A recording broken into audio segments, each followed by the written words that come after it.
At NTU, your employability is our #1 priority. Why? Because we're invested in your future and your career. Not just a great career, but a better, braver you.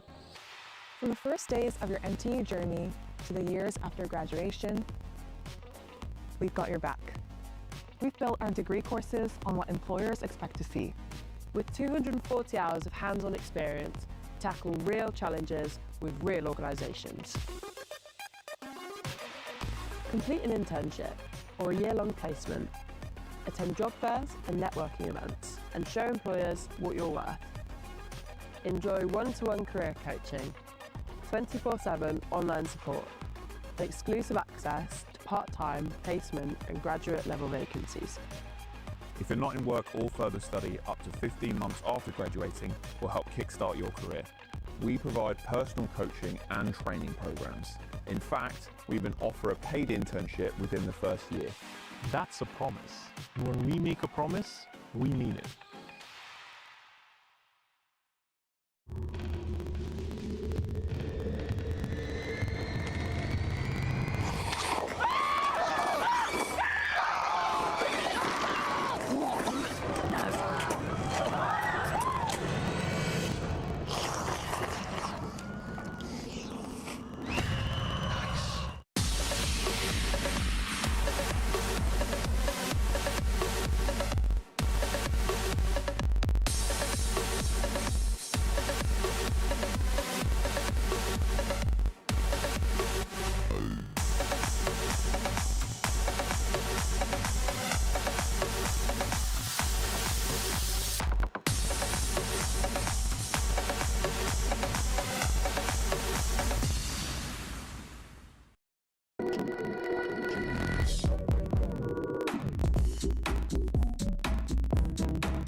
Hi Esports and welcome back to the British University Esports Championship. We are here for day 2 and we have a bountiful of games for you today. But coming up first, we have Overwatch. Are we excited for Overwatch, guys?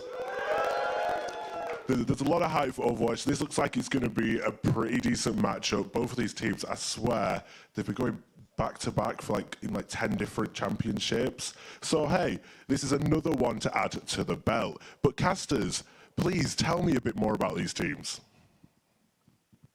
Oh, hello, and thank you, Quino. But I must say, I'm joined by the Holy Monkey and myself, Oliver Day. And, you know, we've been talking about these teams, Alfie, haven't we? We've been a bit of gossiping behind the scenes today.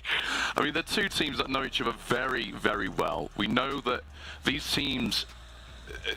I mean, how are they not sick to death of each other this split so far? How this whole season, it's been over and over. Over and over across many different tournaments. They've seen each other like 3 times, 4 times, loads and loads of times. And hey, they're pretty good, I would say. Yeah, they deserve to be where they are. They do. But it gets to a point of versing the same people over and over.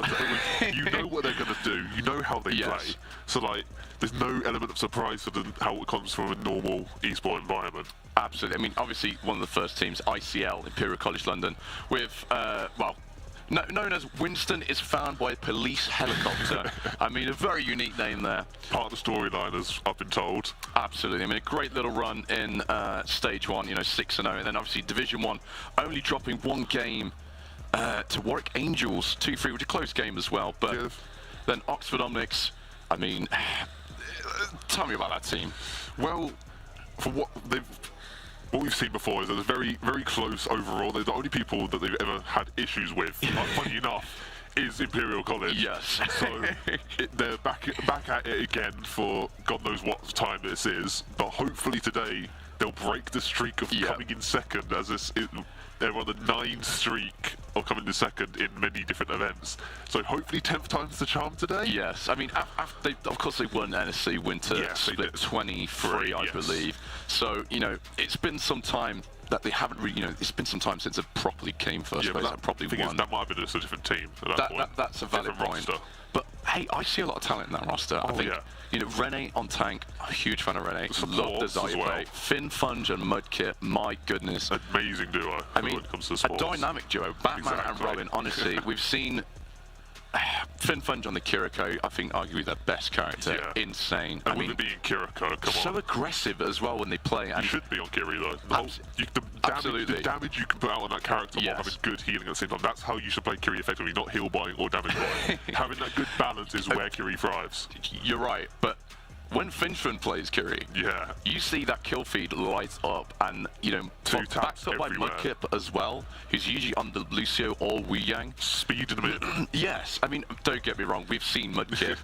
A couple Ajaxes I've seen from them this season so far, but hopefully none today. They'll be on their A game, and hopefully they'll be properly ready. I mean, I think we are about to have them come out on stage. So, Quino, we'll see you on the stage. Oh, no stage shows. Okay, so predictions are, we went. See, I want to know your predictions. So, personally, I think ISL have got this, as in the last few matchups, they have come out on top quite hard in the last couple of games. Right. Being very dominant 4-0s, 4-1s, and whatnot, whereas Oxford have been lacking a little bit in recent history, though. But, right, okay. But I know you know a bit about Oxford, though. See, I'm a firm believer. I mean, you can't come second place 9 times. 9 times in a row. That's just not possible. You can't right? come 10th. And for me, 10th time is the charm, as they say. I'm sure some people say that. Arsenal certainly do, and you know, I think that they've got a lot of talent in this lineup. You know, look, past matches don't matter. You're in a grand final, in a LAN final, right? Exactly. They both worked their way pressure on here. stage. Yeah. You've worked really hard to be here. You've got to give it your all now, and I think they will. So I'm going to go Oxford Omnics. I think they're, It'd be interesting to see what our stage host thinks. I'm curious about what they think. See if, who could maybe break up this little time prediction we have here. I think Quino's a bit of a believer, and I think that they'll side with me on this because, you know, Oxford, they've got the talent, they've got the players. Yes, we recognise ICL as an absolute titan. Especially recently, whereas only recently ICL have been doing well. The last couple of splits beforehand, not as good. They've sort of emerged as a new sort of contender at the top. And this year especially. Last year they were struggling, came in 9th in their Winter 25 split. But they've come back with power and force this year, proving where they belong this time. Yes. So it'll be interesting to see where the matchup leads us for recent history. Absolutely. But we do have a quick message. We saw some of the crowd with signs earlier on and some of the camera shots, and we actually made our own. So mine, give Ryan lifesteal because he's very weak in the minute. Give him some sustain. Give him some proper good like fighting ability. And then what do you got? Got to quickly delete Kiriko, please. Please. Well, don't let Finn Funge hear you say that. But I believe we are going to head down to the stage, and I think Quino is standing by. Thank you very much. I agree. Please delete Kiriko. I'm not having a good time with it. But let's be real, we're going to see it. It's everywhere at the moment. But we need some competition on this stage. So, first team coming up, please make some noise for the Oxford Omnics.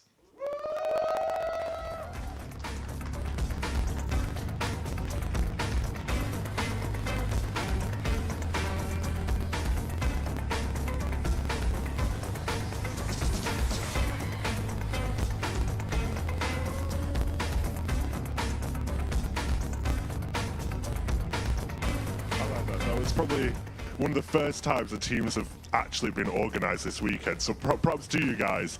But it wouldn't be a grand final without some good competition, and this is the only time I'm saying the full name, guys. So please make some noise for Winston is found by a police helicopter.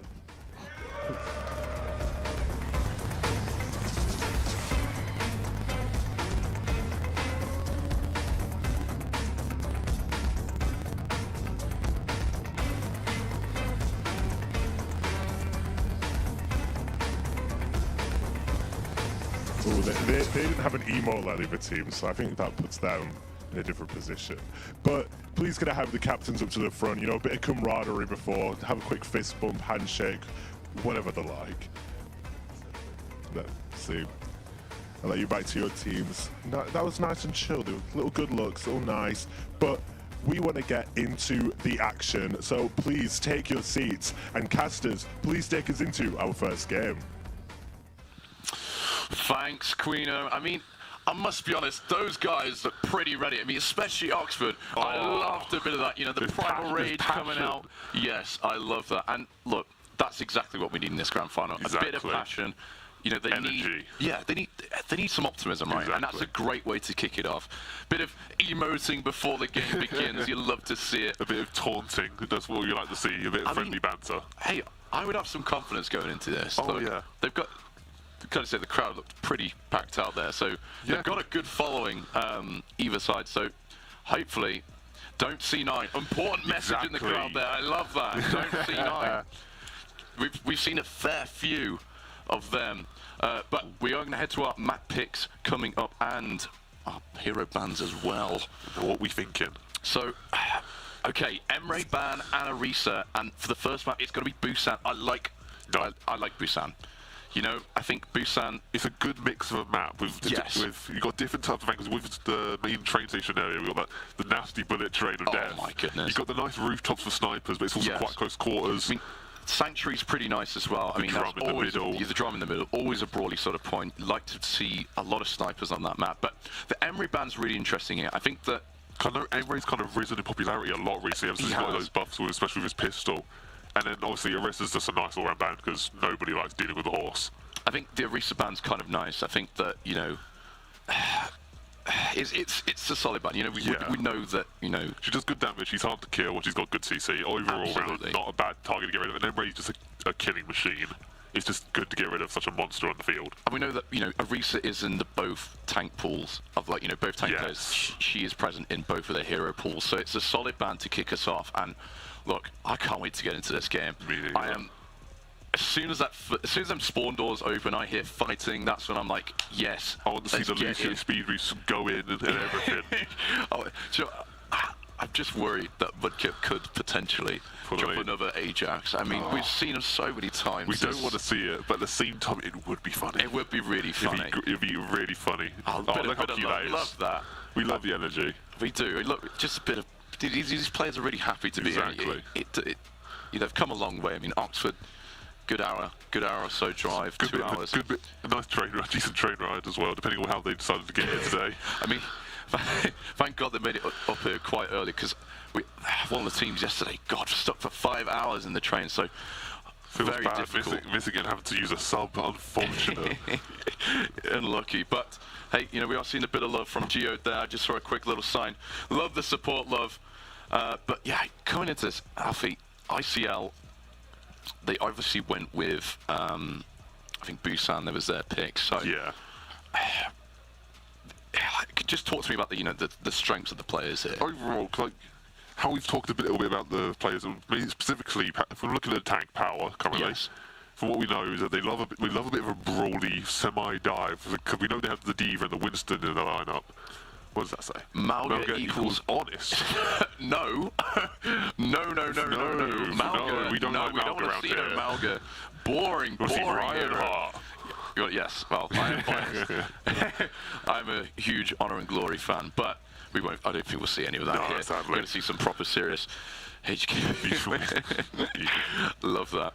But what's that? You've just been mudded. Just mudded your kit. Oh, God. I think it's just said mudded by kit, but I love that. Oh, God. Some beautiful signs in the crowd. You love to see it. Yeah, Not as good as our signs, though, I must say. Not as unbenched to Kench. Not as good. We see the double Lucio and Kiri on both sides. Not the Rene on his signature Zarya. But out comes Powers Malga.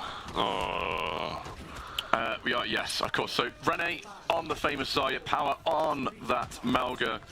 And yeah, Wonton on the Reaper, Eloy on that Sojourn. And look, I love both backlines here. You know, Lucio Kiriko so strong. Nice. We got obviously a good tank. Lucio Kiriko is amazing. Nice, obviously good Sojourn, overrun, good DPS. But we said we've got a bit of a difference. We got the Reaper for the tank burst, but then the Tracer for the flank, which is interesting. Indeed. I mean, Rene has to back off here. Just taking a little bit too much damage, getting poked down. Uses the bubble, has to back away. But Shrek does manage to find Carl in the meantime, though. They're just going to keep on fighting here, but they could potentially get the flip. They're sort of really rushed in there, Winston. Power does get the cheeky pick onto Rene, stopping the red team's assault, which is quite interesting. Indeed. But look, they've got the point, 10% now. They're going to look to sort of cap it here. Back away, though. Needs to be careful. Finfunge managed to find Eloy in the meantime. Going really aggressive. I told you that Finfunge would appear in this kill feed. And look, they've already got a double kill. They just killed 2. They're going to keep on going there. Shrek managed to find 1 time in the meantime. And you've got to see Egg Roadman getting geoed. And they're going to flip it right back. Good start for Oxford here. Rene's going to swap onto the ball. Ew. Personally, I don't like Wrecking Ball personally. Like, as much as I know Zarya is not a good matchup against Melga, yeah, and I know Wrecking Ball is a bit better because Melga struggles to deal with the high movement. But still, I think the ball's a lot better here. No, it definitely is better. I can understand the switch. And ooh, what a shot! Egg Roman manages to find Eloy. Goes again, finds 1 time as well. They're going to keep on going here. Power's just going to hold it on point, but it's not going to be enough. They're going to have to back away here. They will just burst him down. Always going to go straight back in. Get a hopeful slam in there, but it's not going to be. They will be taken down. But Shrek on fire. Look at the ult economy, they're starting to stack. Yeah, unfortunately Powell was a bit of a one-man army there with Egg Roadman taking out everyone, just taking head after head with the railgun headshot. And he couldn't contest it. It seems the DPS on the side of Winston are going to have to pick up the pace a little bit because Shrek and Egg Roadman are running circles around him. And then Finn as well. The overclock being popped, but that Malgate's going to run straight in. Power is close, but the overclock managed to find 1. 1 time goes down. The pulse bomb's there. Shrek managed to find Geode. Rene gonna take down Carl, but Power managing to find a kill onto Rene. But look at Mudkip. He's got to be careful. That's the sort of live, but he will. Egg Roman, though. What a beast on this Sojourn. Kill after kill. What a monster. Absolute monster indeed, but look, they're doing so well. Oxford, you know. Your prediction's coming true. I hope so. Yeah, it is a best of 7. First game true. This is true, but... Oh, but we see Shrek on the cheeky flank, waiting, prowling on the enemy supports. She's been so well at just harassing that backline, but look, they've got 3 ults in the back here, Oxford, but look at the other side. They're starting to stack ults, but there it is. The minefield, though, going to be dropped. But so in the Malga cage as well.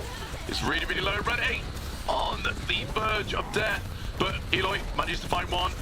Mudkip's low HP, but somehow lives there. But eventually goes down. Eloy does find them in the meantime, though. Egg Roman finds Eloy, though. They're still sort of in this, Oxford. They've got some picks. They've still got a decent amount of damage still out there. But Egg Roman gonna get caught out, and it will be Finfunge though, finding Geo. Somehow getting kill after kill. It's so good when you have a backline that just grants you so many kills, but Carl is low HP. Needs to be really, really careful. Does drop the Cassandra Rush in the meantime though. Mudkip has the beat. Could look to maybe just back out here. Look, they've got the 99%, but Finfunge manages to find a kill. Eloy's back on the soldier, manages to find Shrek in the meantime. But they are just gonna back away. Look, but they've done really well there, Oxford. They've made ICL use a lot of ultimates there. Look, you see One Tom's holding that reprop for a long time. Indeed, but that's all they've got. But the problem is, Oxford still have the beat ready. Indeed, but look, Rene's made... Back onto the Zarya. Probably just look to maybe get a bit of more tankiness back on it, but I didn't mind the ball. I think the ball was working, to be honest. It worked a lot better than the Zarya, but the Zarya needs a bit of time to build up her strength. Indeed, but look, time is ticking. They have got the beat. They are low. That Power is low HP. Looking to maybe try and get something, but 500 HP. Does get that heal back up. Mudkip drops the B. Egg Roman manages to find 2. Going to keep on going. Power's in no man's land, and Mudkip is going to take him down. They're going to keep on rushing in. It's going to look like ICL will be losing the first round. But Eloy, though, has something to say about that. Shrek manages to go down to Eloy, but Egg Roman going to clean up, and it's going to be all they're able to touch here. The Doomfist pick to maybe try and contest. Mudkip back and finds Geode, but it's not going to be. And it's going to be Oxford Omnics taking this first round on Busan. Yes. I mean, look, a good start for them. Close round, but a good start. Overall, yeah, very close, but incredible well play from both teams. Yes. Both have their star players. Power did come out very strong in that midpoint of the match. Yeah. Making that nice comeback, pulling them back into the game. But Egg Roadman was just too good on the headshots. So was Finn. untouchable. I mean, look, I like the Amaran pick here. I think yes, I feel like the dart getting onto that soldier is what they need to do. Yes, because Egg Roman's just able to live, and you know, if they're able to live, they just keep blowing people up. Exactly. But then and it was nice to see like no Ajax from Mudkip. Okay, so they came off. Yeah, no Ajax from Mudkip. That's a good shot. But then again, there's still potentially 2 more rounds in this match. So we've got Vendetta. Vendetta's a bit of a nasty hero, especially in recent patches. Yeah, instantly something back on Symmetra, onto the Reaper, and back to the Tracer for Oxford. But they are going to look to take, well, just take this high ground, take the fight here, but Power does have more space, able to sort of walk forward a little bit, try and, kind of say the double burn is insane, by the way. That's just going to reduce that Zarya shields to absolutely nothing. Goes in with the slam, not going to find much there. Rene isolated, can't 1v1 this Malga. He needs some support, he's going to go down. Does somehow dodge it, but it's not going to be. One time manages to find Fin Punch, and it's going to be all Power just living. A good bit of healing and support shown there by Carl, able to keep Power alive, but Shrek still alive. One time goes down, Red ain't going to swap onto the Doomfist, try and get back as quick as possible, and I think, honestly, they'll be able to tank up a little bit more. They're able to get away from the Malga, but it's a good pick. But Eloy, though, still going to keep on fighting. Obviously, there's still a possession here. Oxford on the point. They will finally get the switch, but a nice cheeky bit of 20%, not too bad. A bit of Shrek. I mean, a reset. That was an intentional reset. That wasn't a full tactical reset. Which ain't too bad. I think get back to the point quick as you can. So, nice little hold from Oxford. Surprisingly, they were able to keep it together as long as they did. Switching immediately back to the Zarya for Doom. There's no need to keep it going. That was just for a cheeky touch. I think it's kind of difficult here. You know, Rene's hero pool is very great, but limited. And I think, like, you know, the Malga is quite uncomfortable to play into on the Zarya, and they're just able to burn down the balls really quickly. He's got so much more HP than what she does. So he's getting bursted down. Just look at that, just the shield's instantly gone. Going to be taken down there with a stomp. But it's going to be Power taking down Rene. Going to keep on going though. Going to keep on pushing. Managed to find Egg Roman, and look, they're just going to have to reset here. I wouldn't use the pause bomb here, I'll just back away. Yeah, that's what they're going to do. Reset again. Eloy takes down Fin Punch, but this is where they start to settle here. ICL.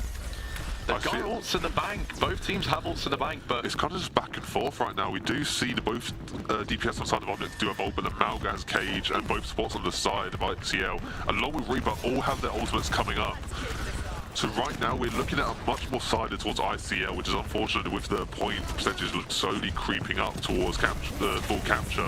Indeed, the Malga Cage is going to be dropped right here, and there's just no escape. The stick, though, does manage to find one, but the beat's going to be there from Geode. As they're going to keep on going. Eloy drops the Death Blossom, finds 2, and it's going to be ICL really looking strong right now. 70% and counting. They're going to continue to keep possession of the point. Oxford Omnics did commit a fair amount into that. Egg Roman even used the overclock, but to no avail. They got both support ults nearly online, but one top nearly has there. The Carl has that Cassandra Rush in the bank, so not going to be ideal though. But look at this damage. There's just nothing you can do. No.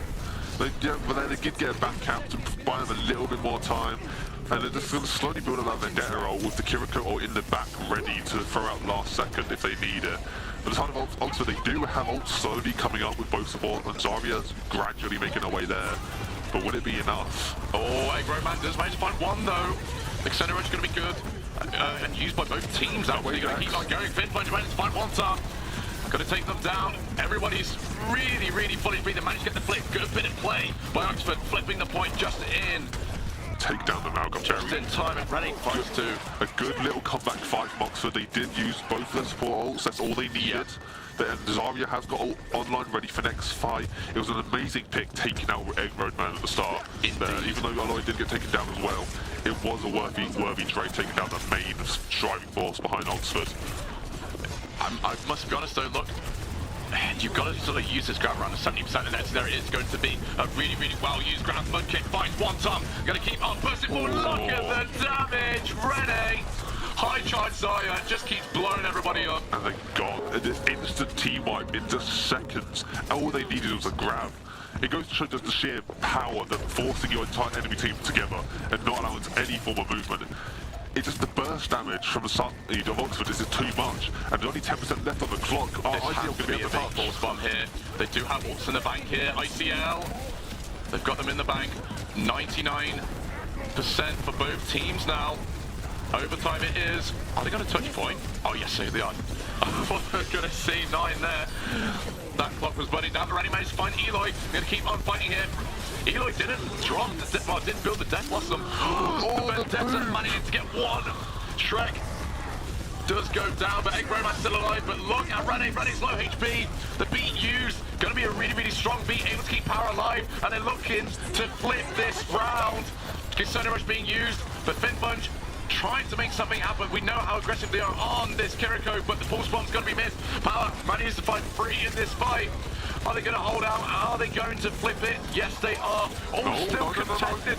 Good bit of play by Shrek, but it's not going to be enough. We're heading to round 3 on Busan. Oh my goodness. What a round. That got down to the wire again. It did. Is it going to be like this every game, do you reckon? I think it will. It's just back and forth. Then every fight, they're just taking turns winning, and it's just getting really close every single fight. And that could have gone either way. It was just the fact that Malga lived way too long. Freya. Do you know, I kind of see the vision here. I see the vision for taking out, getting rid of Egg Roadman. That little bit extra burst damage on range. Indeed, and she's so good at building her ultimate. You know, the bomb is so good at just... And the bounty system as well. Getting and on top of...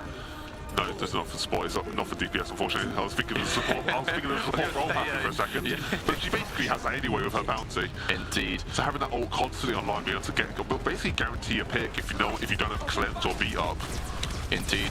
You're going to try and maybe just take a bit of the high ground here. The high ground is still available. Just going to be able to skirmish so far in the middle of the map. Power. I mean, it's HP reducer. Just going to rush down. Rene, no bubbles left, mate. You got to be careful. But feeding that charge, though. Indeed, but one time in the back line manages to find 2. Shrek's going to help. One time still going. Able to maybe turn this around. Power versus the Tracer. Yeah, versus Shrek on the Tracer. Low HP though. Goliath, who will win? Well, Power just backs out. They did. Geo does come back though, but Geo making a bit of a mistake there. Needs to be a bit careful, but they're still going to hold out. Oh, the pull! Runs it into his own teammate. I know I was going to say, nearly takes out. Nearly takes out Geo in the meantime. Not the friendly fire. We don't like to see that. Indeed, Egg Roadman though. No one captured the point still. No one's captured the point. They're still fighting though. Time. But Mudkip takes down Carl. Mudkip not going to take it down. But Power runs straight in. Needs to be able to live. Not going to be so. Shrek manages to find 2. Got a TP away here.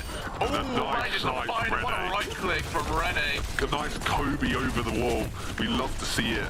Indeed. And a nice quick recapture from Oxford, not allowing the ICL to get any form of good percentage. A really interesting play for Power to go straight in after getting a nice pick on the Mudkip, but it seems Shrek was just ready to clean up. They've started to stack ults pretty well. Both teams nearly close to 5 per side.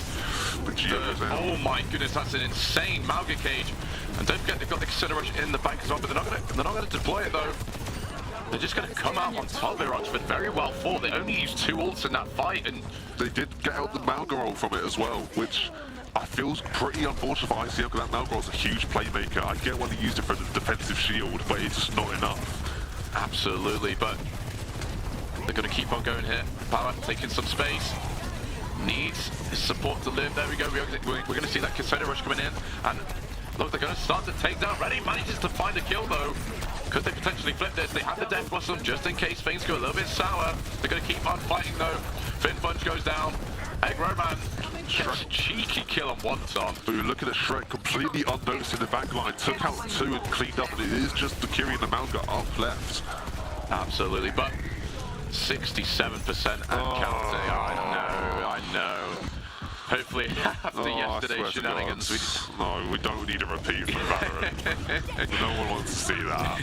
But hey, look, we've got 3 ults in the bank here for Oxford. Got 2 for ICL with Malga swiftly coming online, and out comes the beat from both.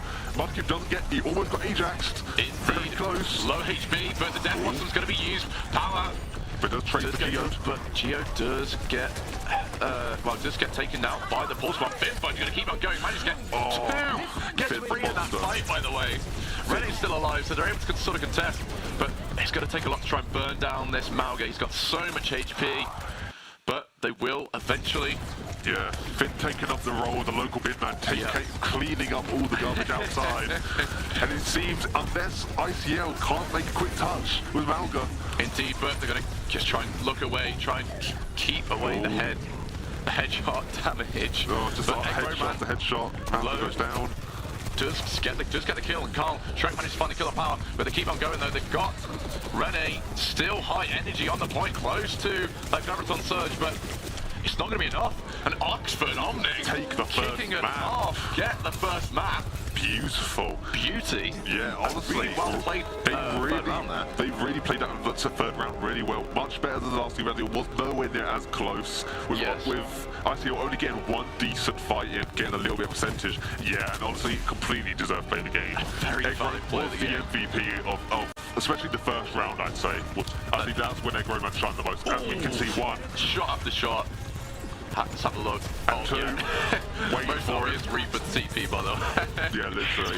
But, hey, very well fought by Oxford, kicking us off on the first map. They do lead the series 1-2-0. Exactly. Now it's time for ICL to bounce back. Look. Well, it did go through, obviously, it has gone for Oxford's first round, but it wasn't exactly a sweep. It was very close. The third point wasn't as convincing. It was a bit more one-sided, but both the first and second both went to 90% each. So it came down to the wire, and it felt like ICL just lost that bit of touch they had on the first 2 points to keep pushing forward and get those pick potentials, as Redman and Finn with their headshots on Kiri were just a little bit what they needed. Absolutely. Like, do you not think that's like the strategy they're going to have now, ICL? They've got to have some element of like, take out the Kiri, take out the Soldier, because while everyone else on the team is doing really good, nice to see Mudcup hasn't committed an Ajax yet. Yes. Almost did. I watched him get one health just on his final beat of the game. It got very close. But in general, overall, Oxford as a whole, all their players, like you said, are a really well-rounded team. But we can see through the replays here that ICL have got some.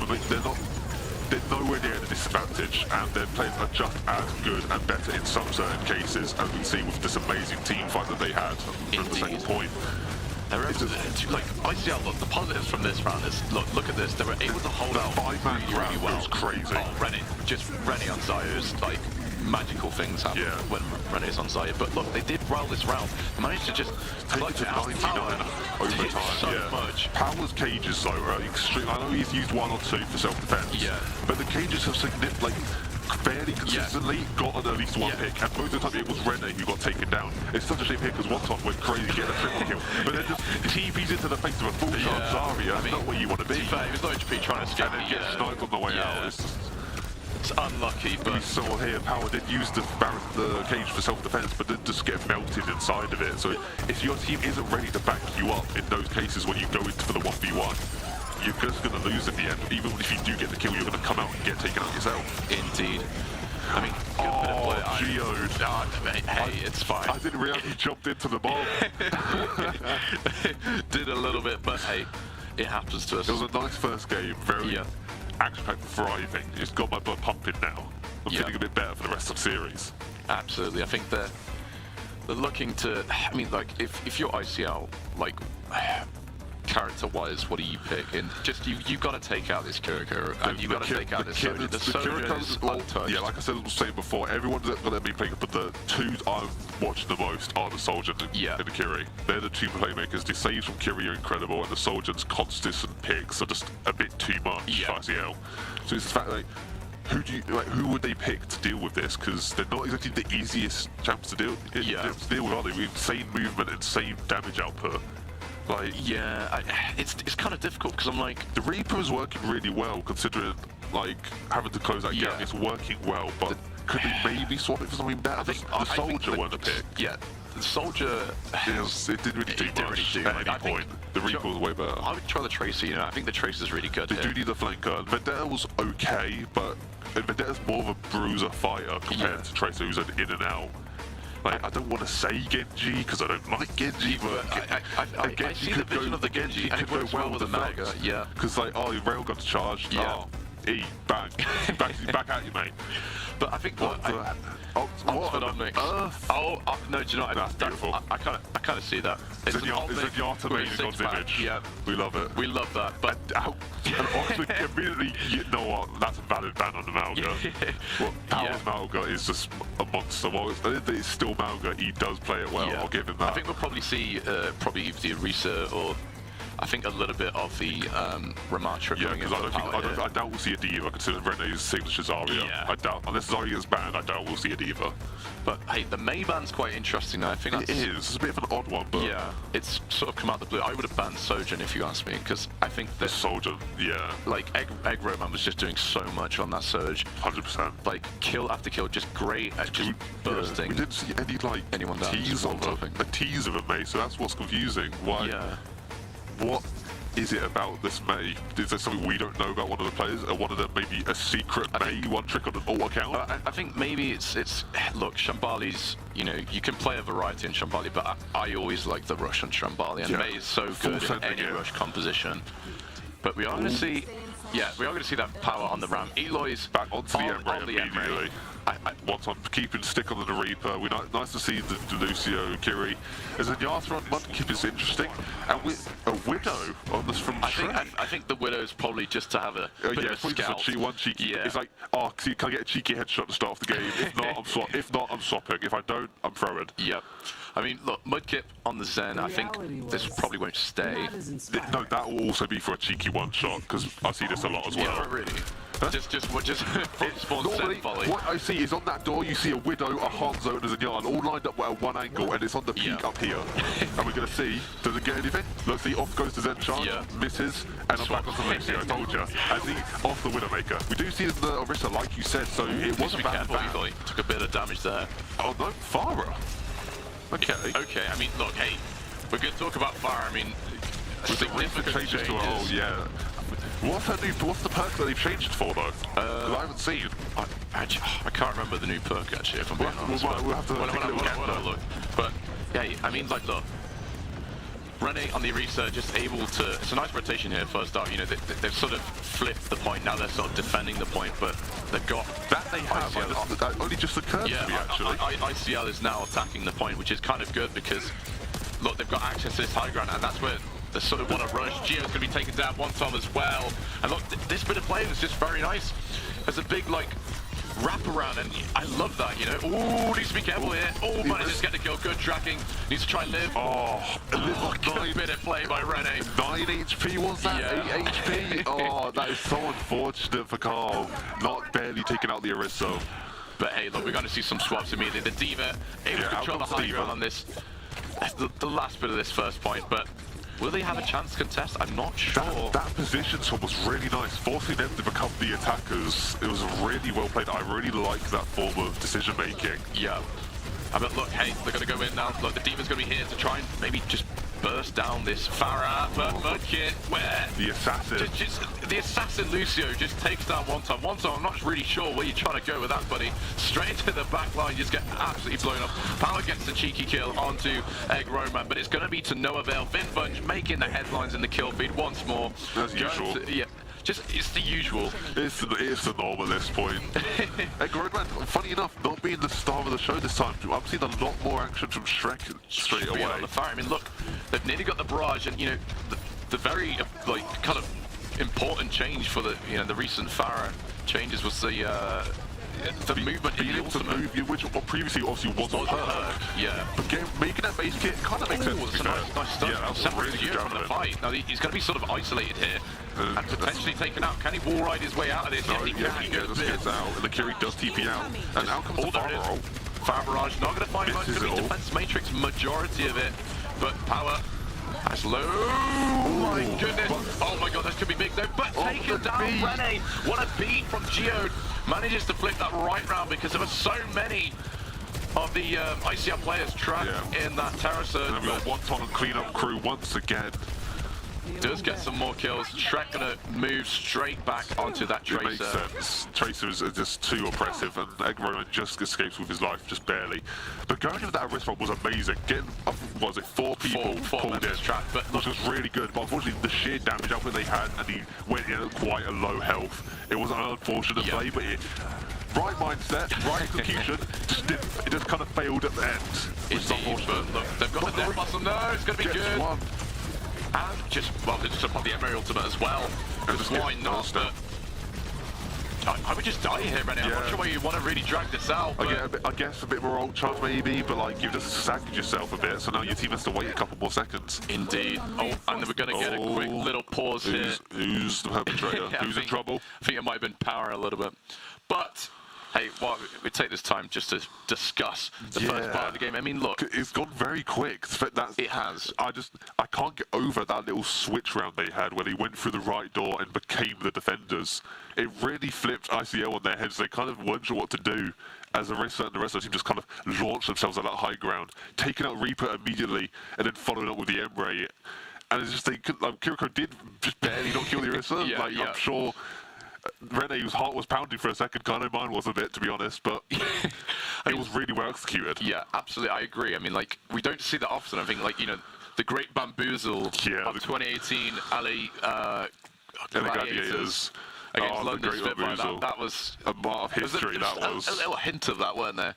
I mean, look, with the Farah, you can do that though, because she can fly over, you know, the right side of the first sort of corner. She could just fly over that building and just poke down that massive clump of like players that are just all sat together on that high point. Chunky bit of damage is what you like to see, but obviously we swap back to the Tracer, but it's not seemed to work. They've not got as much damage output as they do, which I don't know if Tracer's to play here because of the comp they're running. Like, Ramarcha's pretty good at defending, like peeling and whatnot, with the slow and just overall decent chunking of damage. Yeah. But there's a Reaper as well. I think the Tracer's more so just a bit of harassment. Like, if you can just, like, spray...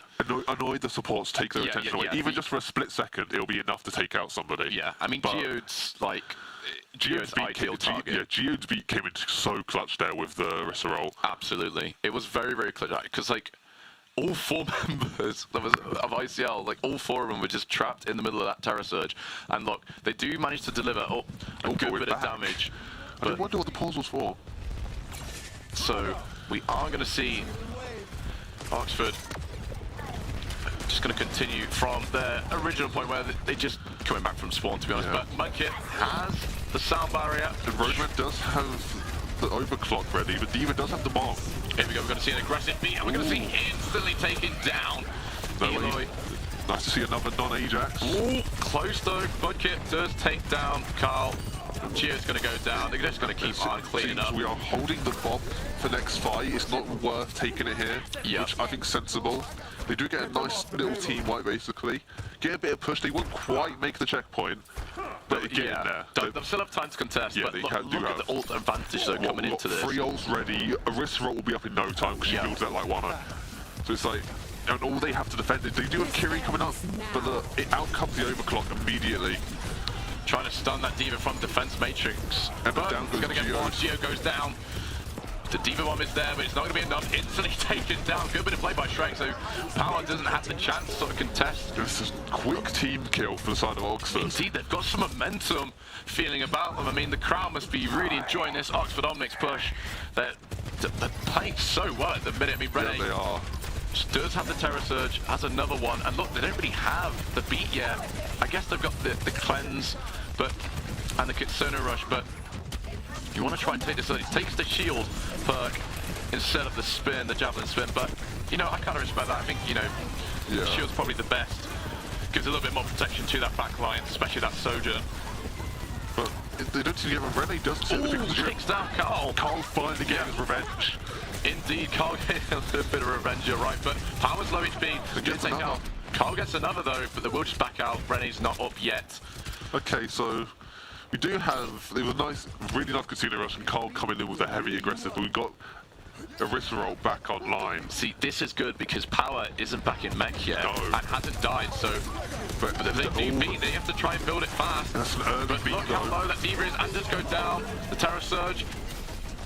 tries to max it out, but he's not going to find anyone. Just using for a bit of survivability, it seems. Ooh, the TP out. Once on low HP, manages to get one with that. Oh my goodness. Does take out Roman as well. And oh my god, dropped some death blast. Some good javelin though by Rene. Rene says no, none of that. And immediately takes him down, gets Carl as well. Good bit of play by Rene. Look, 32% already. It's so unfortunate that Diva wasn't in the mech, because Geode had to pop the beat to try and keep Diva alive there, and now just have to give Orisa a free ult to create so much space for her team.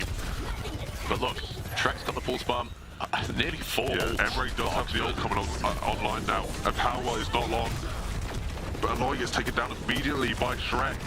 Good bit of play there by Shrek, just taking down that whole thing. Emre, but they keep on going. Rene on fire at the minute, just lighting up the kill feed. And you know what? 1 minute left on the clock, so they've held up pretty well here. ICL so far. They will probably get this push going. Oh, man, and again on this Sojourn. You have to look at this guy. Untouchable, getting kill after kill. Again, we really disappoint. You've got to deal with that Soldier. Yeah. I think it needs to become a staple ban. Because it's just too, but then again, what if he just goes onto another pick and becomes just as strong? Maybe like an Ash or a Cassidy. Maybe they're just as accurate. Indeed. But look, they've got a minute left. I think that's a good hold. It's enough time, like to hold and to push. Yeah.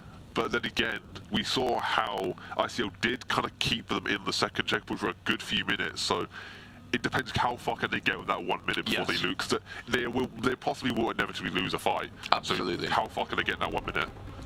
I think at least checkpoint and a half. I think that's a safe distance where you can lose a fight or two maybe, but then you need to bring it back. But hey, look, it's over to ICL. They've got to tie this game now. They've got to be right back in this. Exactly. They've got to bring their A game now.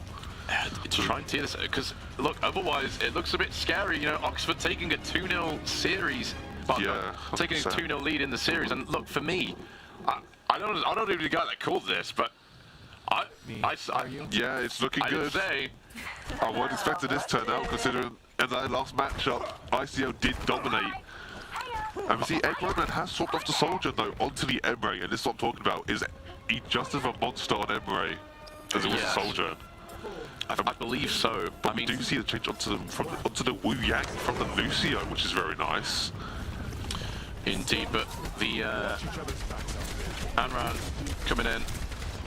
It's going to be able to just dive onto that Soj. Well, that Emre now a little bit more, but Mudkip on the Wu Yang. I do like this. A little bit more defensive, able to deal large amounts of damage. I can't lie. I mean, the Vendetta though, one time.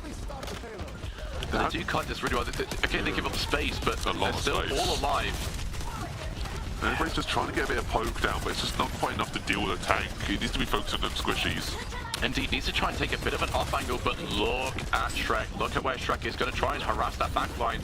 And eventually they'll sort of swoop in and take a bit more space. Power's low HP, needs to be a little bit careful. Will get healed back to full. Shrek is taking a cheeky little flank in the backline. Needs to be a little bit careful, but they're going to rush right in. Wonton's going to take down, but Geo does go down. But it's going to be trades galore in the kill feed. Rene manages to find Wonton. Power does take down Egg Roman. The carry's sort of gone there, but Eloy's still alive, dealing so much damage. He's going to be able to just burn down this Orisa. No more overhealth from your Fortify. You are back into spawn. Very well played from ICL. Just kind of getting that 1-for-1 back and forth. And we do see Mudkip changing again, now onto the Brigitte, which is definitely to deal with that Aloy Vendetta dive constant.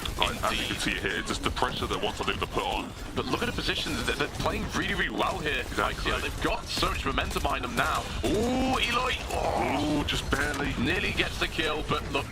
Mudkip's back on the brig. Oh, does go down though. Egg Roman double gets two, but they're going to keep on going. Shrek, my goodness.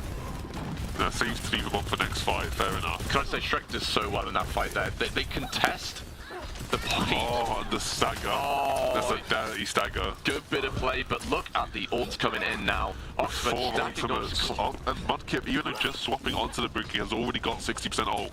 And when we look at ICL, not too far off. Like, we've got Kiri just coming online. Lucio is a bit behind, unfortunately. Aloy with the underground ult is coming up in just 10 seconds with that cheeky revive or maybe a dive onto the back line. Indeed. But look, Eggro does have the ult in the bank. Probably look to maybe pop it this fight. If not, the Terror Surge going to be in this room. There's a stick. Oh my goodness.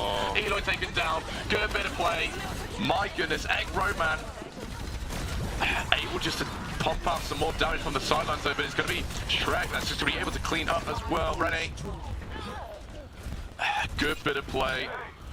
Power bless Power gets the reset. 1 minute 10 counting down, but look, they only use 2 that fight. Yeah. And Shrek is already 50% to another pulse bomb. If they drop a pulse bomb like that where they take out Carl, that could be game ending right there. You know, if you lose your support that early on, your whole team collapses. Yeah, 100%. And it's just all about the case of like when you're looking at like if you look at ults right now, it's perfectly even, and out comes ult support ults on both sides. Indeed. Going to be delivering a large bit of damage. Eloy's in the back line. Able to live. 84 HP. Needs to be a little bit careful though. Going to take cover behind that corner post there, but Mudkip does go down. Eggro manages to find a kill. But look, gonna keep on fighting. Eggro still alive. They're not looking at the D.Va is a defense matrix. You know, the large pulse damage that is just being like deployed. But oh my goodness, Power eats pulse bomb. Oh just my goodness, good bit of play. But hey, they could still fight this here. One time's back. Vendetta's trying her damn hardest. It's now or never to keep them in this second game. Otherwise, it will be heading over. Shrek's on fire. Oh my goodness, look at that. What a monster. Just 3 in seconds, triple kill from them. It's game 2 to Oxford Omnics. Oh, what a series. I mean, ICL. Yeah, they were looking good not at the storyline they were hoping for. They were looking good, but the DPS just went in. Oh, obviously, Egg Roadman again.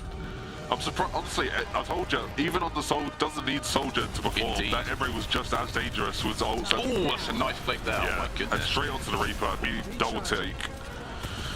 It's been so good. Yeah, look at that. Just, what a monster. Absolutely. I mean, look, ICL, they're looking a little bit shaky at the minute. Look, they've got the talent. They've been in grand finals before. They've won. They know what's on the line. Absolutely. And there's nothing saying you can't come back.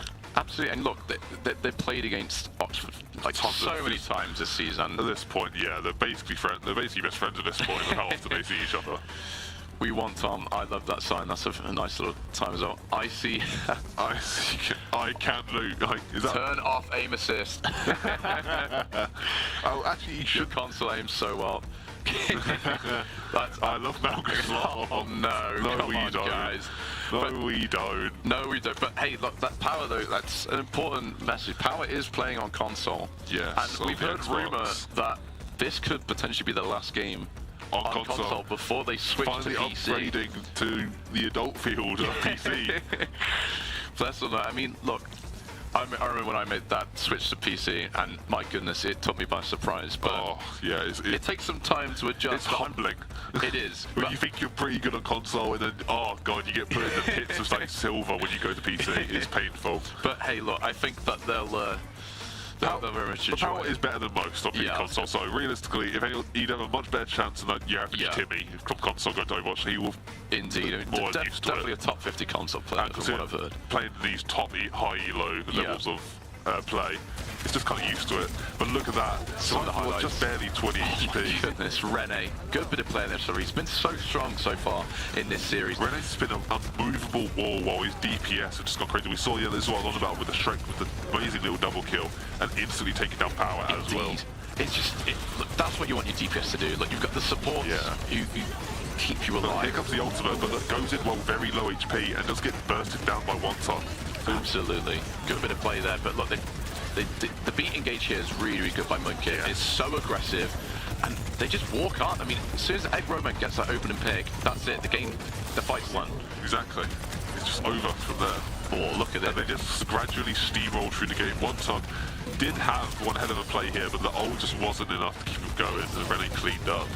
Indeed. Well, I feel like they actually had the right idea with their DPS comp for this game, but it just wasn't executed well enough. Yeah, I think they got the odd pick here and there, but the dive. It wasn't good enough. I feel like the thing is, Power can't even commit to the dive as well, because if he does, Rene's just going to walk down the rest of the team that can't follow. But then again, the team is a full dive, so they could all just follow Rene. Yeah, but I think that, you know, Power's aim there was to just like try and eat up some of the damage that's just being outplayed by the team. Too much damage getting outplayed. D.Va can only take so much. And look, you can't defense matrix like 3 different people at the same time, you know. You like exactly. The D.Va bomb unfortunately does get put behind the wall, so it's completely pointless. But a good bit of play, look, one time getting some kills. This could have been a potential, like, you know, or they tried to drop a bit, just so well kited and avoided. But the healing is just too incredible there by the backline of Oxford Omnics. I mean, Mudkip and Finn Funge, we have to talk about. They've been so consistent. It's nice to see that we haven't had an Ajax yet. Yes, of course. We had one close call. So he looks a bit better this game, but then obviously swapped off. Maybe he's get a bit cautious of it, because the Brig was actually quite a nice swap. It was a really nice, very good anti-dive and just constant brawling with the D.Va. So overall, that worked quite well. Just having that constant burst of healing for the Orisa, it kept them alive constantly, as well as the rest of the team. So overall, they're playing extremely well. Finn is getting the consistent pick here and there, getting that good damage output. Amazing saves with the Suzu. Suzu's are on point every time. They tend to win fights most of the time when Finn gets his off first. Absolutely. Like, it's a good position to be in for Oxford Omnics right now, but ICL, they've got to step it up, because, you know, yes, this is a best of 7. But so if they get to 4 points, 4-0, it's done. It can be over very quickly if they're not careful. If Oxford win this, that's match point. You know, that's not what you want to be. No, you want to. I'd say before we take for our first break, we do want to take our first map. Like, they want to at least get one map before we go for our first break.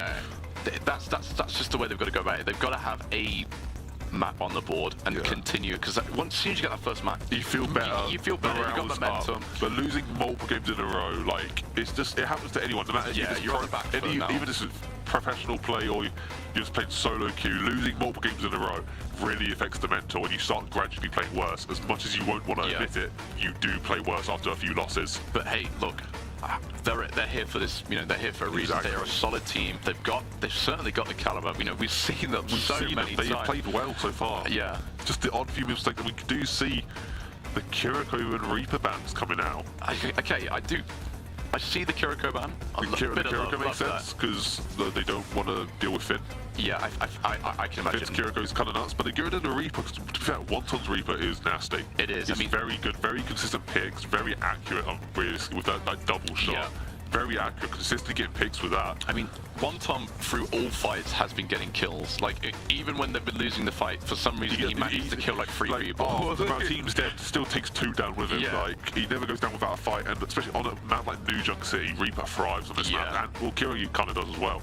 But with how close quarters it is, this is Reaper's type of map. Indeed. So getting rid of that is a smart move, but it doesn't mean you can't go to another close range character. I think maybe we'll see, like, the Malga's unbanned. I mean, we'll see probably a bit of Malga, maybe some Ramatra. I mean, look, funny enough, Rene would probably go back onto the Zarya. I mean, and funny enough, May could have made an appearance. They did ban May, but that last map wasn't really a May map to me. This one, though, on the other hand, is very good for May, just for the point. Any point map is just ideal for May with her ultimate and close range combat.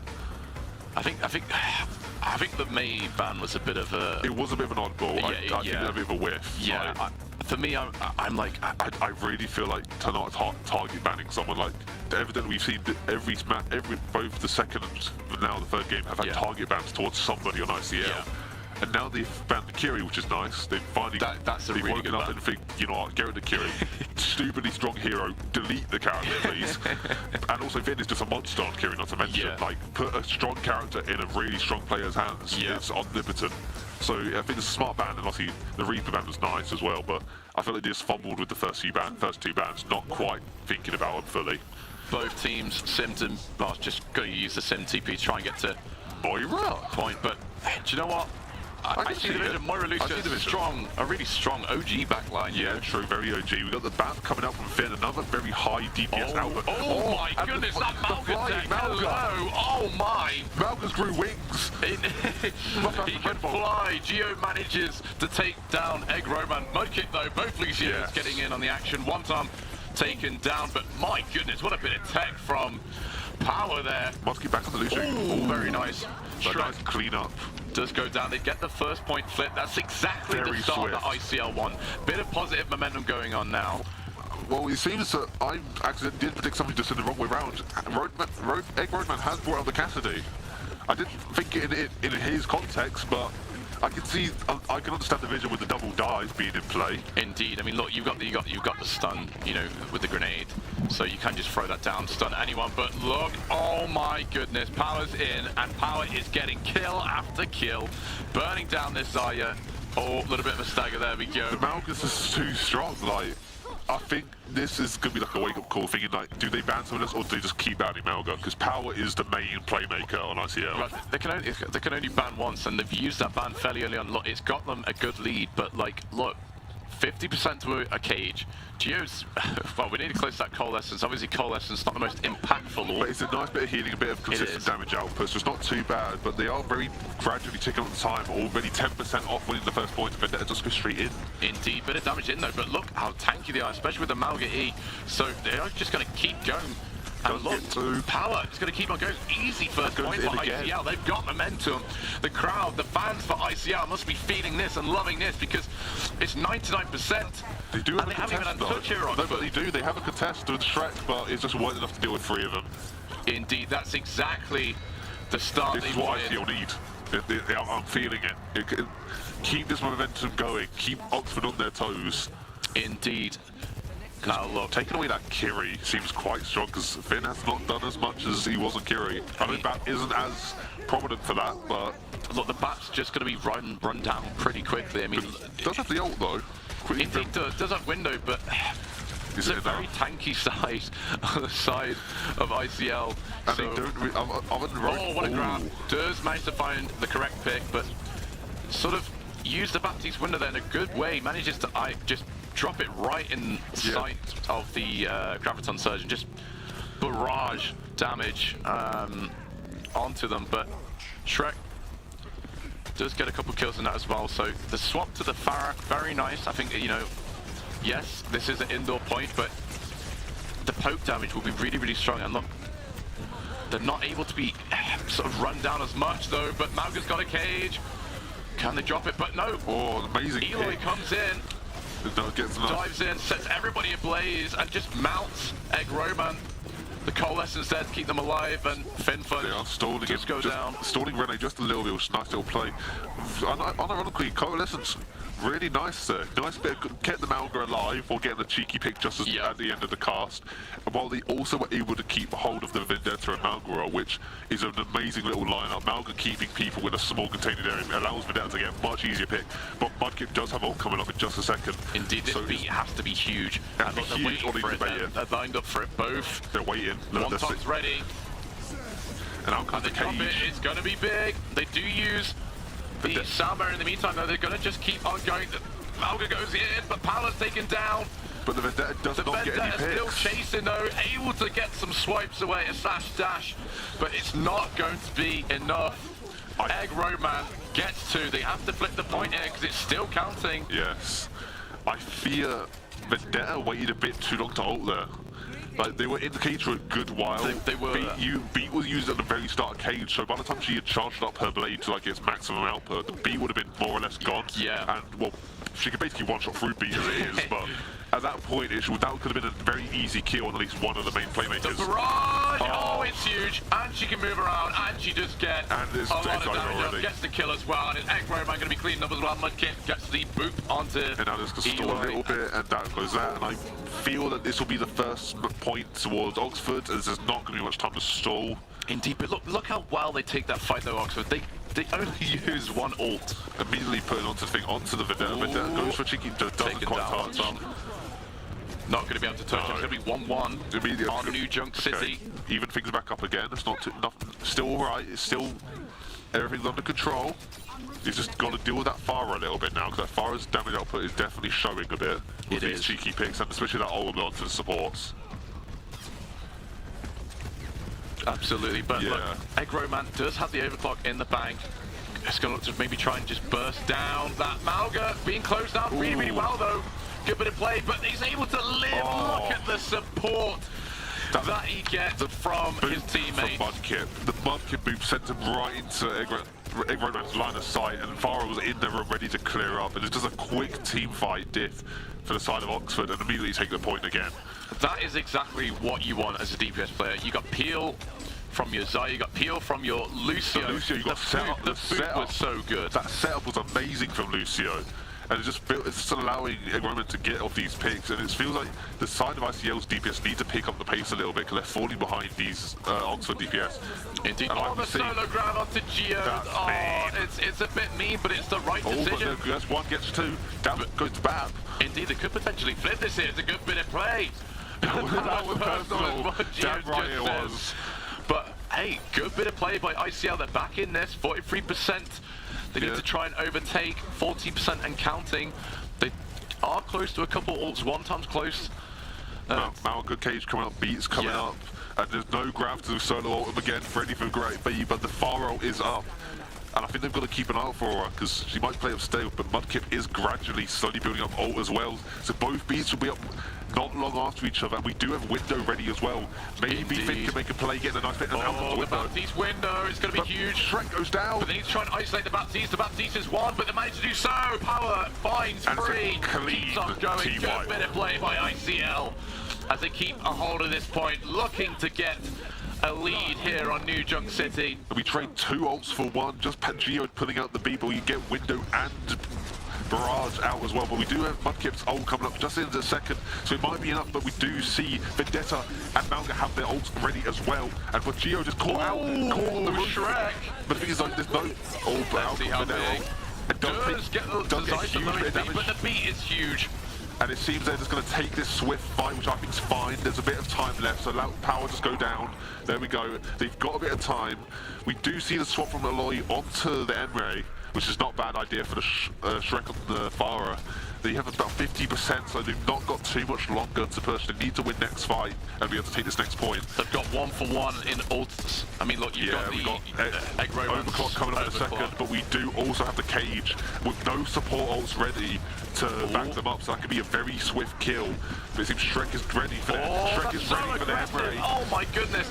They just collapse onto Eloy and just take him down immediately. The Malga cage is not getting much value at all. Instantly destroyed. Egg Roadman though does manage to get two with the just one with the overclock, sorry, and they keep on going.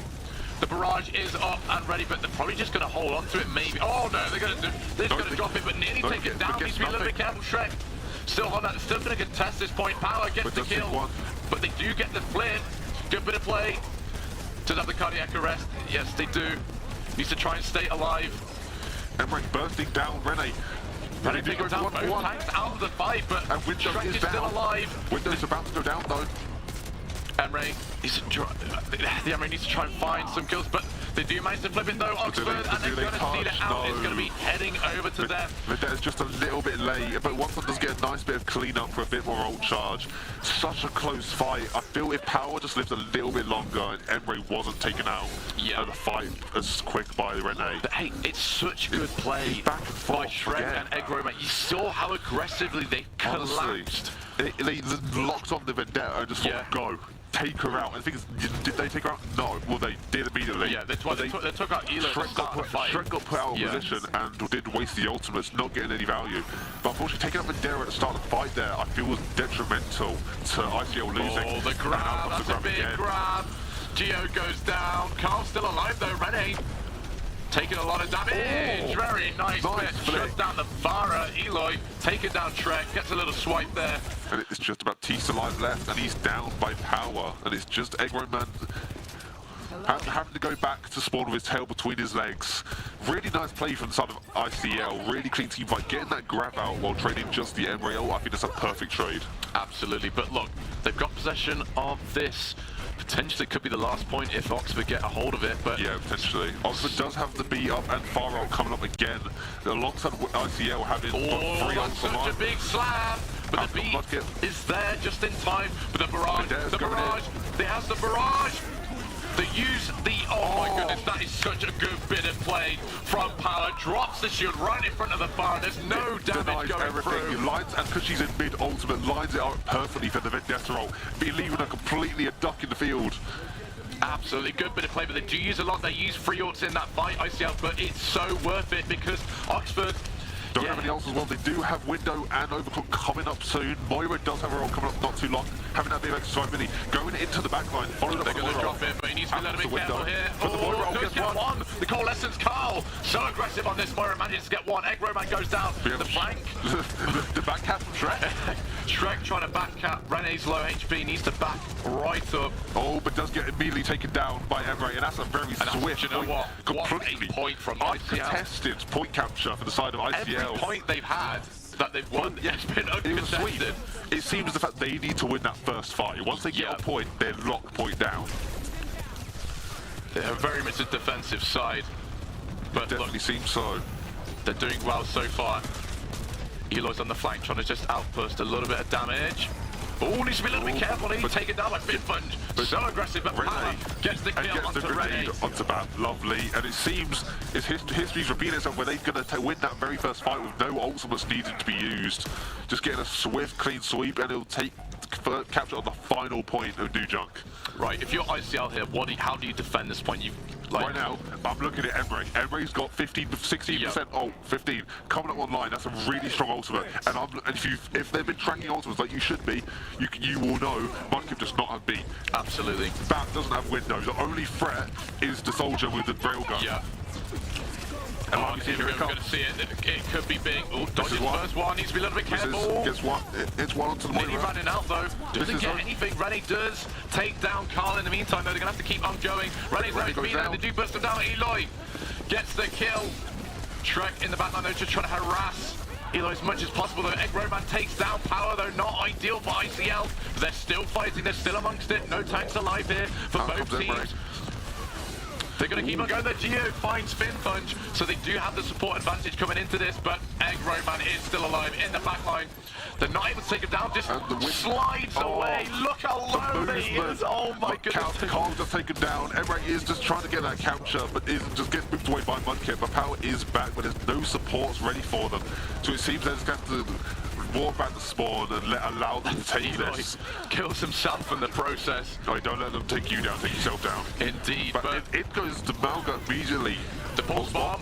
Not going to find anything though on the back line. Oh, it's a great move. But they isolate the Tracer though. Can't move away from that. The Graviton Surge is ready. How are they going to drop it? Geos. Okay. It's a bit of a question. I guess a bit of an aggressive beat. Goes straight onto the back line. Need to be careful here. They really do need to be careful here. They're going to beat, and they've got the grab in ready. There it is. It's going to be huge. Geo's low HP, and they do burst him down. But Mudkip's low as well. They trade Lucio's. The Coalescence but goes Shrek crazy. gets one Tom. The Coalescence trying to keep this Malga alive, but look how low Carl is. He's been really, really careful. That's high. Eloy takes down Shrek. Carl goes down in the meantime. Egg Roman gonna keep on going. Gets kill after kill. Oh, Power's not going to find anything with that. Egg Roadman's going to seal this one out, potentially 84 to 84. Egg Roadman has the overclock ready, and they have very little time to give out to one. They may just barely, if somebody can touch, they have one half fight. Vendero is coming up, but even Lucius have but they need to get a touch here. It has to be quick. I've got one DPS already. One top on Eloy, one top's there. Now come out. The overclock's on right for Egg Roadman. He's built on number one. The strike doesn't get anything. But wait, is that Lucio? He's alright. Stay up on Eloy, low HP, Shrek. Shrek in the back, the monster, but one gets one. Does get one. Could potentially get another though. Low HP just does get busted down. Oxford on next look at it, maybe. Try and clear as well. It's a pulse bomb, it's huge. Shrek takes down Power.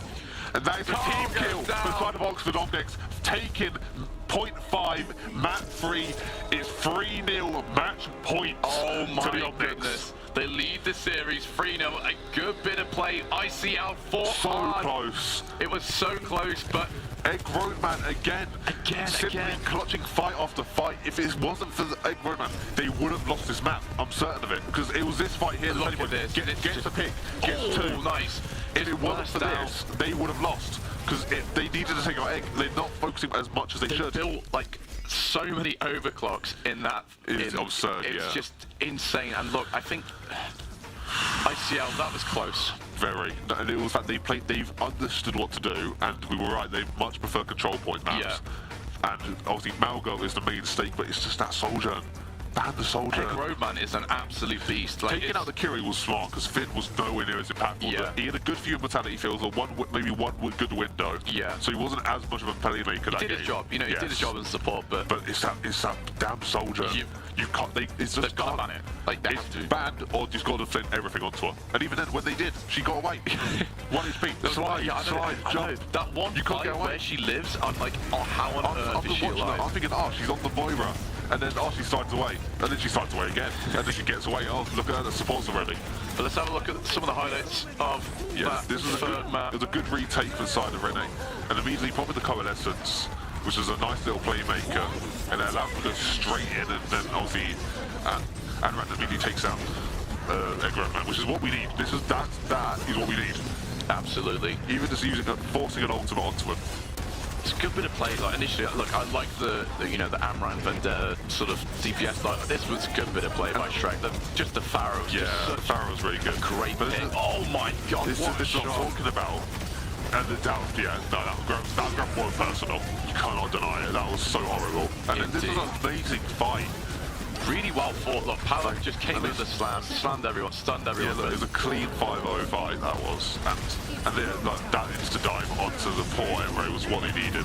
And losing, like, losing immediately. Yeah, that's not ideal. No, and like, look here.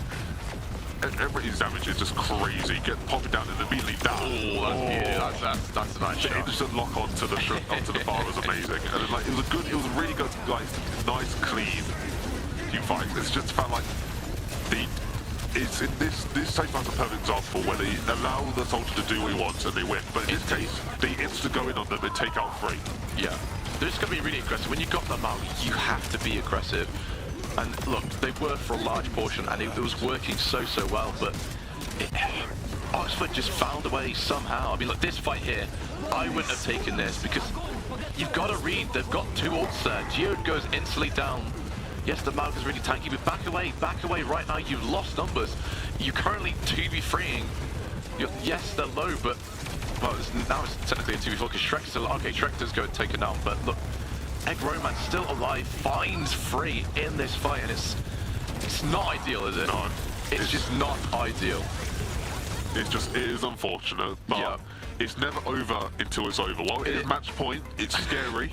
They are definitely on the road now, so INC need to put on their A game for the next 3 games.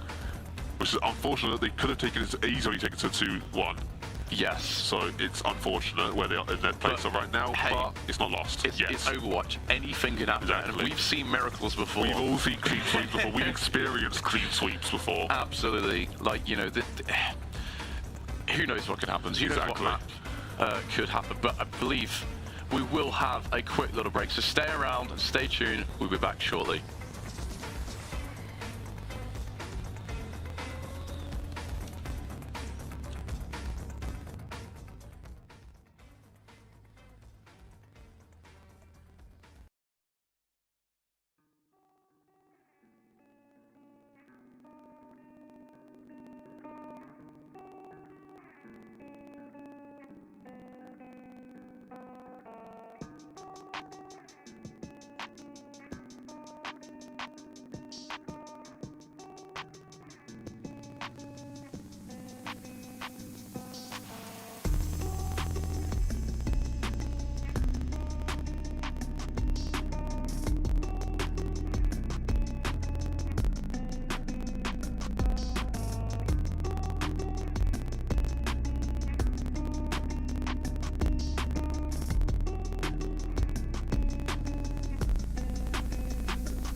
I really just don't get it.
stands, Imperial College London, or Winton is hiding from a police helicopter, is currently losing 3-0 to Oxford Omnics.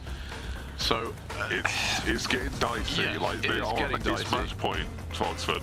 It's a dangerous position to be in if you're ICL. And look, I think Oxford Omnics have surprised everyone, considering their record against ICL felt like the more favourite team as in recent games, especially the last few matches they've played. ICL have relatively dominated them, especially in outside tournaments where recently they've been swept. But then all of a sudden they've just come in and they're getting completely reversed, which is really interesting. I think, look, it's different playing on a stage as it is playing at home. When you're playing at home with your friends, basically it's alright, but when you're on a stage with a crowd, there's a bit of pressure, so maybe it's nerves. It heightens by like tenfold, you know. Oh no, it is. It's scary. Clearly, Oxford are just more ready for this. Exactly. I mean, you know, they've been second. You know, I've seen them compete in a numerous amount of tournaments here and just on stage in general. And look, they've fallen short at times, but now this seems to be their moment. The grand finals of NSC Spring, Overwatch Grand Finals, they are looking like they want to close it out. They want to get it done and dusted. They want to get the medals.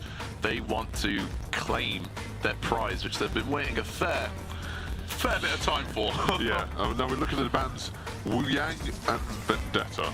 I don't see a soldier.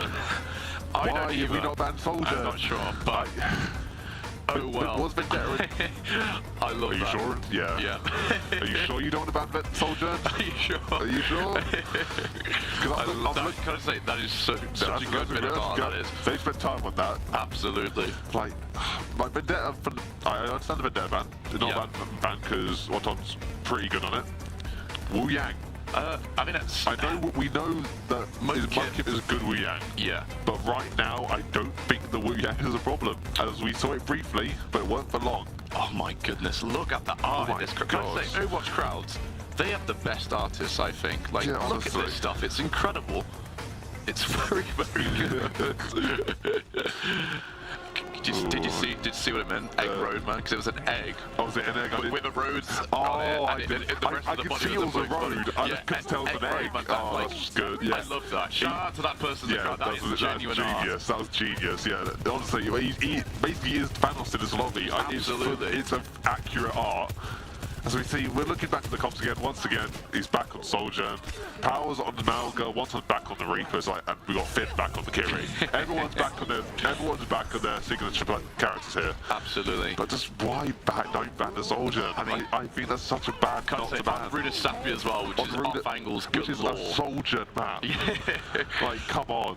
But look, they're playing to their strengths here, ICL. Let's see how they sort of manage it. Look, they showed a lot of hope, a lot of good bit of play in that last game, but this is potentially the last map in this series. It all comes down to this. It does. No kills so far, just damage going off.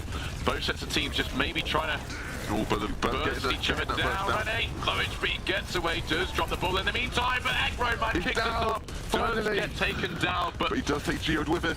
But that's not ideal. René. No.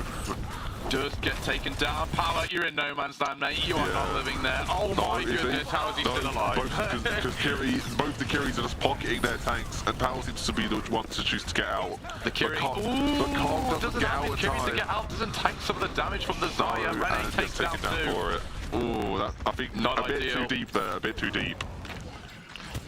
They've got to come up with a solution to this. Look, technically they had the lead, but this lead will not last. No. Any longer. They've only got 3 movies to go. 3, 2, 1. Oh, just further in the lead.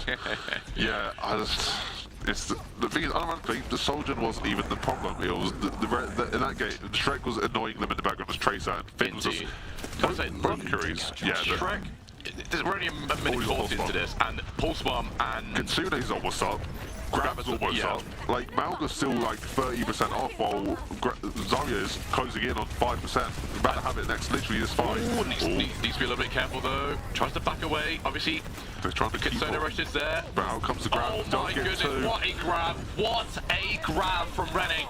Just launches it through the gap in between the, in between the doorways, and just Amazing. Beautiful catches, 3 players, both supporting it as well. That is excellent side play. I don't know how I felt about the pulse bomb though. Yeah, it's pulse bomb. He went to you'll use get it back oh, quickly. pulse bomb grab, great idea. I threw it and they're dead. They're already gone. They're already gone. They're already taken out. I watched Shrek pause for a second, realising, they're gone. But it seems Shrek's just doing what he does best, being a little gnat, already on 40% ult, but we do see Overclock coming up in literally just a second, and there it is. Indeed, Overclock's up. We see it on. Easy consider rush though, Over down goes Rene. Taken down, Rene. Hugging the wall power. Carl gets the kill into Shrek. They're going to keep on pushing. Okay, they try and get the forward spawn at least. No, but they don't. Thankfully, they don't get the checkpoint. Oh, He just barely missed it off by like a meter or 2. So it's very close, but they've gotten themselves back into the game, they're back on the push, and start to close that gap. The thing is, thankfully, without the grab threat up, they only have beat an Overclock, which is still very devastating. We've seen what they can do, but we look at the side of look at this flag. Look, we're just going to witness this. Overclock from behind. Here we go. Easy. This is one. Bit of space. Great bit of play. Shield, honestly, I think that's a fine use. They do down fairly quickly though, but it's good bit of play. It's a good power. A bit of defense, helping his which team. is what they needed. Peeling for his team. Rene's been set alight. The Reaper Death Blossom, not going to be enough. Still somehow not dead, but the beat's huge from Geode, and they do have the advantage coming into this. They have more HP. Carl takes down Egg Roman. The carry is gone. They're going to keep on going here as they need to try and somehow just come out on top.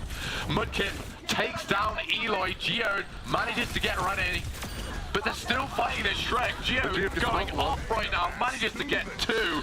Boop after boop, taking one after another.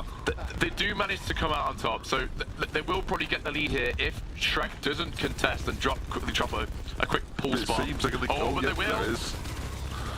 It's low HP, it's half HP. It forces recall immediately. Oh, that's a good bit of play by Shrek. They have to back away here. They have to back away. They can't contest. So, right, ICL, they've got to regroup fast. They've got to stay alive quickly here. They've got no ults in the bank. Closest to that Kitsune rush. But look, they've got Outstronics, they've got the pulse bomb. One time is hunting Shrek, he knows where he is, and we see everybody immediately turns onto him with no recall in the back. Oh, needs to be a little bit careful. The pulse bomb is there. But all Fin's been millions, and they just get cleaned. Good healing on the side of Outstronics. Finn punch at Mudkip, able just to keep them alive. And look at this Egg Roadman. It seems Carl chose to save Kitsune for next fight, which is understandable, but the problem is, I'm looking at Omnix right now. They've got grab up, they've got bomb up, and Geo does not have beat ready. So it's looking like a very free grab bomb, easy pick. There's no, they have Kitsune rush, but really, what's Kitsune going to do against this? Yeah, Suzu might save him, but that can only do so much. Indeed. They're going to keep on going here. This is, of course, map 4 in the grand finals of Spring and a C split, Overwatch split, but it's like, it's so dominant right now from Oxford. They've just got the lead, they've got so much pressure. Just look at that Malgus HP. It's just non-existent. Power is tanking so much damage. I think you've just got to swallow. Oh my goodness, that is a huge grab.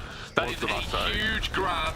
It was gone. Oh, but we see Reaper's kidnapped the bot slightly. Trying to stall it out a little bit, but they're going to have to try and fight back quick. Look, they've got 3 ults in the bank here, Oxford Omnix, but they do have a fair amount. ICL, they've got some in the bank, but it's looking rough. It's really looking rough. They've got that sound barrier. They've got the pulse bomb. It's looking very scary. They have to try and find it again. They do manage to knock down Mudkip. Good bit of play. One time gets Egg Roadman. Good bit of play. Needs to continue. Needs to get a couple more kills. Rene's still alive. Still high on, but still alive on high charge. Needs to somehow burst it down. Oh, someone said a naughty word. Naughty word in chat. Mudkip. Sorry, Finfunge goes down. Mudkip still alive. Does have sound barrier though. It was a good bit of play. Very well disciplined by him not to use it. But then again, yeah, he did get solo caged off, so he's thinking, is it worth me using just to save myself? And no, we've got a 40 meter advantage. Yeah. Why should we use ults? Just let them come to us. We're going to respawn in time.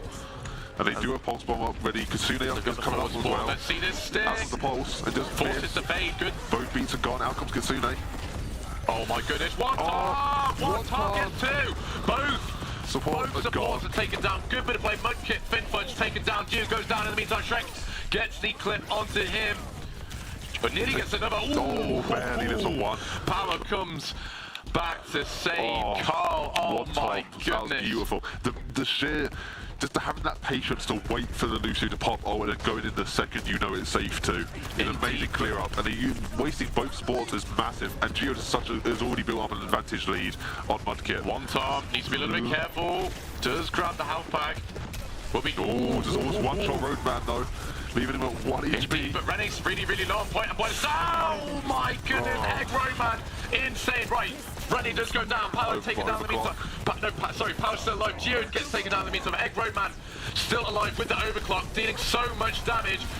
Gets another car taken down though, but One Time still alive, gets a kill, but it's not going to be enough. Mudkip gets the last headshot onto him, but it's looking dire. They all respawn in time, thankfully, so they're going to be able to contest it before it gets to the first checkpoint. They're probably not going to push it near their spawn.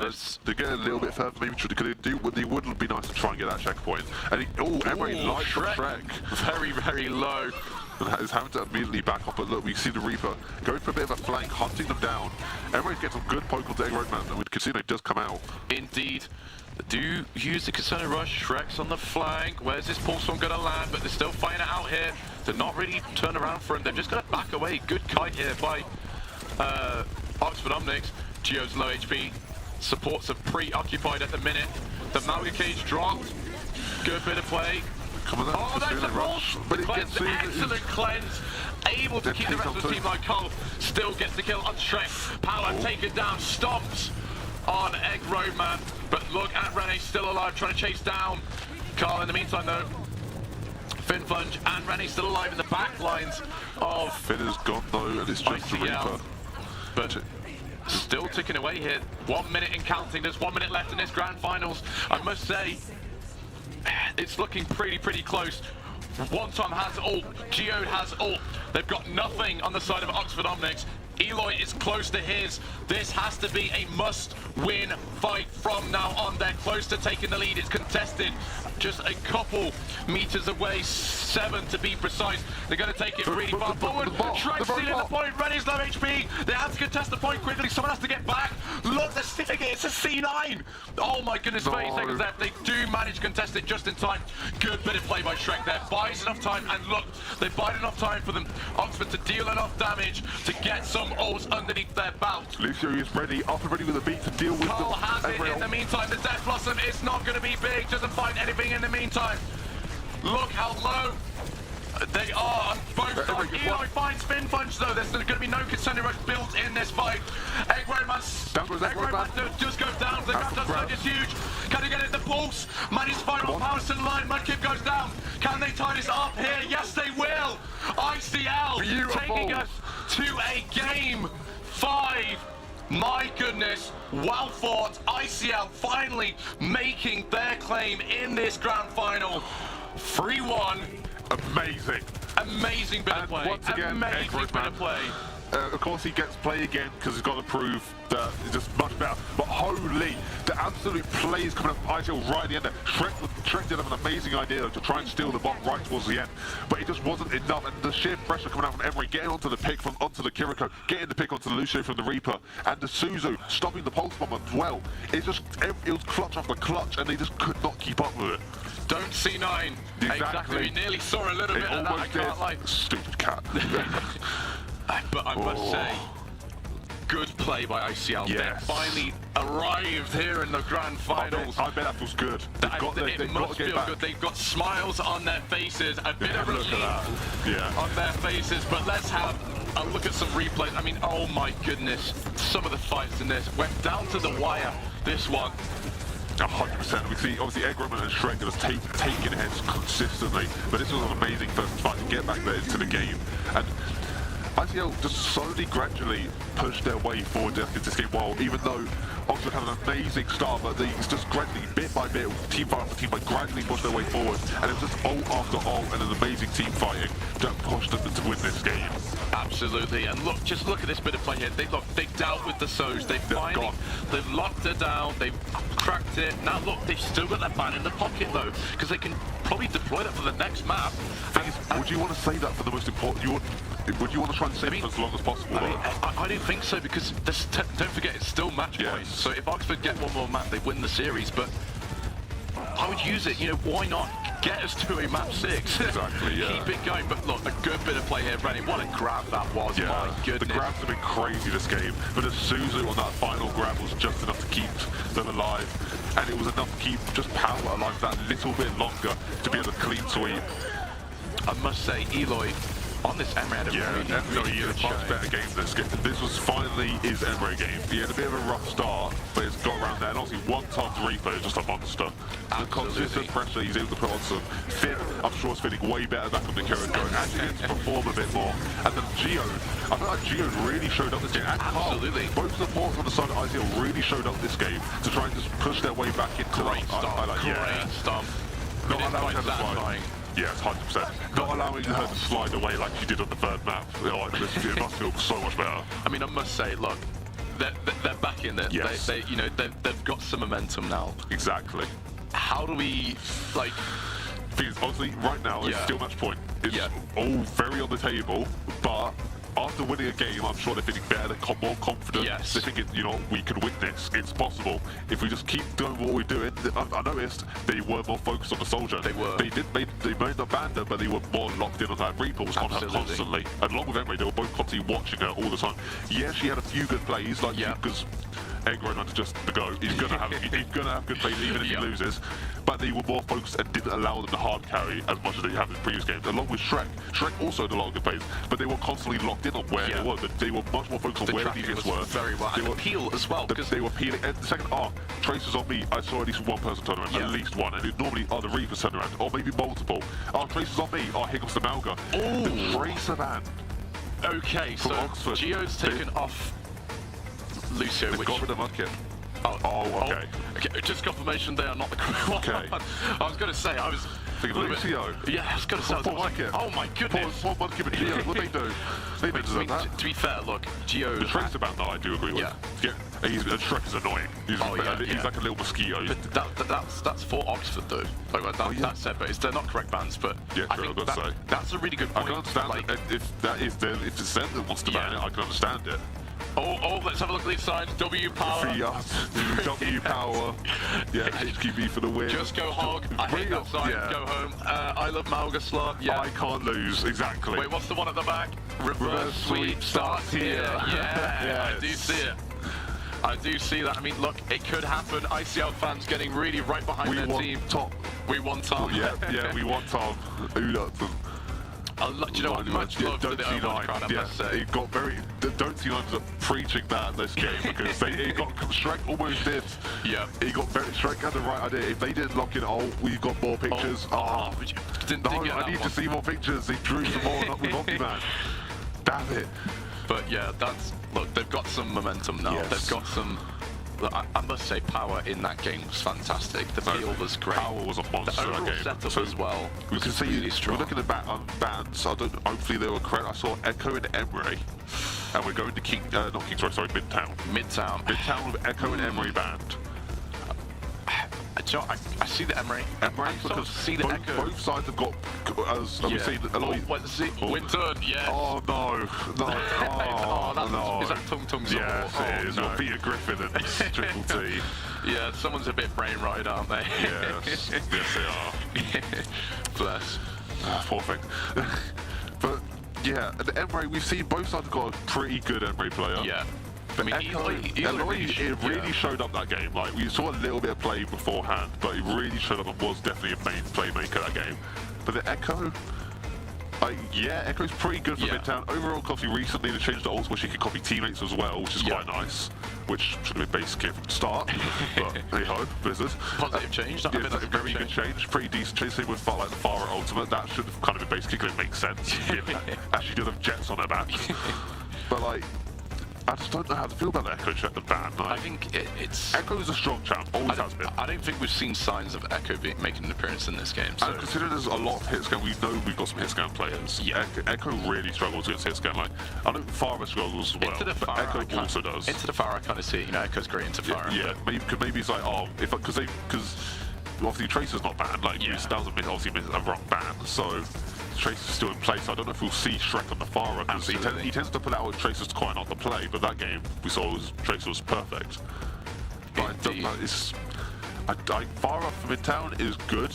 for the first point mainly, I'd say. Second point a bit. First point not as much because it's like when there's a roof and a much more close quarters in the higher areas, she kind of struggles because there's not enough place to move around. I mean, that's pretty much the last point on Midtown. I mean, first point's sort of difficult to... Exactly, you'd use it as a breach, maybe get it off kick, and then you'd swap. Like, I personally wouldn't play far on the mark. Love a bit of that. But look, they're really feeling themselves at the minute. The May, though. We finally see it. Hog. Oh, no. Oh, no. Power. Come on, lads. We've already seen some Maui. There we go. Just play Maui. He's teasing us. He's teasing us. So one time's onto the Genji. We've got Shrek on the Mei, though. So it turns out we do have a Mei player. So we're going to see why they banned it now. Maybe they've played Mei in previous matchups. Like we said, they've played a few quite a bit together. Indeed, but Geode... The Mei will be good against the Malga, Juno.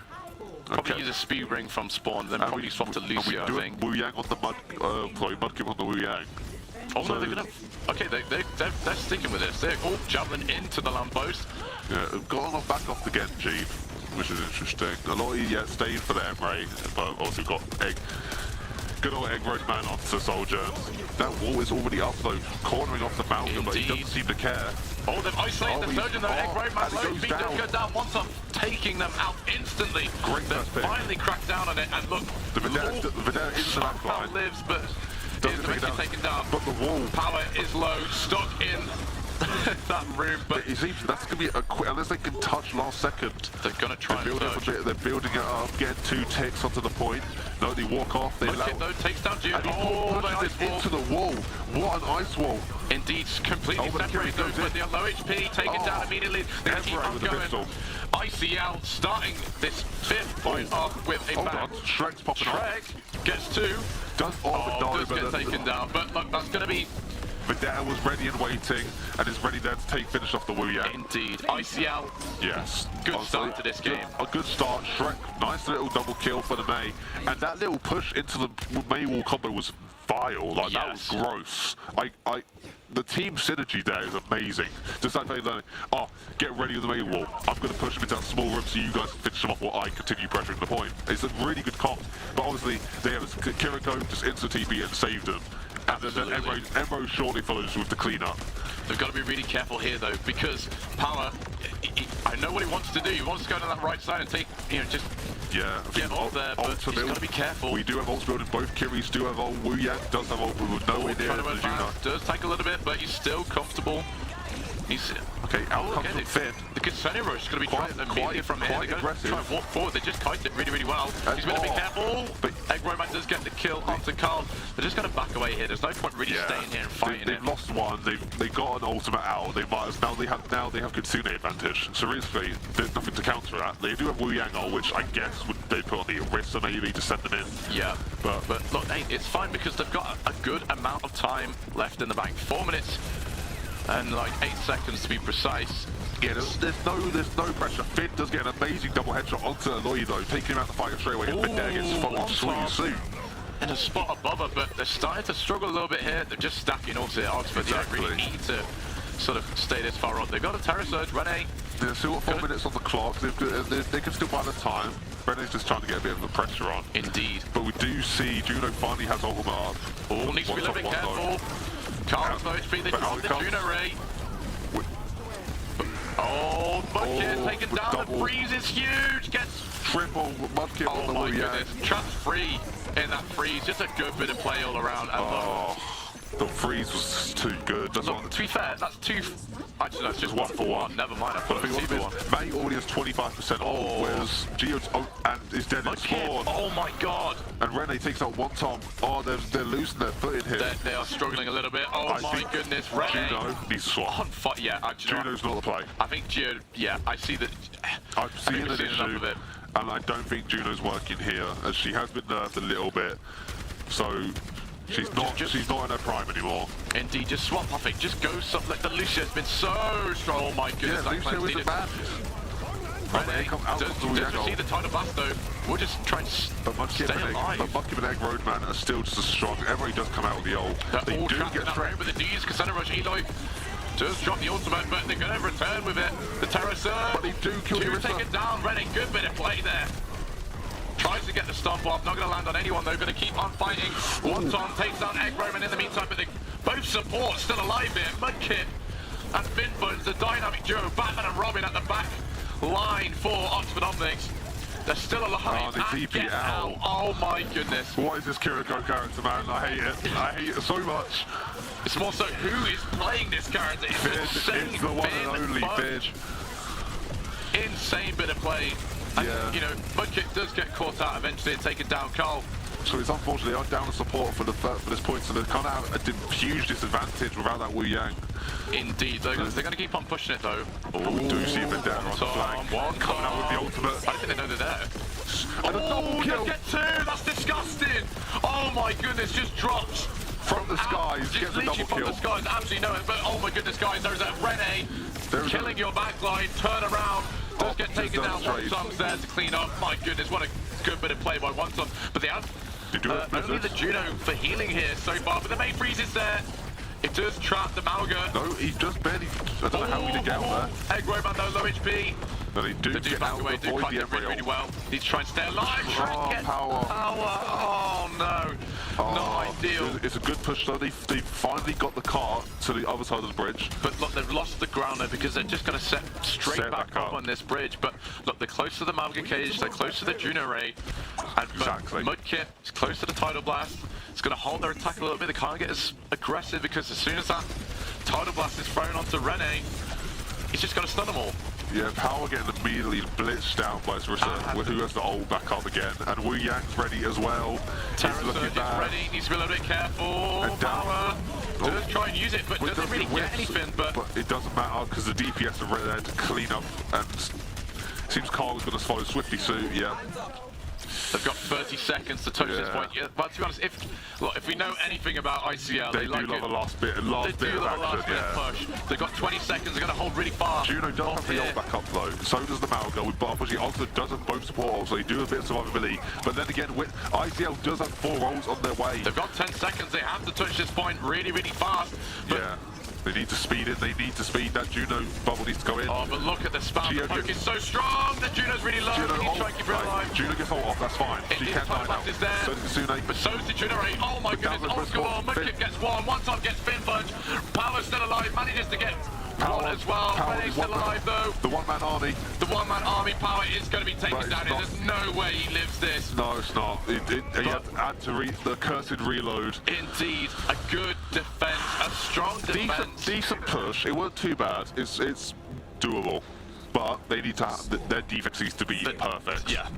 The defense has to be really strong. ICL. I'm telling you, the Juno wasn't the pick, I feel. I feel that there's only 2 ultimates compared to the Wu Yang and Kiri's who had like 3, almost 4 that entire round. Like, I get she has a much longer ult charge and it's a very strong ultimate, but I just feel there were better. Lucio might have been better, and the B would have gone crazy. For the Mei ult, for the Emre ult, it would have just been overall more useful and uptime as well. That's all you care about. Your ult uptime is so important in Overwatch, and if you don't have consistent enough ultimates compared to your opponents and your teammates, you're going to lag behind. Of course, this is Oxford map pick, so they are going to be a little bit more comfortable. Yes. On this map, but 100%. They've got to shine through now. ICL. This is the time where it matters. It all comes down to this final point. In fact, I think obviously we can hear a diva right now, so I'm presuming that is going to be Power. Yes. Once again, but the problem is we can see on the camera here above the heads. Juno? I'm not sure if I see the Juno. No, the Wu Yang is devastating. Mudkip's Wu Yang is a monster. He's getting as many picks as the DPS are. It's scary. So is Finn. Like, Mudkip's put in, like, in terms of kill pressure, but oh no, we got a Mudkip on the Juno as well, actually. Oh wow, okay, we've got Symmetra from the side of ICL, Shrek's back on this Mei, and it seems that this Mei is a force to be reckoned with. I'm understanding that ban a little bit more now. Absolutely. I mean, look, they've got the sim set up to try and maybe just evaporate that Arisa, but this instant swap from Rene onto the Zaya just completely just overlooks it. But hey, they're still alive. Just trying to burn down some time. Yeah, Rene's back on the signature Zarya while taking a bit of a break from the arrestor, which makes a bit of sense. Ooh, needs to be careful. Egg Roman, just who gives him that space? Look at that, instantly taken down. It's just going to be the floodgates opening. What's Diva going to do against a full charge Zarya exactly? Down goes Geode. No defense whatsoever, just instantly able to free roam and walk around. One time still alive, just trying to spam, not going to be able to do much. Going to be closed down though. Oh, good straight to the Kiriko. Low HP, they will probably take down. Oh no, still alive. No, they're still holding out. One time does get Egg Roman. Does take down Egg Roman, but I can't hit Low HP. Oh, the Curie does get the TP TP, a bit of play. Power still alive, gets much though. How have they turned this fight around? I've got no clue. Shot. Yeah, that was a good shot, but down 1 HP. How have they turned this fight around? I honestly, I'm not sure, but one top with that pick on Egg Roman. Look, they do give up 2 ticks, so... And they did 1 minute 30 down on the clock, so they've got 2:30 left. So one top, they're just trying to make a push onto it, but he does manage to get out with the teleporter. Buying a bit more time, down to 2 minutes 20.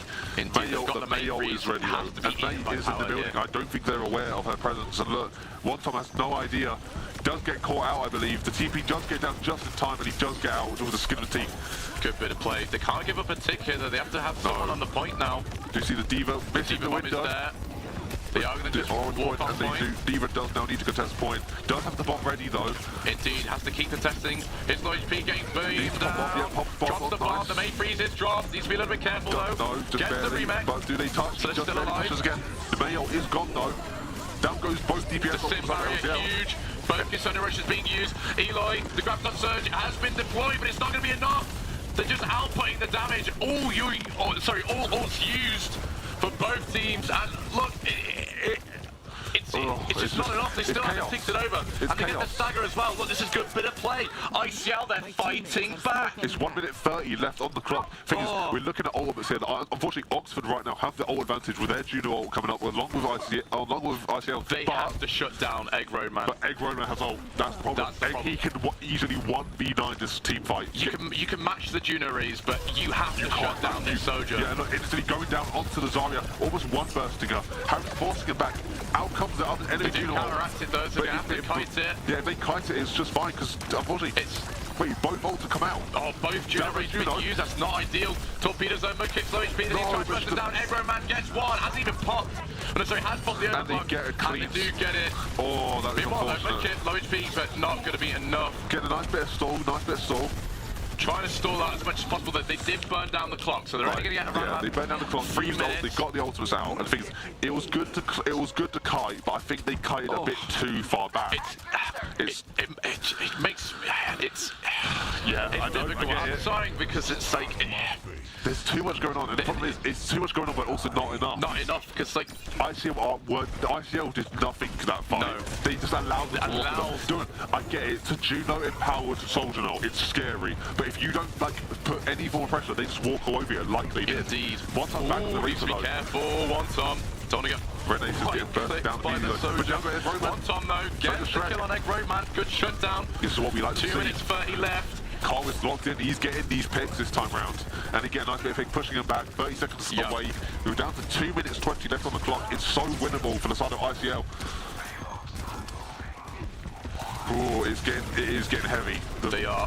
Things I'm looking at. The swap onto the Reaper, they're going to take a lot more damage here. Power needs to be really, really careful. As high energies are yet. Someone heal him up. Yeah, Emre's just getting that little bit of poke from the back of the eye, but his power is in a lot of damage. Has to run away. Has to back, it's fine, that's fine. Just well, 2 minutes left on the clock now. They need to get it a couple more meters. But down goes Geo, but out comes the casino. The Death Blossom! Eloy gets through with a grenade! Oh my goodness, it's trade zone! Shrek straight to Carl though. Eloy takes out Shrek. Eloy keeps on going though. And Power gets the kill. Oh, but One Tom's getting absolutely getting bursted. Finn, hello? Finn take down Finn is taking down everyone, taking down Reaper and the Malga, but it's fine. Because it's only Finn left, they can't contest. Yeah. But the problem is Finn has done a lot of damage, but it's fine though. They can regroup, they don't get too much pressure, they don't get too much mileage, but it's all about they need to put pressure down. They have to fight now. They have to fight. Out comes the Loy's every You'll have to look at the power, he's low. Egg Roman almost gets one shot. Oh my goodness, 16 HP. Is someone going to look at the card? No. Hello? There's someone on point. It's Shrek. Left 1 HP. He's being really sneaky, just pushing the point back. That's not ideal. But Egg Roman gets the kill onto One Tom. One Tom is low. Oh no, Power, I would have gone Power's a bit too low. Gets taken down. Why? He goes to aggressive.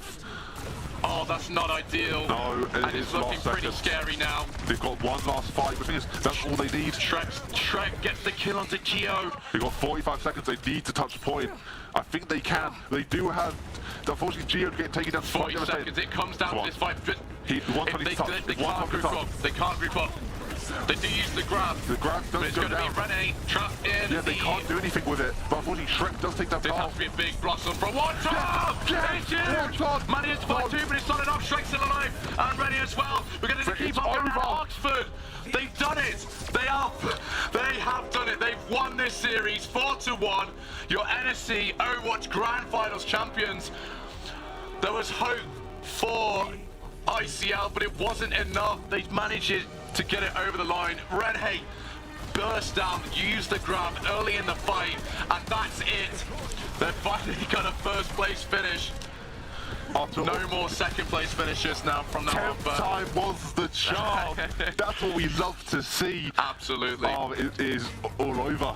Oh my goodness, it looks so good for ICL when one pump up the Death Blossom. They found their mojo, they were getting in the rhythm, and the Death Blossom went so good, but I'm pretty sure it was a Suzu that saved them just barely, but they also had the Juno ult down. All that extra healing was what stopped it. It was so close. Absolutely, it was. But hey, my prediction was right. Yes, fair play to your prediction. The underdogs did come out on top, surprisingly. Yeah, we weren't expecting that.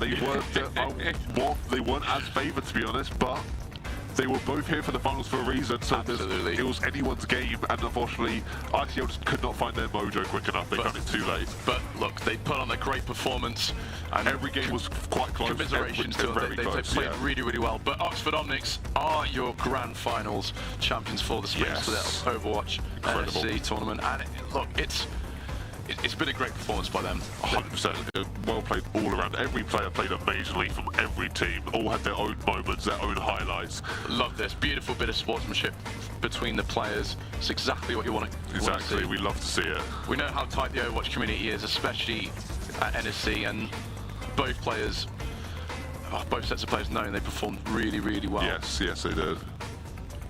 But they are the champions, Oxford Omnics.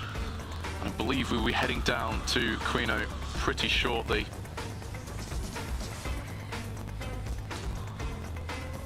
Different interview.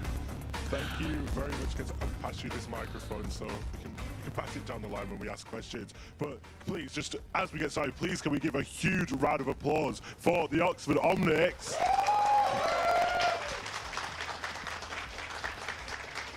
There was a moment there where I genuinely thought it was going to be a 4-0 sweep.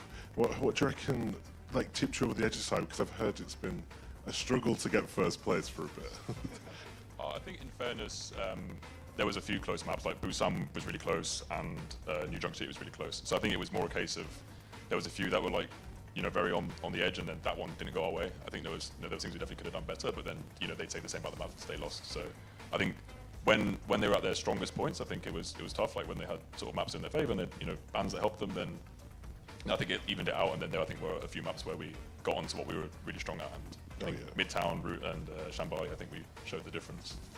It was a brilliant performance. Is there anything in specific that you think really tipped you over the edge this time? We practiced a lot, so we were caught a little bit off guard when we played them last week in a different final, and. We put a lot of practice, especially like against the Malga, especially because it's a really unique thing and it always tends to catch us out. So we put a lot of practice into that. We got a lot of help from sort of a Malga specialist to teach us the tricks, and I think that really helped us a lot. So I was fully about to ask, is there a specific player you wanted to highlight, but the way you're talking about Malga, I think that kind of explains it. But is there anyone else on your team you want to highlight? I think Jack made a really big impact. I think the Tracer bailed us out so much. We kind of ping-ponged a lot with Flex DPS. So I think the rest of our comp was pretty settled. But I think between there was a lot of different DPS we wanted to try, and I think in the end the Tracer really saved our skin a lot. Touching point on push maps, even if we lost, and I think on King of the Hill it was crucial. So I think that really settled it for us, and it enabled us to play much more defensively because we had someone in the back line sort of holding it down. Lovely, working like a well-oiled machine. I like it. Do you have any final words before I send you off? I just want to thank everyone who came to support us. I know it's it's not the biggest event, but I really appreciate everyone who took the time out to it's not it's just for this, so they really put time into this, and Kai gave us a lift to the load of us, which helped us tons. So, like, otherwise we had a bit of a long walk to our transport. So. I love that. Thank you very much. Please, can we give another cheer for the Oxford Omnics? But I do believe we are going to be able to go to our casters for a proper debrief of those games. Thank you very much, Karina. And I must say that they seemed over the moon and very, very chuffed with themselves. And like they said, the overall effort they put into saying they got help from a Malga specialist to deal with a Malga player. I love it's that. Genius. It's tactical. Yeah, I love that. They knew, like they said, they got caught off guard last week, how we've been saying, and they've learned from that and immediately went to deal with him. And they did. It worked. And you know what, like, it just shows the importance of coaching and reaching out. Like, it shows in esports, coaching is such a huge impact on the players. You don't realise how good of an impact it has until you've experienced it. But still well played the power, though, even after getting evidently countered by a coach, basically. He still played extremely well on the Malga. And look, I think, in summary, like, I think they summed up pretty well. Like, it was close. It's like they said, it was ping pong back and forth. And I feel that I'm sure they understood that it was anyone's game. It's just that they had a bit better. It absolutely was. But I think that's going to be all from us as we head to a quick break. Well, I believe Siege is coming up shortly, so we'll stick around for that. Bye-bye.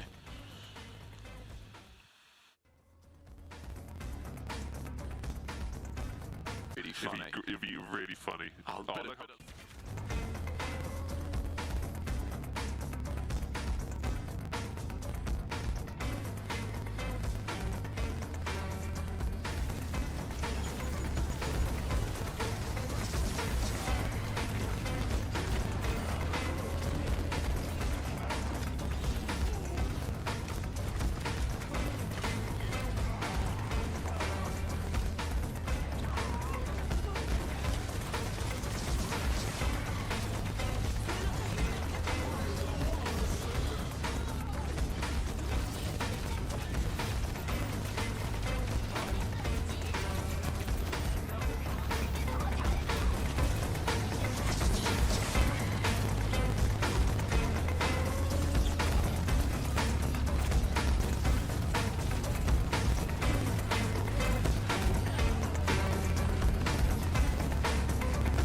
Hello and welcome to the NSC Spring Finals. I am your caster today, Mickey, and I'm joined with Tyler here, and we have two amazing teams playing today in the Spring Finals. Yes, absolutely. We have the Lincoln Swans versus the Gatekeepers, another run, because these teams fought in the upper finals and now they are back in the finals. Absolutely, and those teams both have a lot of history. First, let's talk about the Gatekeepers. They are historically very dominant in Siege. They've been consistently like top 1, top 2 in previous years, and as you can see, they continued that streak in this year as well, reaching the finals straight away, clean sweep, winning every single game in stage 1 and the playoffs. So they are a very big force to be reckoned with. While Lincoln Swans, they are, you know, not as clean of a sheet, but as you can see, they still made the finals, and they are the second team ever to reach the finals from Lincoln. So congrats to them, but you'll be playing against the Gatekeepers, and that's a very difficult match to be playing in. What can you tell me about this game and matchup that we have in store? I mean, absolutely. Now that they are facing again in the finals from the upper finals, I'm looking to see some, work on these, maybe the scrims and maybe some of these anti-strats that they're going to try and bring into this finals, because, some of these games at the upper finals were just so close. But, I mean, just coming into the finals now, there's so much pressure. It's the stage, it's the finals. They've got to make sure that there's no mistakes, that they play perfectly and that they do everything correctly. And honestly, I think both teams have a good shot at winning this, but we'll just have to see who comes out on top. I mean, both teams do have an amazing shot at winning this. They made the finals, of course, but most importantly, let's talk about the fact that they faced each other before. The Lincoln Swans played against the Gatekeepers in the upper bracket final, and the Gatekeepers had won 2-1 against them, and it did seem quite dominant, especially on that last map. And, when you have that record against them, you're confident you're going to be coming into that game just knowing what your opponent is going to do. But let's talk about how they can work around that. I mean, absolutely. I mean, just the fact that, they've already played in the upper finals and just making sure that, they kind of do these anti-strats, they do their research, and that's kind of, the dedication that they were trying to do. And, as we see here, the talent predictions, I'm honestly rooting for the Gatekeepers just out of statistics. They've done the best, clean sweeped everyone really, they've made it to the finals, they haven't really dropped anyone, and, it's just kind of, statistically, the Gatekeepers should win this. I mean, absolutely, of course, they have a clean sweep, and the history behind them is just so incredible. But, during the match as well, we have a very big talking point to talk about, because in this game, there was some beef happening during against the Lincoln Swans from the Gatekeepers. There was some BM happening in the chat, just cheeky typing, but, now we're on the big stage. They have the chance to see face to face and talk that smack right on stage. Now, do you think that will affect the game, or do you think Lincoln Swans will be cool, calm, collected, and just not clap back? I think that's really going to drive both teams. I mean, we saw the BM, we saw everything, but now it's, time to put the words into actions, It's time to prove why they're at the finals. Time to prove which team is the better team. And I mean, both teams, they're just trying to fight for this glory at the end, but it's just going to be so interesting. I mean, the Gatekeepers, obviously the undefeated run, now they're in the finals. I mean, with the BM and all that, I'm kind of, I'm hoping for, a little bit of rowdy action, but I mean, that's just me personally. What about you, Mickey? I mean, it'll be entertaining for sure to see. I would love to see some smack on the stage, honestly. It'll be very nice to see, and of course, just let them know what you think. Let them know you're better, and especially with your Gatekeepers, you're going to have full confidence going into that game. And the Lincoln Swans, although they'll be slightly more timid against the force that is the Gatekeepers, but I don't think that'll let the smack talk get to them. I think they'll be resilient. They got to the finals after all. Absolutely. And of course, they have the chance to redeem themselves, get that revenge against the Gatekeepers. They don't want that smack talk from the upper bracket finals affect them at all. And that's a chance to say, hey, you were wrong. This is the finals, and we'll prove to you that we are better today. I mean, absolutely. I mean, you know, the Lincoln Swans just falling short from the upper finals. I mean, it was so close to first games, but that last game from the Gatekeepers really just set them apart. I mean, the Chalet pick from the I think it was the Gatekeepers. I mean, the Chalet map pick, it was just absolutely generational. I mean, they played so well, you know, as a team and individual play. I'm pretty sure Sen went 16-4 on the scoreboard, so he did really, really well from that game. And I mean, that was, you know, the last map, you know, that all the dice were on that map for the final position, and the Gatekeepers got it. Lincoln Swans, you know, went down into the lower finals, won it. Now they're in the finals. You know, it's going to be so interesting to see how these two teams react to each other once again.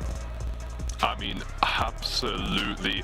And of course, we could talk about one more thing. The Gatekeepers have been target banning one of Lincoln Swans' best players picks, which is that Vigil. I believe it's Kappa, very strong on that Vigil on every single map, picking him very comfortably. And of course, it's not like the best character, you know, for that competitive play, but it's very good when you just they made it mechanically. And of course, the Lincoln Swans just want to play around that, and they do very well. They're in the finals, of course.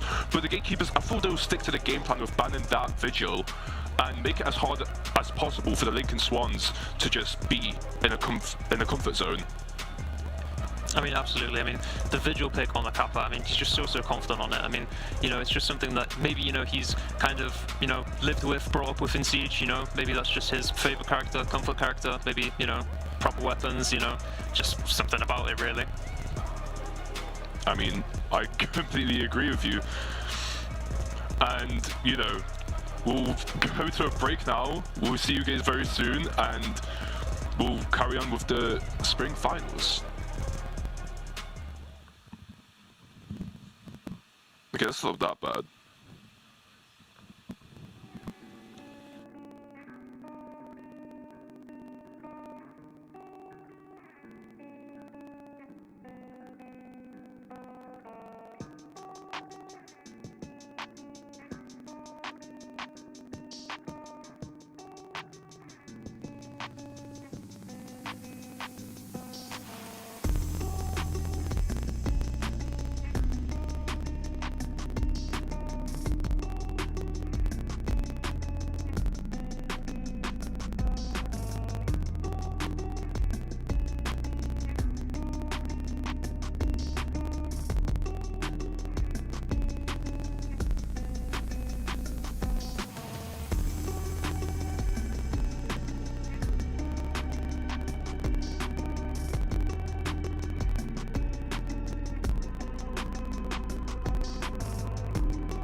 Hi esports.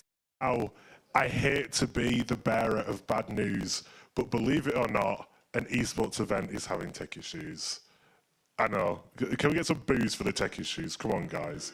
Yeah, it happens, but not all hope is not lost. We are going to be restarting the server. It'll be about 15 minutes, hopefully. Don't quote me on that. And for the people in the crowd upstairs, there is, refreshments, have a little chill out before this pretty intense final begins. And for all of you at home, just have a breather, have a chill. You're probably all on your PCs, play a game or two. That's all we need. But unfortunately, that is happening. But I'll throw it to a quick break, and hopefully we'll be back as soon as possible. So I'll see you in a bit.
Hi Esports, welcome back. I hope you've had enough time to recuperate, get yourself ready for the Rainbow Six Siege Grand Finals.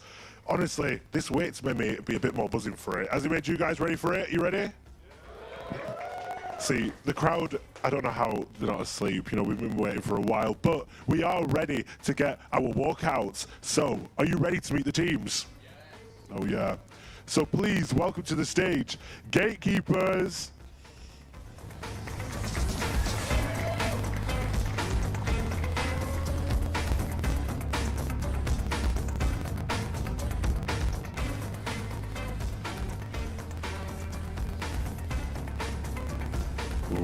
can feel the tension already. I've been waiting ages. We're ready for this. So please, welcome to the stage alongside them, the Lincoln Swans.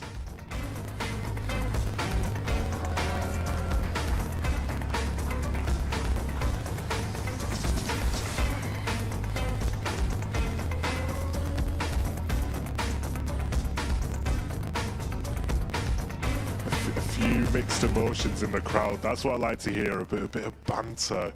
But, you know, before we get into the aggression of the game, can I please bring both captains to the front for a quick fist bump, you know, before it gets underway. There we are. Nice to each other. I'll send you back to your teams because I think both of you can admit we want to get straight into this. We want to see this game. So, casters, please get us some good Rainbow Six Siege. Take it away. Hello, and exciting to see the two teams. A little bit of a friendly fist bump here, you know, not talking any smack before the game starts, but, you know, the two teams are locked and loaded, and after a long technical break, we'll see them in action very, very soon. I mean, absolutely. I mean, now that these teams have, you know, walked out, shown their presence on the stage, you know, this is now the finals. You know, we are getting so close to seeing these two teams play. And the fact that we are so close, I am very, very excited to see this, you know. From the upper finals, you know, the Swans went down to the lower finals. And now both these teams, again, are fighting each other in the grand finals. So this is going to be so exciting. I mean, exciting it will be indeed. And, you know, the Lincoln Swans, they did fight their way back up there, and they've proven themselves to be worthy of the finals right now. And, you know, we'll see if the hard work will pay off. We'll see if they will get the NSC Spring Finals Championship. And, you know, we'll see if the gatekeepers will prevent that. I mean, absolutely. I mean, what are you most excited to see about, you know, these two teams play? I mean, I just want to see the star players just play against each other, and, you know. I mean, absolutely. I mean, we can see the map bans here, you know. Gatekeepers taking out Fortress and then Swans for Bank, you know. Maybe they're just, you know, not too, like, you know, happy about this, you know, these maps, but, you know, the Night Haven coming out. I mean, we've seen both these teams play labs so much, but, yeah, you know, maybe Gatekeepers just thought, you know, maybe Swans just looked a little bit too strong on it, you know. Cafe ban coming out from Swans, you know, maybe just not a comfort pick for these, you know, for these players, you know, maybe they just don't like the map too much. But for the map picks, Gatekeepers pick Chalet. I mean, these teams have played Chalet on Border so much, it's been crazy. I mean, we've just seen these two teams play it so much, it seems routine for them almost, you know.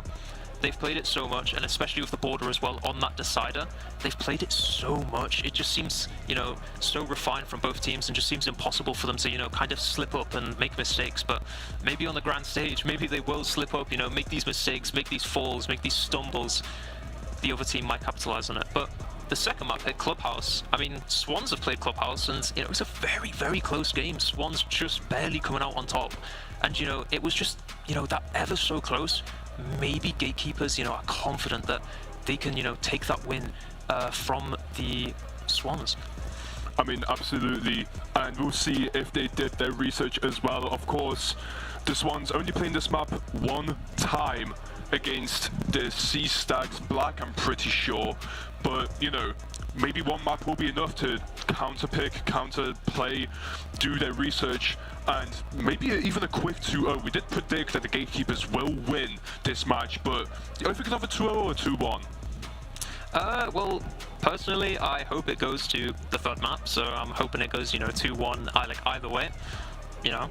But if it is a, you know, just a clean sweep, I am very excited to see it, you know. I mean, hopefully we see some, you know, good plays come up from both these teams, and I just really am excited. I mean, but hopefully it goes to the third map. I'm excited to see the Border. I mean, I'm just as excited as you are, and Chalet, what an insane map that the Gatekeepers are so comfortable on. But, you know, we did say that that both teams are comfortable on this map, and, you know, I think last time the Gatekeepers did have Lincoln Swans' number on it.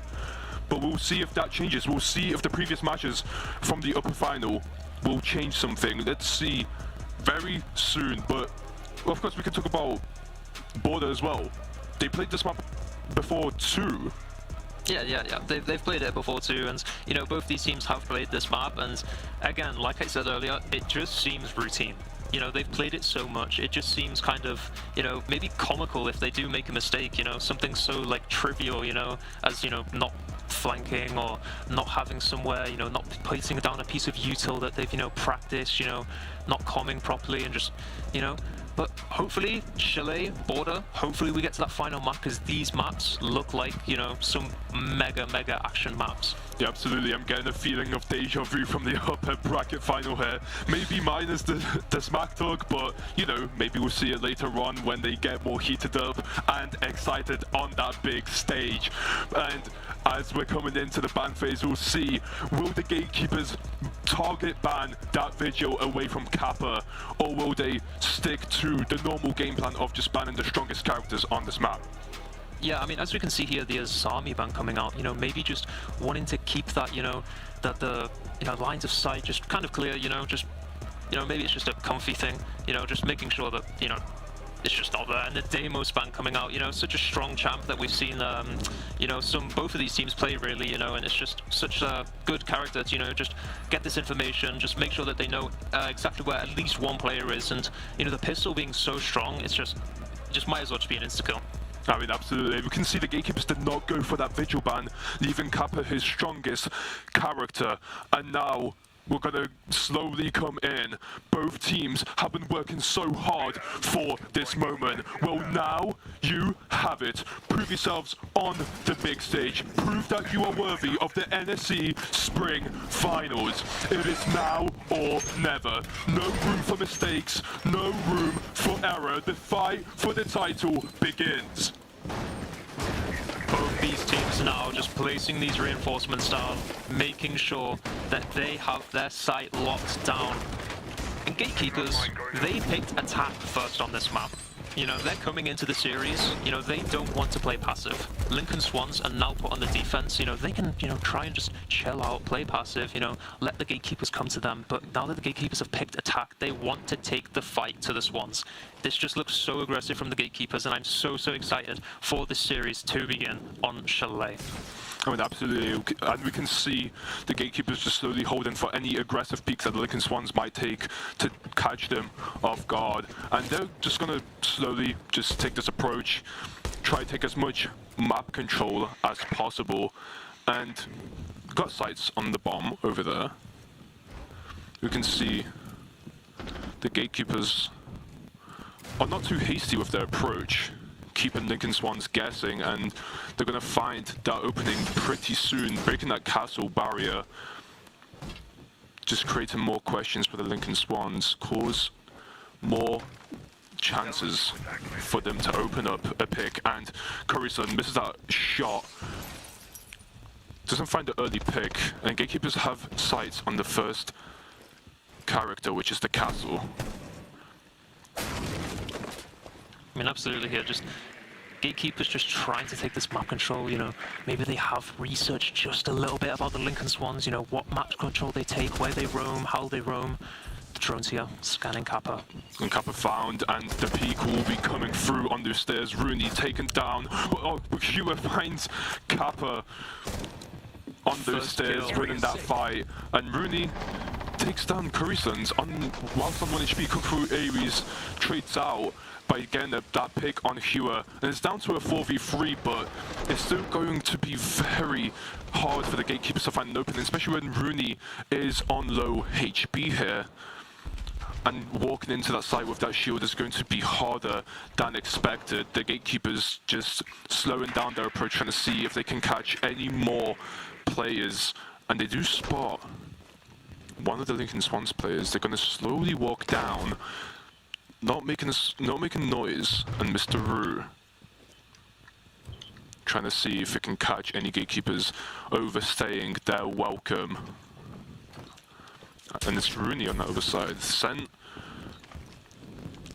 sending that fire there, just try and stop some rotates, try and clear some angles out. General finds Rooney. And Sent gets a good timing on Kung Fu Aries. Make sure that they are back in that advantage. And, ooh, Mr. Roo finds a headshot to Fane. And the last two gatekeeper players playing together, but the diffuser is nowhere in their hands and the time is ticking slowly. Mr. Rue caught off guard and the stairs player is found, and it's the gatekeepers getting the first round of the finals. I mean, absolutely. I mean, just the time there, it's just taking down so slowly. It feels like the gatekeepers, they didn't panic at all. They knew where the Lincoln Swans were, and the Lincoln Swans, they just didn't want to play passively. They wanted to take those fights, it seemed. And the fact that they took those fights, it just resulted in the round loss, and the gatekeepers are now up 1 round. I mean, absolutely. We saw how calm they were under that pressure, and maybe Lincoln Swans thinking they could just run away with it, thinking that they had the round in the bag, and of course the stairs player caught on the last second just guarantees that round for the gatekeepers. The fight not favouring the Lincoln Swans, and now they're gonna just same thing again, slow approach, make sure they can just run in with Rooney on that blitz and try take as much map control as possible. Of course, again, as you said, taking the fight to them. They want to take control of the finals. They are the one that are confident. They are the ones that know they're confident they're going to win. I mean, absolutely. I mean, the fact that they're so confident in picking attack first, especially in a LAN final, I mean, it's just insane. I mean, the confidence to even, pick attack and just, not even just chill out on defense, just, just kind of scout out what the, what the kind of energy is like from the enemy team. I mean, that's got some massive confidence. I mean, they should have massive confidence.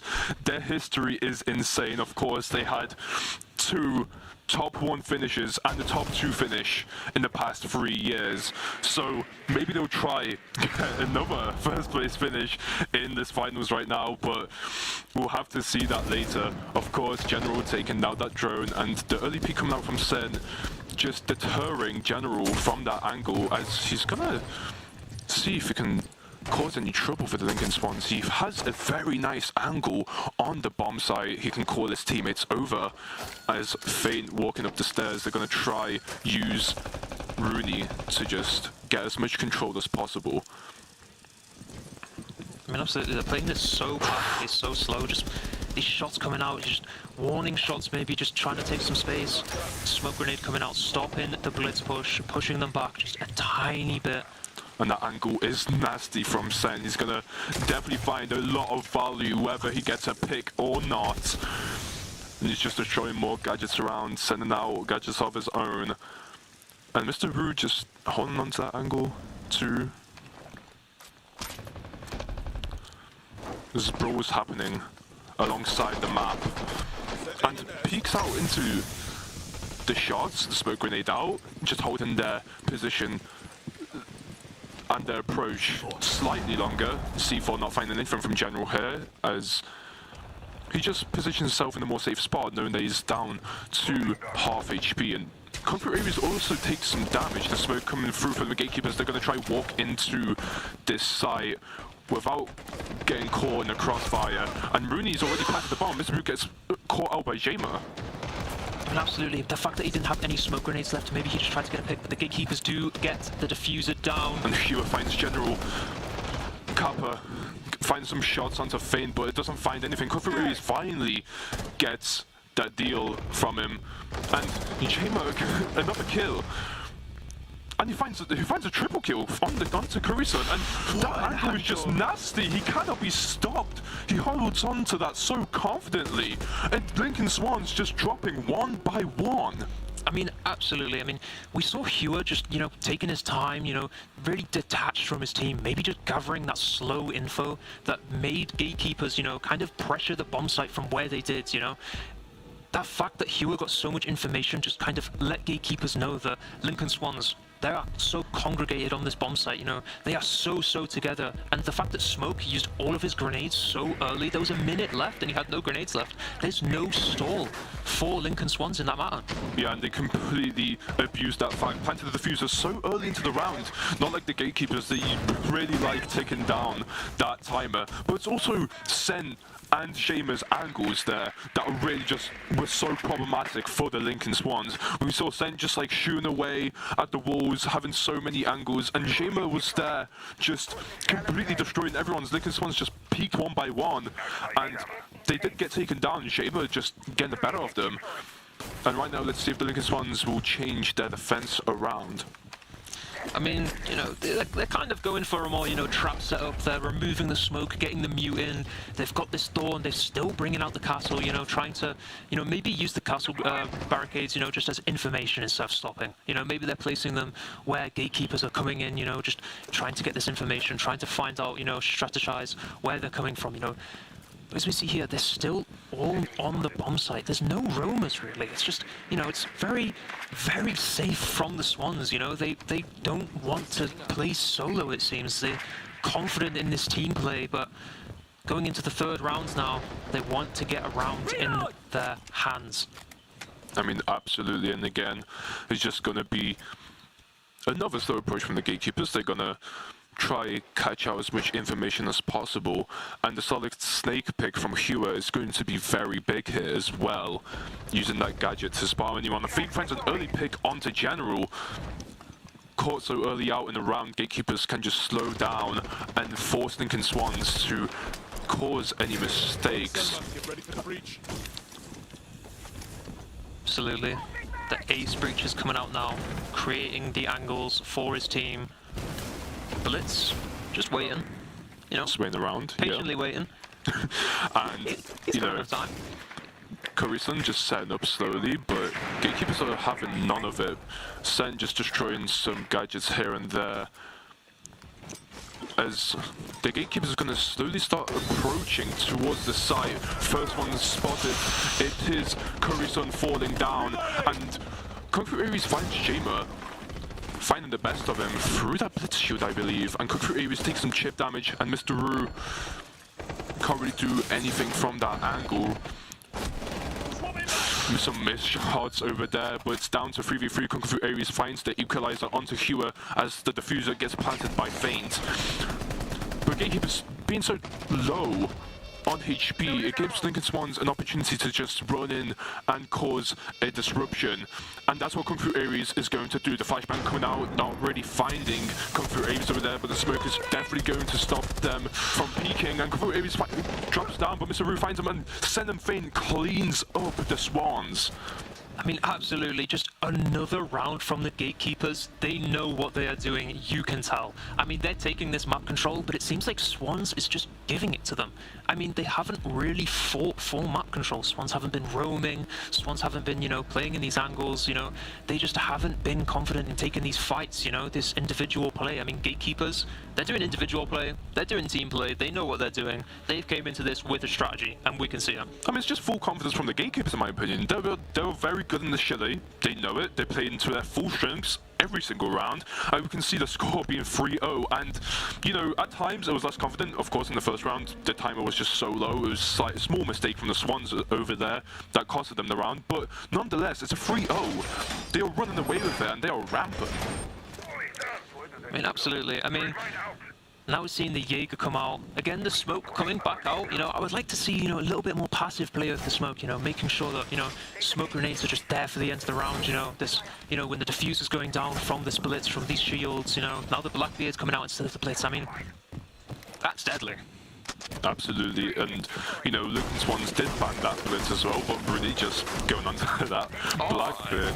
So, you know, that doesn't really stop them from approaching their site, and Hua picking that Docker Beast, so they're going to have a very interesting approach to this, using that gadget and causing as much disruption as possible to the Swans.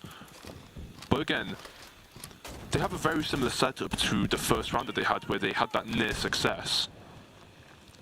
Absolutely. I mean, we see here Swans playing, you know, a little bit more. You know, they're playing their top site, they're playing their bottom site. You know, they've got their players, you know, spread out just a little bit more. Even if it is so close to the bomb site, they are still, you know, a little bit more roamy, a little bit more, you know, just around there, around the map, just trying to get this info before gatekeepers get it. I mean, the shots coming out. Hua finding Mr. Ru. Gatekeepers, man advantage.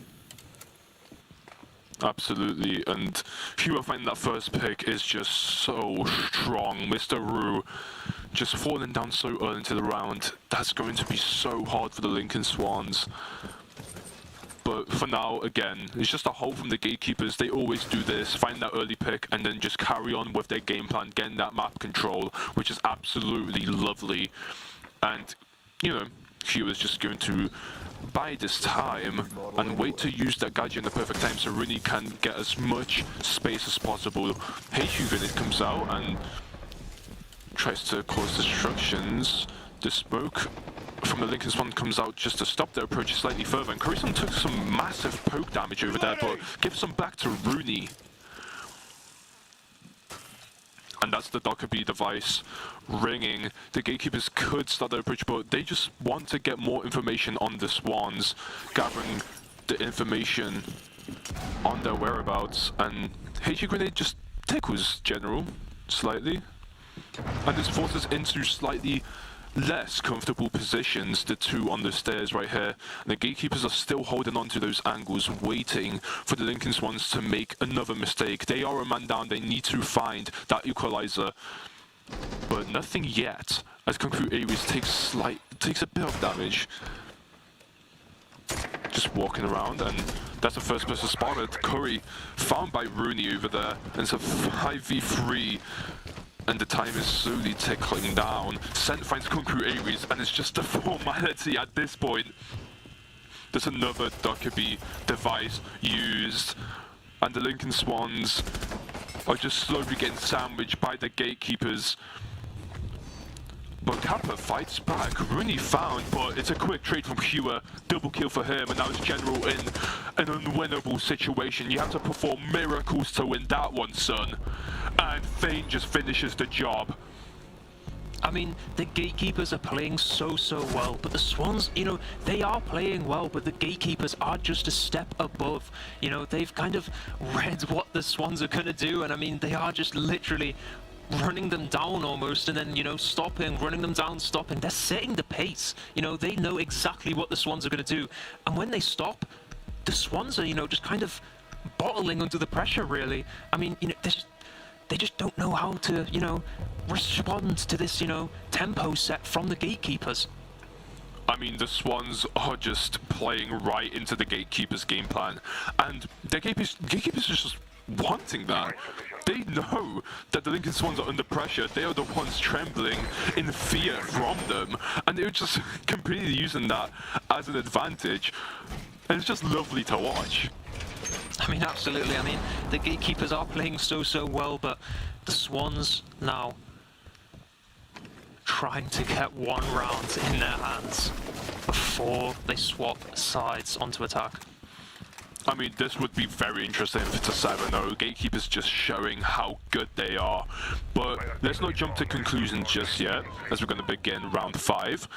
And, you know, there's a big difference. Kappa finally on his signature character, back in his comfort zone, and we'll see if this impacts the way they play. And again, gatekeepers are aware that Kappa likes his Vigil, and he was keeping it away from this whole time. So maybe Kappa is trying to catch him off guard, maybe not picking that Vigil too early, but we'll see if that matters. And Mr. Ru just taking damage from that incendiary. I mean, absolutely. Just again, the slow play, trying to get this information, just trying to know where the Swans are, and then kind of capitalize on where they are, what info they have, what space they have. See the Flores drones coming out, just trying to find this info, trying to break this util. Slowly going through, getting all of this map control that they are given. Absolutely. And again, Kappa is trying to be the knife in the back. He has a nasty setup over there, which could buy the gatekeepers in the back. But right now, again, it's the same game plan. They are just playing to the strips, and Concrete Aries just not shooting there. There's a Blackbeard chill in the way. Oh, of course. But as we can see, the Lincoln Swans just posted up and just playing into the gatekeepers' game plan, and they are very comfortable in this position. Lincoln Swans are the only ones to take down as well, and Kappa, let's see what you can do, but they're not on your floor, you have to peek them instead. Hua trying to find anyone that's peeking out this wall, as we saw Feint, finding Curryson on the other side of the map, and now Curry in that pixel angle, waiting for any gatekeeper players, and General just gets knocked down. He finds Rooney instead, and Mr. Roo just picks up 2. Feint and Rooney falling down at his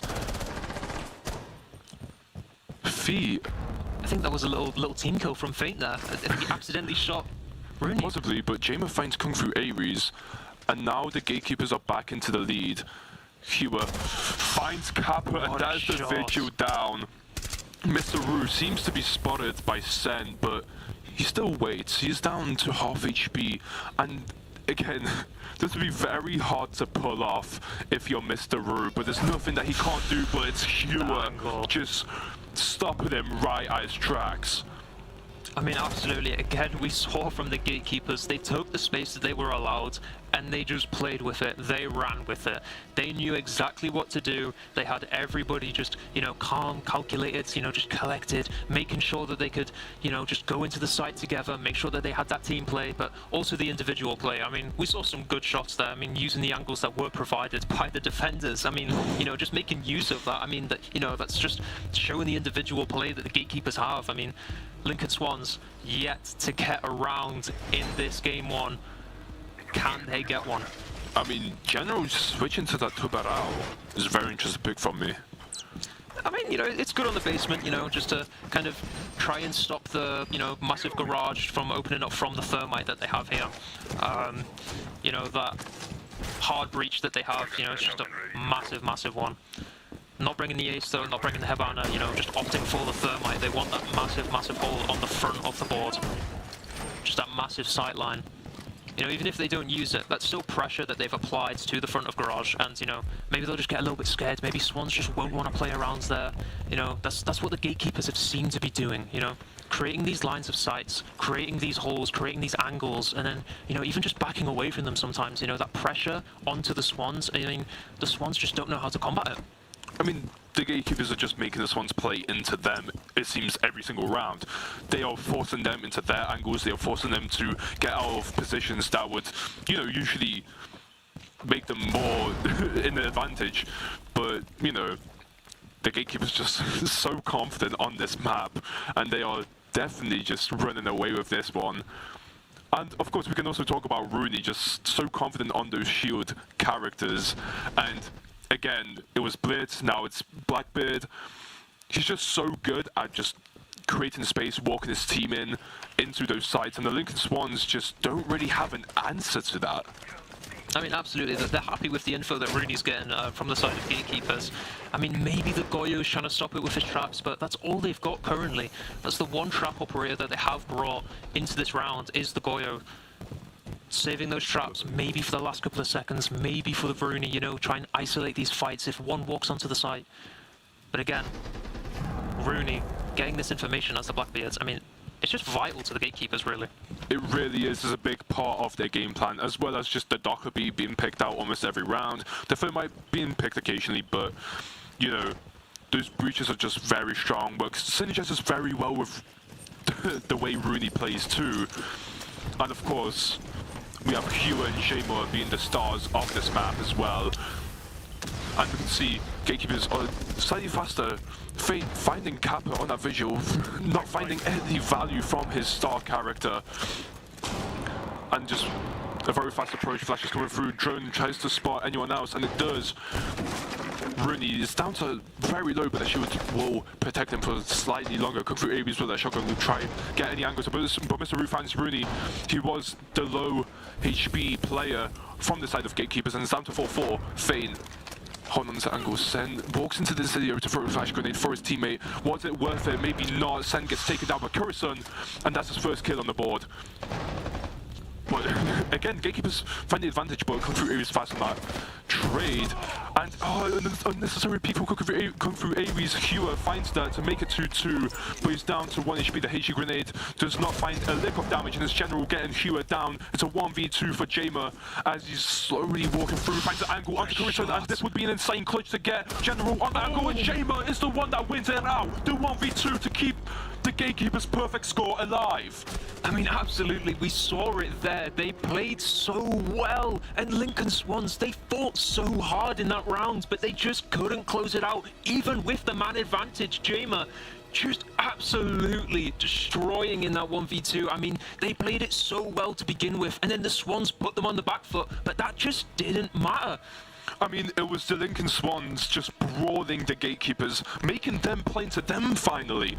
But nonetheless, there was some small micro mistakes. We saw Kung Fu Aries just swinging that angle, and Hua finds him, which doesn't... It really didn't help. But Jamer, nonetheless, one insane player finding that 2v1, and now the Gatekeepers are just going to absolutely be flying. I mean, absolutely, the side swap is coming out. Swans now on attack. Can they get an attack round, or will it be a clean sweep from Gatekeepers? Some bans coming out here, the Clash, just to try and stop that info again, because, you know, Clash, you know, Rooney's been playing this Blackbeard, he's been playing this Blitz. Might want to try and play that Clash, but Lincoln Swans are having none of it. I mean, we see Jamer picking that vigil, telling Kappa, what you can do, I can do better. And of course it's 8-1, he has that full confidence with him. But we'll see if he gives Lincoln Swans a taste of their own medicine over here. And this will be very interesting. If it's a 7-0 and he shows, hey, you made this character, but I'm better than you. Than you are in him, then that will be a big mental boom for the Lincoln Swans, but don't quote me just yet. We're going to slowly get into this round. More barricades being broken, want some early peaks. The Gatekeepers want to fight the Lincoln Swans very early, it seems, into this round. And of course it's going to be Jamer, the knife in the back. And it will be even worse if the knife is in Kappa's back. The Gatekeepers just a clean setup. I mean, absolutely. We just see here a different approach from the Gatekeepers. We see that they have so much roamers, so many roamers, sorry. And, you know, just getting this map control first and just trying to take it away from the Gatekeepers, the Lincoln Swans. And just trying to, you know, kind of fight on this front foot instead of playing passively like the Swans did on defense. I mean, absolutely. And those early peaks are happening. The barricade's slowly getting broken by Hua, and he's just very confident on this angle, and he does find Curryson. Great shot from Hua as he gets forced out, but he's very confident to just re-peak that, get back that map control that he had lost. Kung Fu Aries trying to find some damage through that wall. And ooh, just a hit spotted by just General. So doesn't really find the shots. That's so unlucky. Lincoln Swans could have had an opening on the Gatekeepers, but there's still a man down. Hua and Fane down to low HP, and Bruni also takes damage. Gatekeepers, not a lot of HP distributed through all of their teammates. The Lincoln Swans can start just roaming into the map. And Kung Fu Aries finds Jamer as well. That is the visuals down.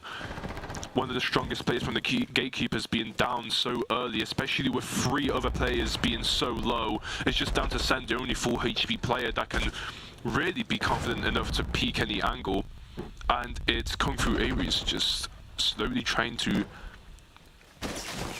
tickle down at the Gatekeepers. Sen shooting back, not afraid to take that fight.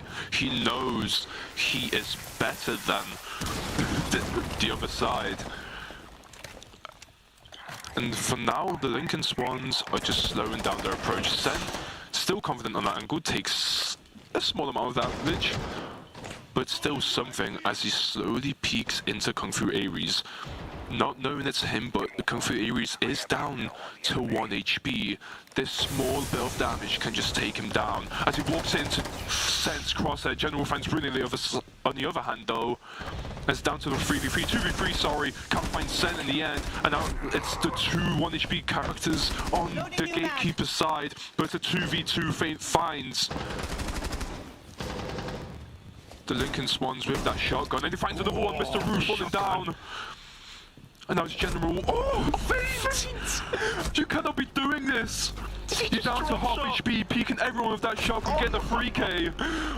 And the Gatekeepers win map 1 with that amazing round from Fate. I mean, just what a map. I mean, the Gatekeepers just ran away with it. I mean, we saw it in the upper finals. It was 7-2. Swans got 2 rounds, sorry.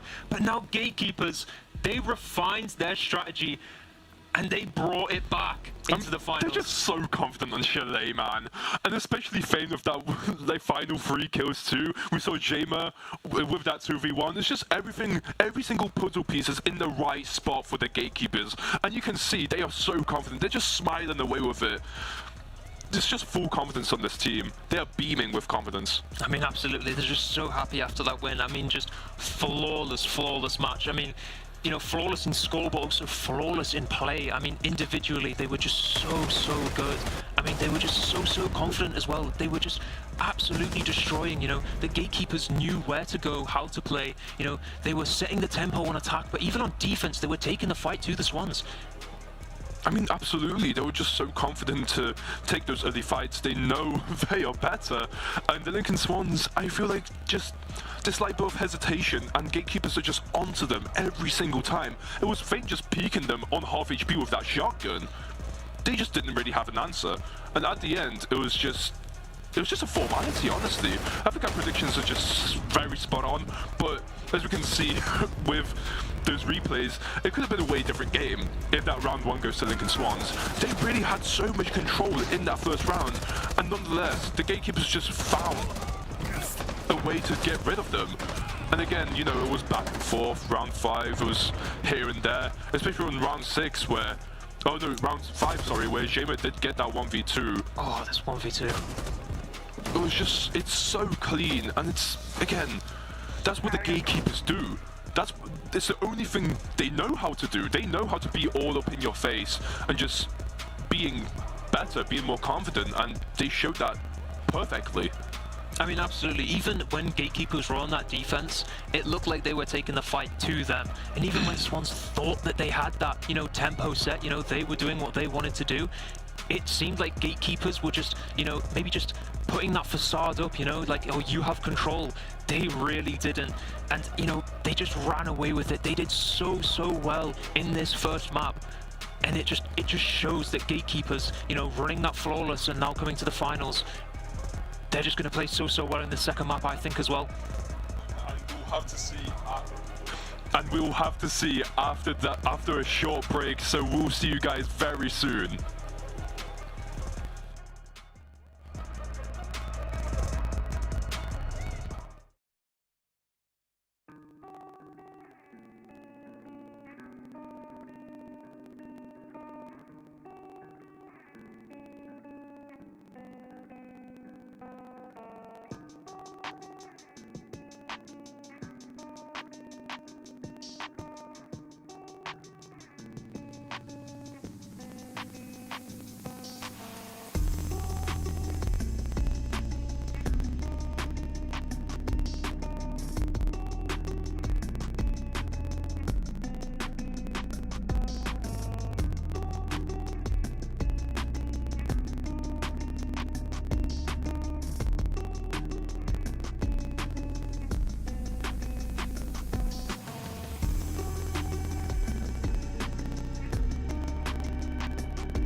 Hello and welcome back after the break, after we've seen a dominant display from the gatekeepers just on Chalet.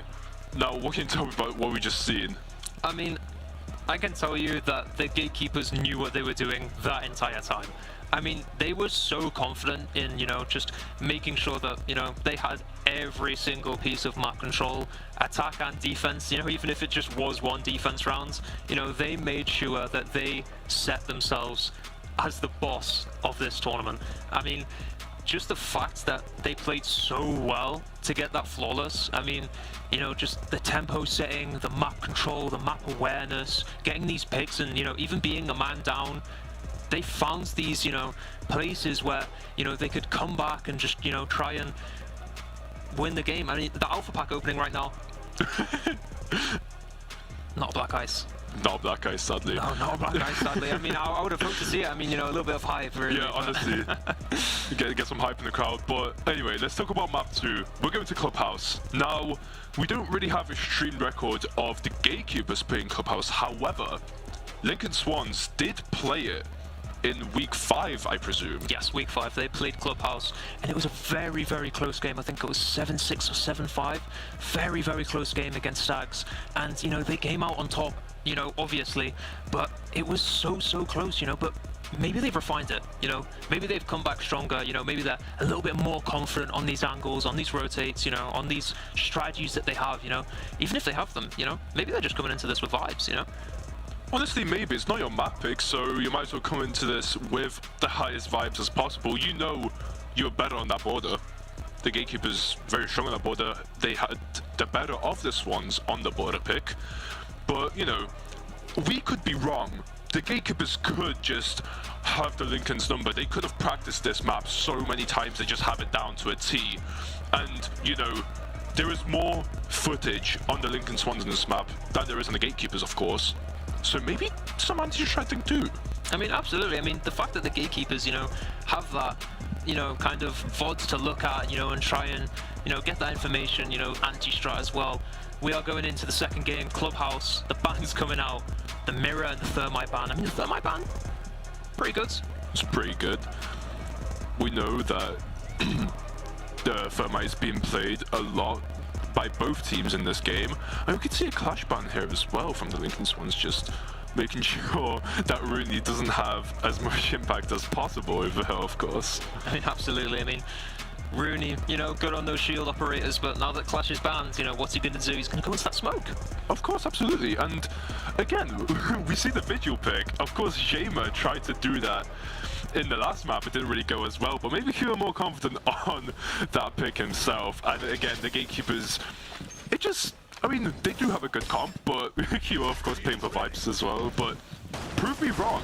This could be just another clean game. Maybe gatekeepers run away with it once more. What are your predictions for this map specifically? This map specifically, I hope it's a lot closer game, because last game was a sweep. I'm looking to see some action from both teams. I want to see this individual play. The first game jitters, they're out the way. That's not an excuse anymore. The action phase is starting in 5 seconds. And I really just want to see both teams just, maybe not even the team play. I'm excited to see the individual play. I want to see some clean shots come through. These angles are being held, as tight as possible. The pixel angles, Hewer. I mean, look at that. He's just trying to spawn peek 10 seconds into the round. He is so it's just confident. A sheer confidence. Yeah, as you just said. And again, we mentioned in the first map, Lincoln Swans are on this attack. They have the chance to make the gatekeepers pay to them. Oh, that's a nice shot in general.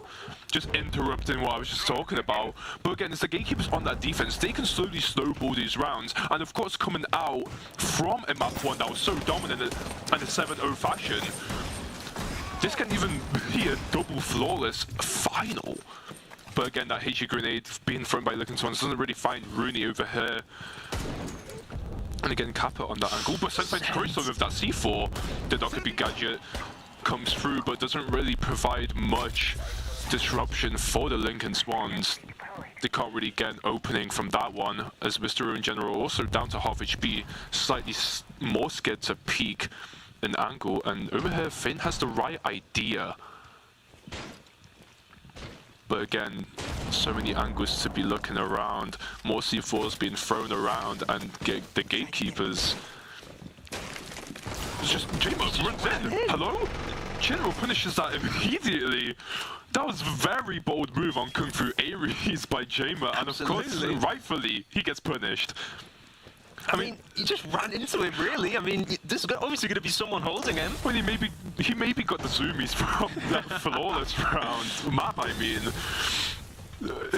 like a couple minutes ago, but Lincoln Swans aren't that bad, and again, General finds Rooney, just a second one for him, and Kung Fu Aries finds Fate, it's a 2v4, down to a 1v4, Kung Fu Aries finds 2 and is sent in a 1v4 now, and Kung Fu Aries dodges and weaves and Sen falls down. The flawless streak stopped, and the Lincoln Swans are finally on the board in map 2. I mean, absolutely. I mean, you know, maybe a little misplay from the gatekeepers, you know, maybe just a mercy round almost, but the Lincoln Swans, you know, they took a round and they looked strong on that attack. I mean, it was kind of a throw round, just the gatekeepers testing the waters, especially Jamer over here after having such a good, complete performance on that map 1. But now the gatekeepers are going to slowly take this more seriously. Lincoln Swans, you know, they aren't someone you can just mess around with. They will punish you when you do silly plays, when you do a way too confident play. It's almost cockiness coming out from the gatekeepers. I mean, absolutely, but what I liked about that round from the gatekeepers is that they played everywhere at the start of the map. You know, they took the fight to the Swans to show their dominance in that flawless round, but they got put in their place. I mean, the shots came out, you know, there was some damage onto the Swans, you know, 10 seconds, 30 seconds into the round, but even so, they did so well. And again, Aries on this blitz, just making sure that he can, you know, run in, blind people. You know, he wants to take this space. Maybe just taking a page out of Rooney's book, really. Yeah, honestly, just doing what he can as well. But it was Kung Fu Aries and General playing off each other very well. General just making sure Kung Fu Aries doesn't get run down. And of course, he stopped that from happening. And Kung Fu Aries with that pistol, just knowing when to drop that shield down just in time. And General also playing around that. You know, all eyes on Kung Fu Aries, General peeks you. All eyes on General, well, Kung Fu Aries has that pistol in his hand at the right moment. So, you know, the Lincoln Swans are slowly getting a hang of this. They're slowly reading into Gatekeep's plan. And of course, it might have been a throwaway round. But the Lincoln Swans finally on the board. Maybe this gives them a surge of confidence into this map. But Sen finds Kappa with that C4. I think that's again. I think it is again. That's twice now. The C4s from Sen finding the better of the Swans. The explosive damage, and Sen on that nasty angle doesn't really find anything. And the Lincoln Swans are just taking more high ground away from the gatekeepers. They want to create these angles and cause as much disruption as possible. And the gatekeepers, they seem to be chill with it. They're just slowly holding, being very resilient. And, oh, just barely spots out to squint my eyes over there if the foot was peeking out. And again, the gatekeepers just taking back map control that may have been lost. They know that the Lincoln Swans have that upper floor over here, so they want to just spread out, make sure that no angles are congested and concentrated with players. And they want to just make sure that the Lincoln Swans can't just do whatever they want. Absolutely, here the tempo just being slowed down by Swans. Just finding this util to break, making sure that they can kind of get eyes onto the gatekeepers, finding where all of them are, finding where all the utils placed, and just some pop shots coming out here. But Kung Fu Aries with the shield, fire now. And Hewer finds Croson. It's a 5v3 now. All Lincoln Swan players just falling down, picked by piece. And Kung Fu Aries also taking damage, tries to fight back, but ultimately takes damage himself. General finally destroying that barrier. But again, nothing to be found. Sent confident on this angle. Flashbang comes through from the Lincoln Swans, but again, this won't be your entry window just yet. They have to walk with Kung Fu Aries, play off his shield over there as he slowly walks in to the sides. To play in that smoke from the gatekeepers, and he might just swing through that for timing, but that's the shotgun play, and Kung Fu Aries just walking into the site. He drops down. Hewer And Mr. Ru finds, what's going on?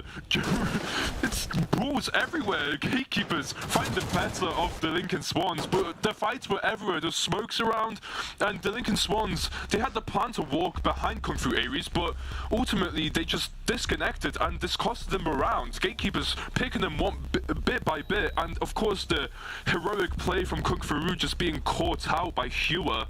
That smoke was not left unguarded, and the Gatekeepers make it level. I mean, absolutely. I mean, we saw the Gatekeepers there. That was a flawless round from them. But, you know, they played oh, sorry, it wasn't a flawless round. But still, they played so well. I mean, the fact that, you know, they picked off 2 of the Swans players and the Swans just stopped in their tracks. You know, they didn't know how to respond to that. It was a 5v3. I mean, they stopped. They had to regroup and they, you know, had to make a decision. They made that decision and they just crumbled onto that time pressure, sorry. I mean, absolutely. Lincoln Swans did seem to have a plan in that 5v3, but it didn't really stick to it in the end. Kung Fu just said, hey, I'm going to walk through the smoke, hoping that his team is behind him. But again, Gatekeepers just catching that out in the last second, and, you know, as chaotic as this was, the Gatekeepers seemed to be in control, and, you know, making it level. They've shown some fight in them on the map pick of Lincoln Swans. I mean, absolutely. I mean, you know, maybe Swans have kind of refined this map from the last time they've played it, making sure that they can try and get as many rounds as possible and hopefully a map win to take it to a map 3. And Kappa on that solid snake. Again, the Lincoln Swans really want to take that upper floor away from the Gatekeepers, but the bombsight on that upper floor too, so the Gatekeepers want to bring the fight to them. It's a nice approach, knowing that you're confident, and Lincoln Swan slowly dropping down. Jamer just playing around that barrier, walking around with the reinforcement being destroyed. Provides the Gatekeepers even more angles to work around, more early peaks, and more information gathered, most importantly. But C4 from by Rooney, Kung Fu Aries always had the timing, but the shield wasn't down in time, and he's the one that gets punished. And Kung Fu Aries still walking up these stairs, tries to take down Jamer, who's playing around that barrier, but nothing yet. Mongo's taken, Jamer almost. There's just balls everywhere. Rooney finally found by Kung Fu Aries with his pistol. Although he was the one tickled down to 1 HP, he's the one that gets the better of him. Maybe looking the wrong way, and Kung Fu Aries has to just walk in with his teammates. It's a 4v5. And Lincoln Swans finally in control, it seems. But the angles held by the Gatekeepers, they just wanted to disrupt their walk-up as much as possible. And Fate does absolutely that. General falls down. And again, it's just a Gatekeeper's angles are so strong, and Chamber gets another on Kung Fu Aries, who was already low. But it's another player down, the shield. Characters down, Sen takes some shots, and Mr. Ru finds Hewitt down level to a 3v3, and Kappa using that solid snake device to find more players, get any positions on the Gatekeepers that could possibly help in the round, and then pre-fire from Sen finds Kappa. What a nice shot. He falls down and Kurisan tries to trade. He can't really walk in yet. Mr. Ru trying to use that chaos for his advantage, and Fane finds the better of him. It's a 3v1. And it's down to Kurisan, who already made noise. But Sender's already down, so it's a 2v1. But Jamer holding on that angle, and he gets the better of him. Gatekeepers. What can I say? Gatekeepers just took it away with the aim. I mean, there wasn't much gadget play there, but the aim to shut down Swans was there, and we saw it. Again, Swans losing players and just being so flabbergasted by it, just stopping in their tracks, really, just slowing down from the tempo that, you know, they've kind of created. We've saw it, you know, they pushed into CCTV, you know, they tried to take that space, they got the pick, and they got the space. The defense was pushed back onto the site, and they were trying it. Kung Fu Aries. Is that a Monty I see? that is a Monty the Blitzbang came through from the side of Gatekeepers, and Monty was like, hey, you ban on one of my shield characters? Well, I'll just go the other. Why not? I mean, Kung Fu Ares finds a lot of value with that Blitz, and I'm sure you'll find a lot of value with the Monty as well. Let's see if it will impact the way Lincoln Swans play. I think not, but we'll have to wait and see. Will Kung Fu Ares be as impactful, or will it actually disrupt the way they play? Of course, the Lincoln Swans are going to try and make the Gatekeepers play into them as they did last round, and you know, they did have their number until the end, until the Gatekeepers just outperformed them mechanically. But I really liked what I saw from the Lincoln Swans. I mean, absolutely, the Lincoln Swans did play really well that round. You know, they had that team play and they had that individual play to kind of back it up. But again, the Gatekeepers just out-aiming. You know, maybe their individual play is just a little bit better this time. But I mean, the Swans, they're not playing bad. They just need to pull through with this confidence. You know, they aren't playing terrible. They are playing so well, but the Gatekeepers, again, as I said last map, they're just a step above. And again, it's the Gatekeepers. I think their approach is perfect here. You know, it's not that map pick and they're playing every single early angle possible. And again, that's literally what I'm talking about. Kappa, I'm pretty sure he falls down first every single round here. Twice to the C4 in round 1 and 2. Absolutely. And now just to any peaks that the Gatekeepers can find and just help themselves. I'm really thanks to that's a double kill for him. Mr. Roo falls down, and Rooney's on one. He's being electric and he's heating up. He's walks through that barrier, vaults over, and Rooney seems to grasp an idea of where that Lincoln Swan player is.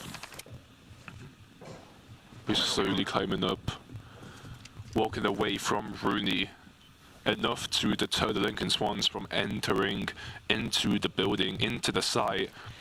And again, it's so many early peaks, and Gatekeepers are just so willing to give up anything to find early damage, find early peaks, make sure the Lincoln Swans can't get comfortable enough to get their way. And Koku Ares finally spots one, but Curry's on the 1 HP, can't really fight off that. But Hugh gets found by General, and now it's a 4v3. And no lack of damage on General too. It's pretty helpful. But again, General just waiting around. Lincoln Swans trying to see if they can spot anyone else with that Monty. Monty looks so good here. I mean, just being able to get such free information. Just these pings coming out, just showing where the enemies are hiding on these angles. And again, Fane will try to disrupt anything. Rooney finds shots coming out. An early peak. The timing was incredible, but the shot's not found. Non-lethal ones at least. And now the Lincoln Swans, they saw Rooney, and they were just holding their approach. Rooney hiding in that smoke. But Rooney for General. What a C4! And there's only one kill. Rooney can go for the ace, but Kung Fu Ares stops him in his tracks.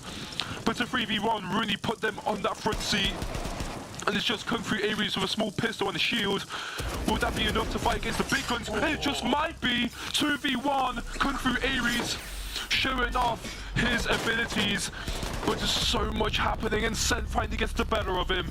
That was such a close round than expected. Nice shots coming out from Kung Fu Ares, but it's ultimately the Gatekeepers that get the point.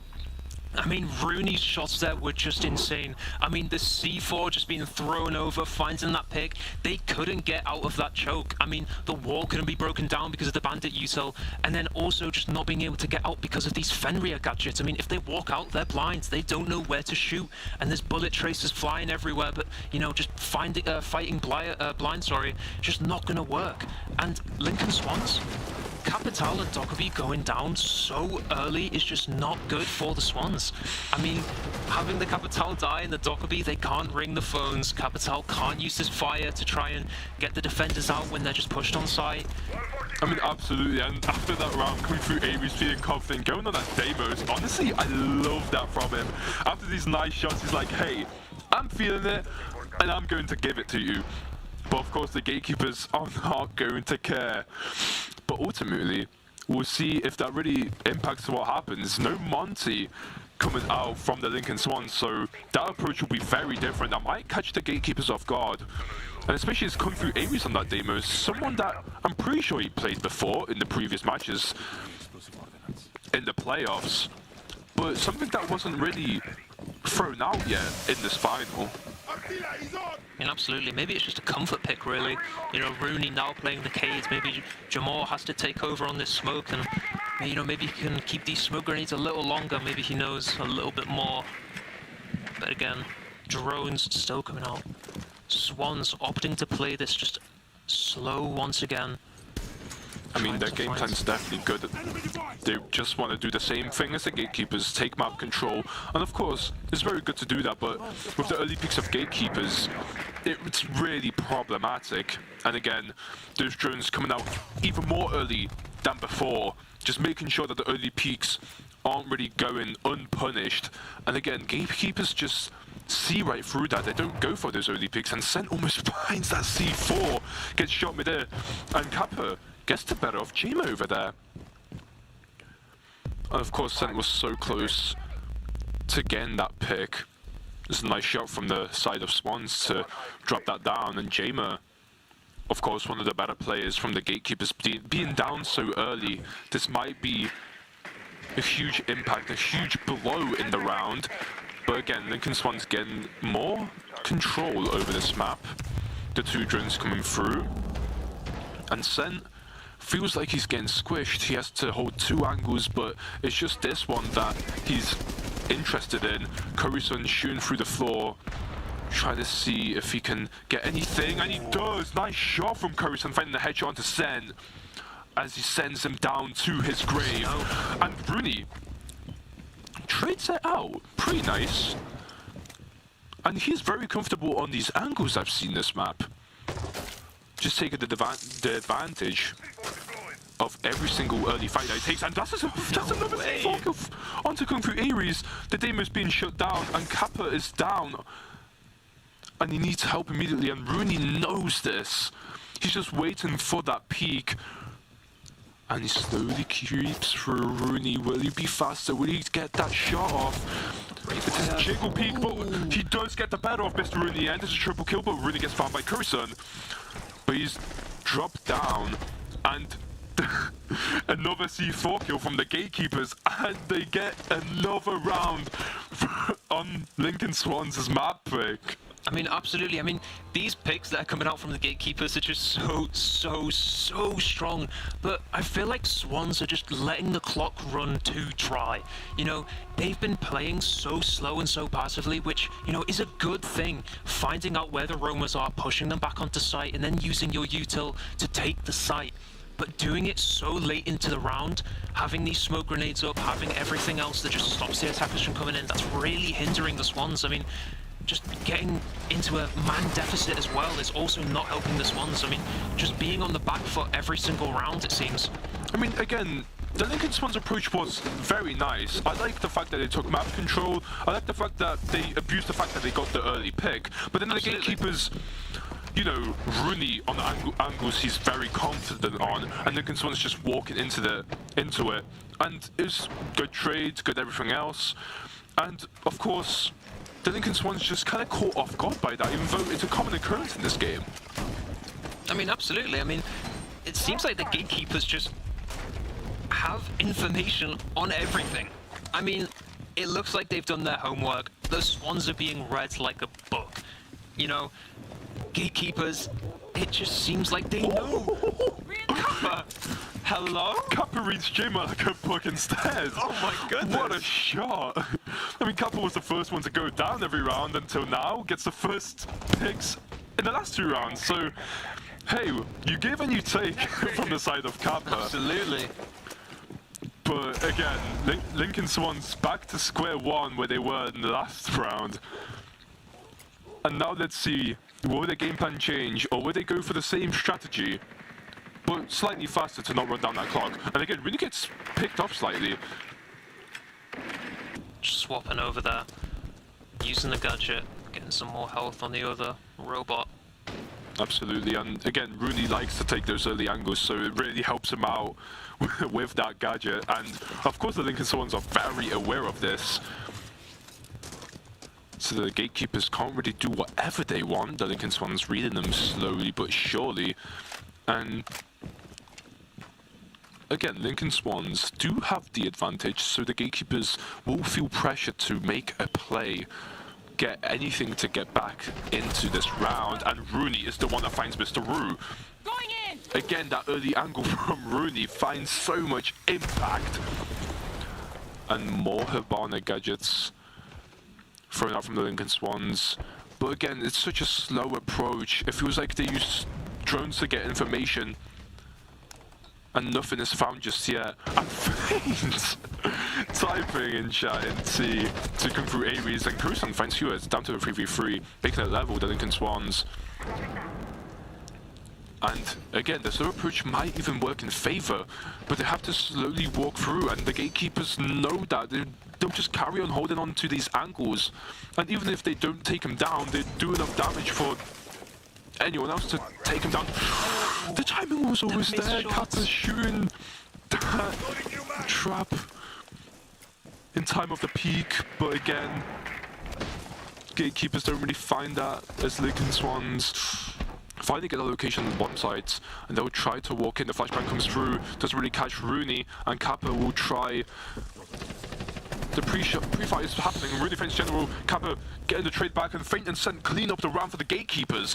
What a nice round from the side of gatekeepers. I mean, gatekeepers, they were put on the back foot again, instantaneously. Kappa finding nice shots. I mean, absolutely. The first shot, putting gatekeepers behind, the Swans should have been so confident in playing slow like they have been. But it just seems like they just didn't know what to do even with the advantage. I mean, the gatekeepers are breaking a sweat, but nonetheless, they are up 5-1. The Lincoln Swans are already giving it to them, but again, it's not enough. And we saw Faint fight come through Aries, and you know, we didn't see what happened, but something audacious must have happened for Faint just to type in chat, let him know that, hey, whatever you're trying, it's not going to work against me. And gatekeepers, again, so much confidence brewing in the team of 5. And Rooney on that blitz one more time. I mean, the blitz coming out, I mean, it just seems routine at this point. I mean, it just seems like he wants to be on this blitz. See the Monty band coming out, you know, it doesn't really matter. He hasn't played the Monty, you know, unless his blitz gets banned. But now that he's on this blitz, I mean, he's just going to be doing what he has done before, and it's just taking space, getting this info, and getting these easy kills that he just seems to get all of the time. I mean, absolutely. And again, Rooney very confident on the shield characters. And the Monty band from Lincoln Swans are like, hey, we are forcing you on that blitz. They don't want to go against that Monty.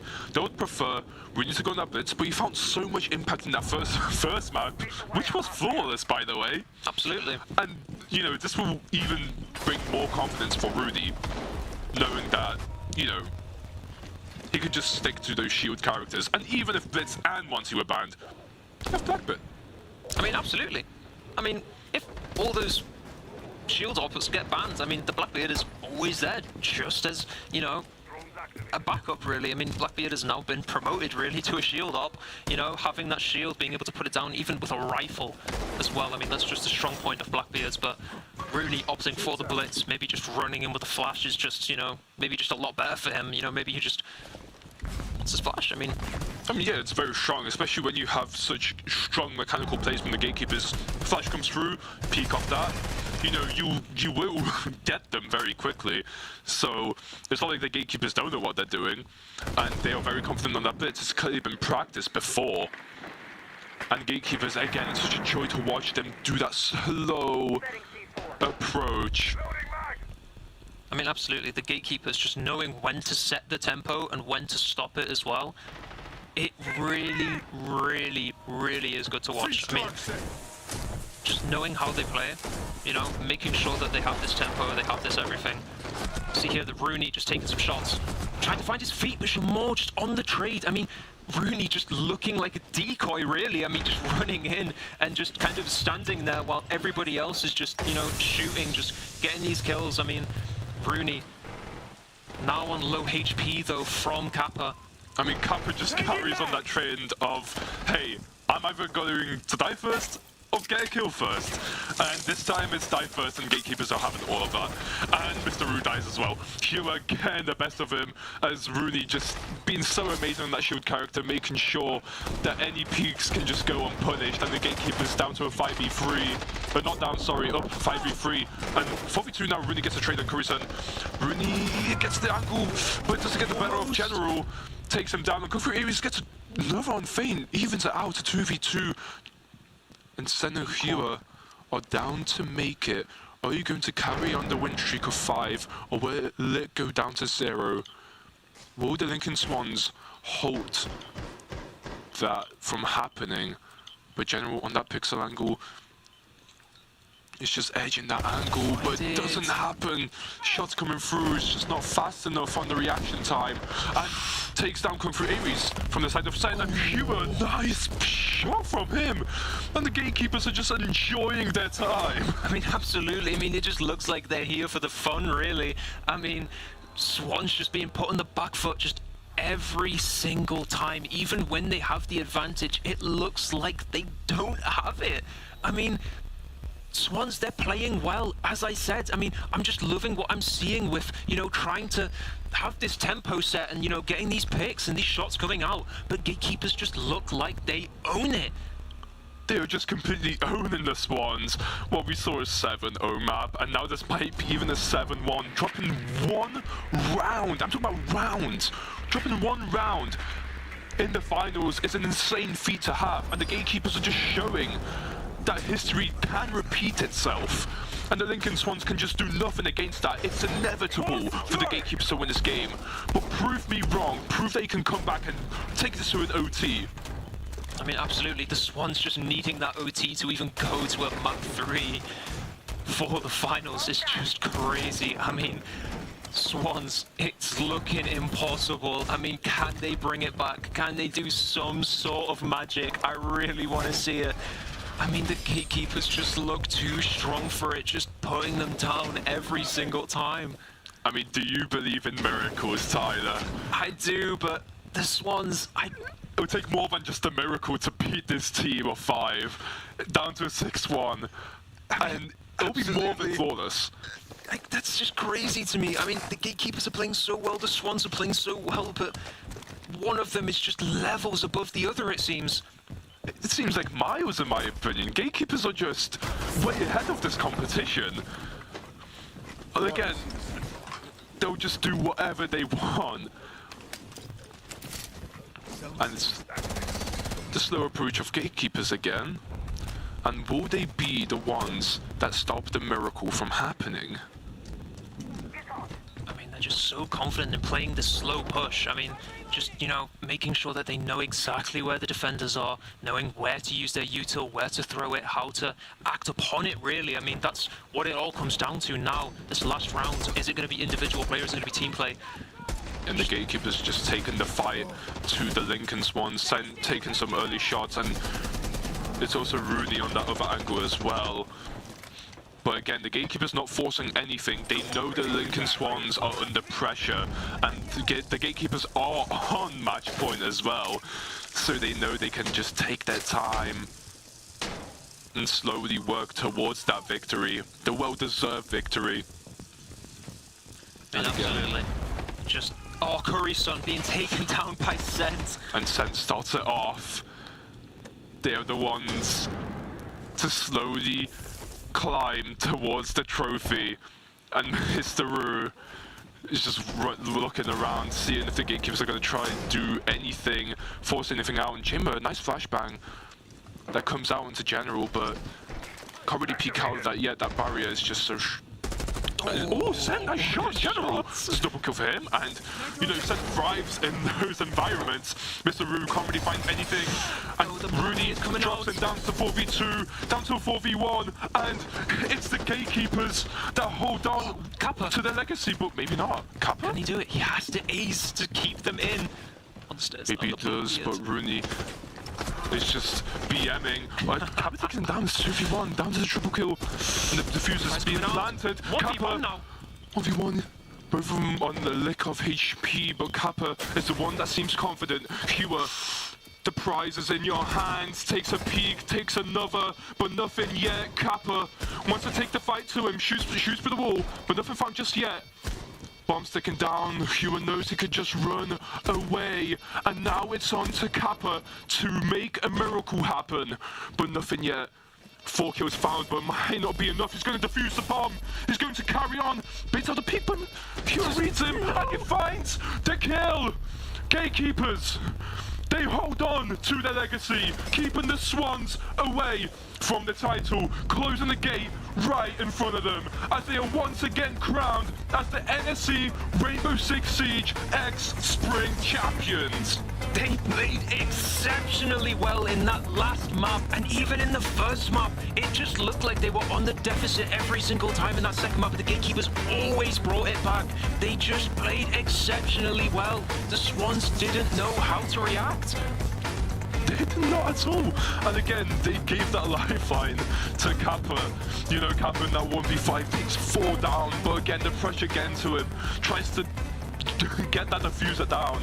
But again, the pressure did get to Kappa, stops in the last 2 seconds of finally defusing that diffuser. But again, Hua is the one that gets the pick and gives that trophy to the Gatekeepers.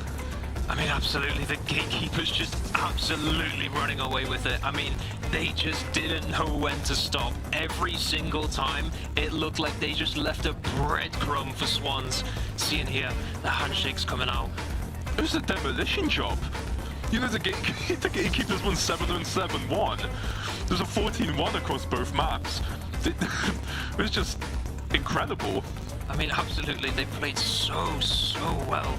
And I mean, it's just crazy how they played. I mean, honestly, just being able to show their excellence on the big stage. I mean, I don't even know. They just played exceptionally well. They really did well. And we're going to interview the winners just now. Thank you very much. Honestly, can we just get one big shout for that performance? It was brilliant. So please, come on, bring some energy for that victory.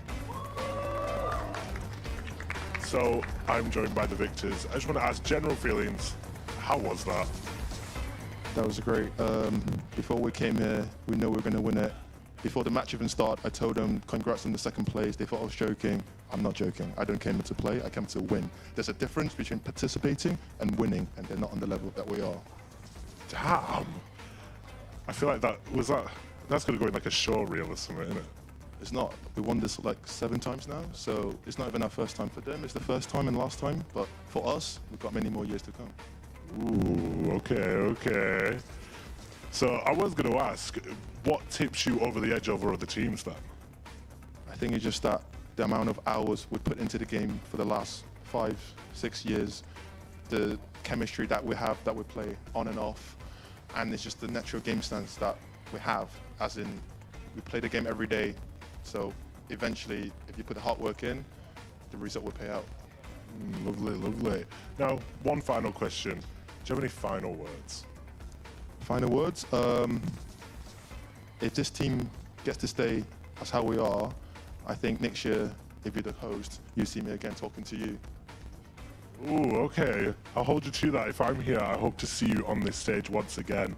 But obviously, could we please give one more huge congratulations to the winners?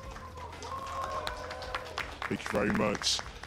But I do believe our casters have a little bit of a more in-depth analysis than what I can do. So casters, please tell me some more. I mean, the Gatekeepers just running away with that title, of course, dominant in the game and just charismatic outside the server as well. And, you know, we have plenty to talk about as well after what we just seen. Again, what can you tell me about this amazing final that we just witnessed? I mean, the Gatekeepers really just, you know, displayed excellence across this series. I mean, they played so well in that first map to bring it to a flawless one. And even in the second one, just making sure that they clinged onto every single piece of thing that they had. I mean, even if it was a man advantage or a util advantage or, you know, even like map control or pressure, you know, they had it to a T. They made sure that they knew what they were doing, you know, their team knew what they were doing, but they also had the individual play. I mean, every single time we saw them, it was just such nice shots coming out. I mean, you know, maybe the one taps, you know, maybe the sprays coming down, but it was always there to back it up. I mean, every single individual and the gatekeepers were just incredible. And there's a reason why in their history they are consistently first, one time second, but we ignore that. They're just consistently first. The gatekeepers are just so strong, and there's a reason why they are named the gatekeepers after all. I mean, absolutely, and we are going to go to a break, but do stick around.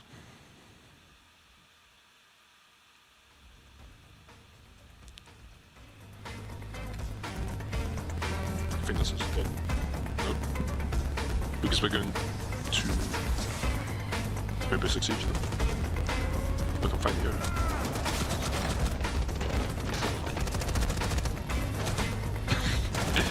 Yeah. Did you hear that as well? Oh, it's fine. It's so loud.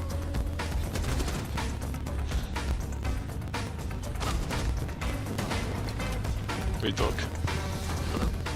Wait, you're on my...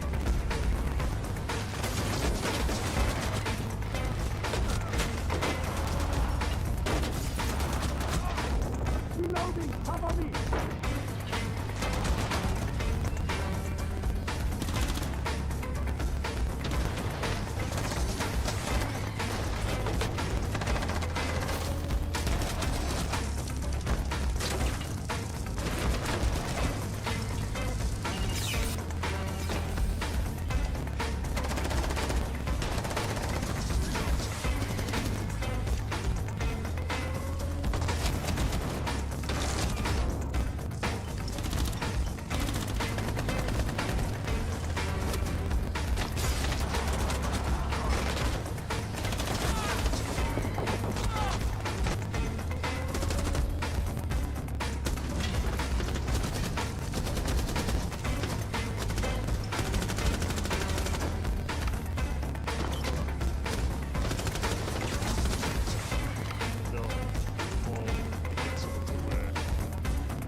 Hi Esports and welcome back to the British University Championships.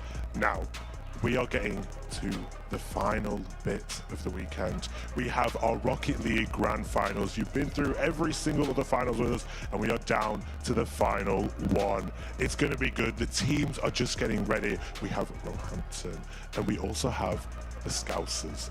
That's what they've made me say.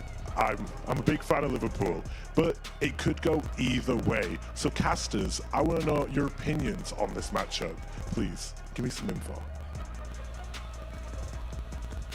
Ladies and gentlemen, boys and girls, we have had an incredible day so far, but now it is time to end our day on a high note with some Rocket League. I'm joined by the one and only Sir Pegasus. We're on land, we made it together. We were here last time online, and now we're behind the booth together for some Rocket League to end off what has been a great finals. how are we feeling?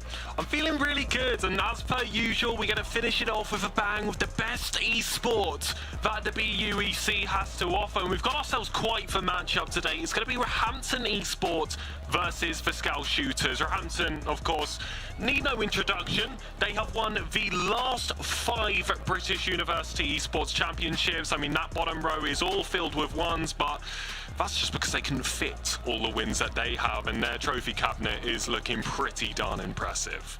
Absolutely. Roehampton here are obviously going to be the clear favourites coming in, right? But you cannot look at that team for Liverpool, and you cannot count them out. No, you really can't, because they are new entries into the collegiate scene over here in Britain.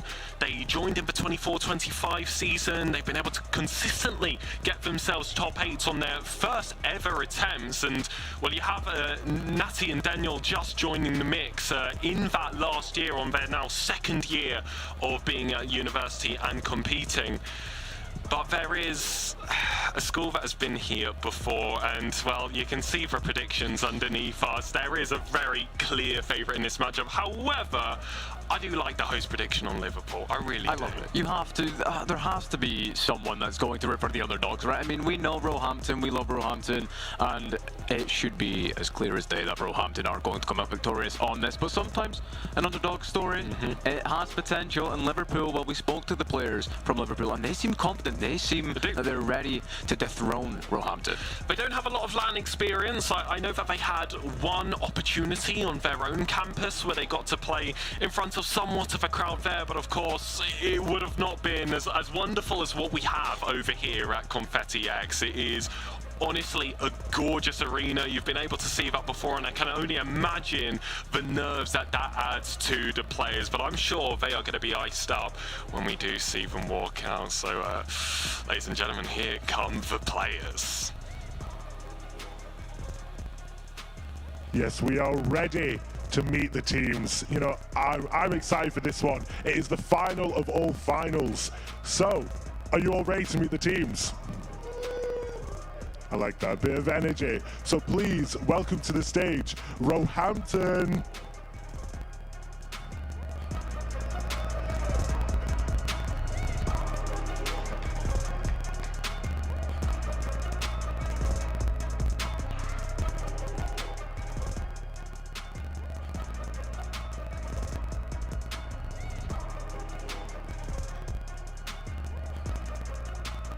You know, I like this. It always looks a lot cleaner when there's 3 people, I'd say. I'm not biased towards Rocket League, it's just an opinion.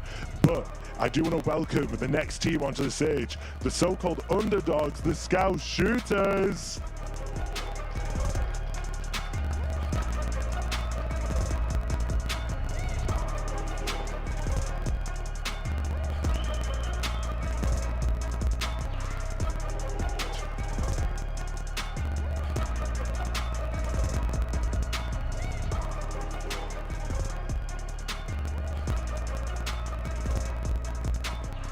No, I don't want to see any of that on the stage ever again.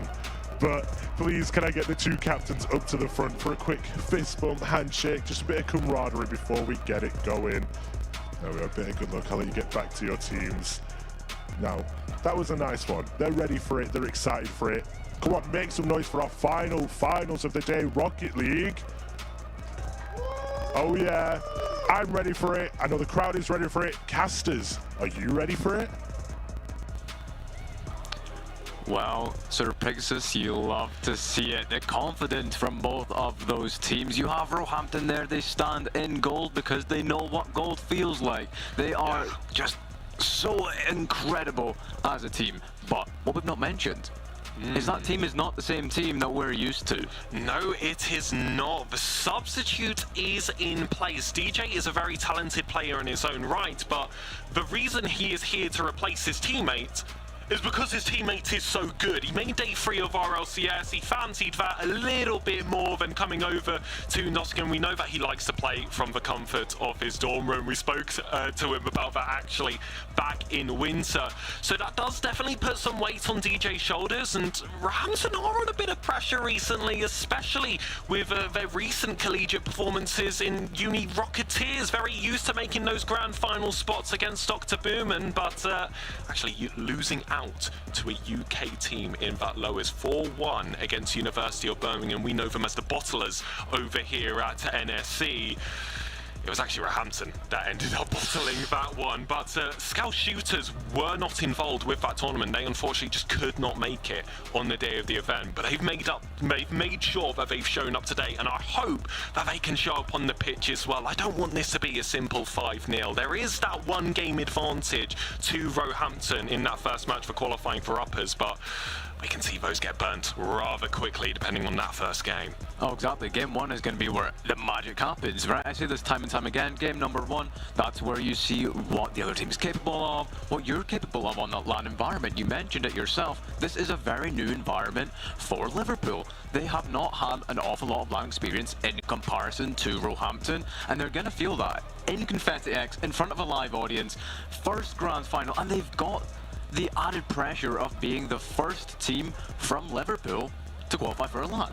Yeah, of course, they've got to represent what they would consider their nation at this point. You know, we're Scouse, not English. That kind of idea is thrown into this grand final, and they have already been on somewhat of a revenge tour. They lost to Warwick in that upper bracket 4-2. They dropped back down. They ended up going to that lower finals. They played them again. It was a 4-1 victory. And Roehampton, from speaking to them, don't seem to remember this, but they have played the Scouse Shooters before. It was back in winter. It was in that upper bracket semi-final.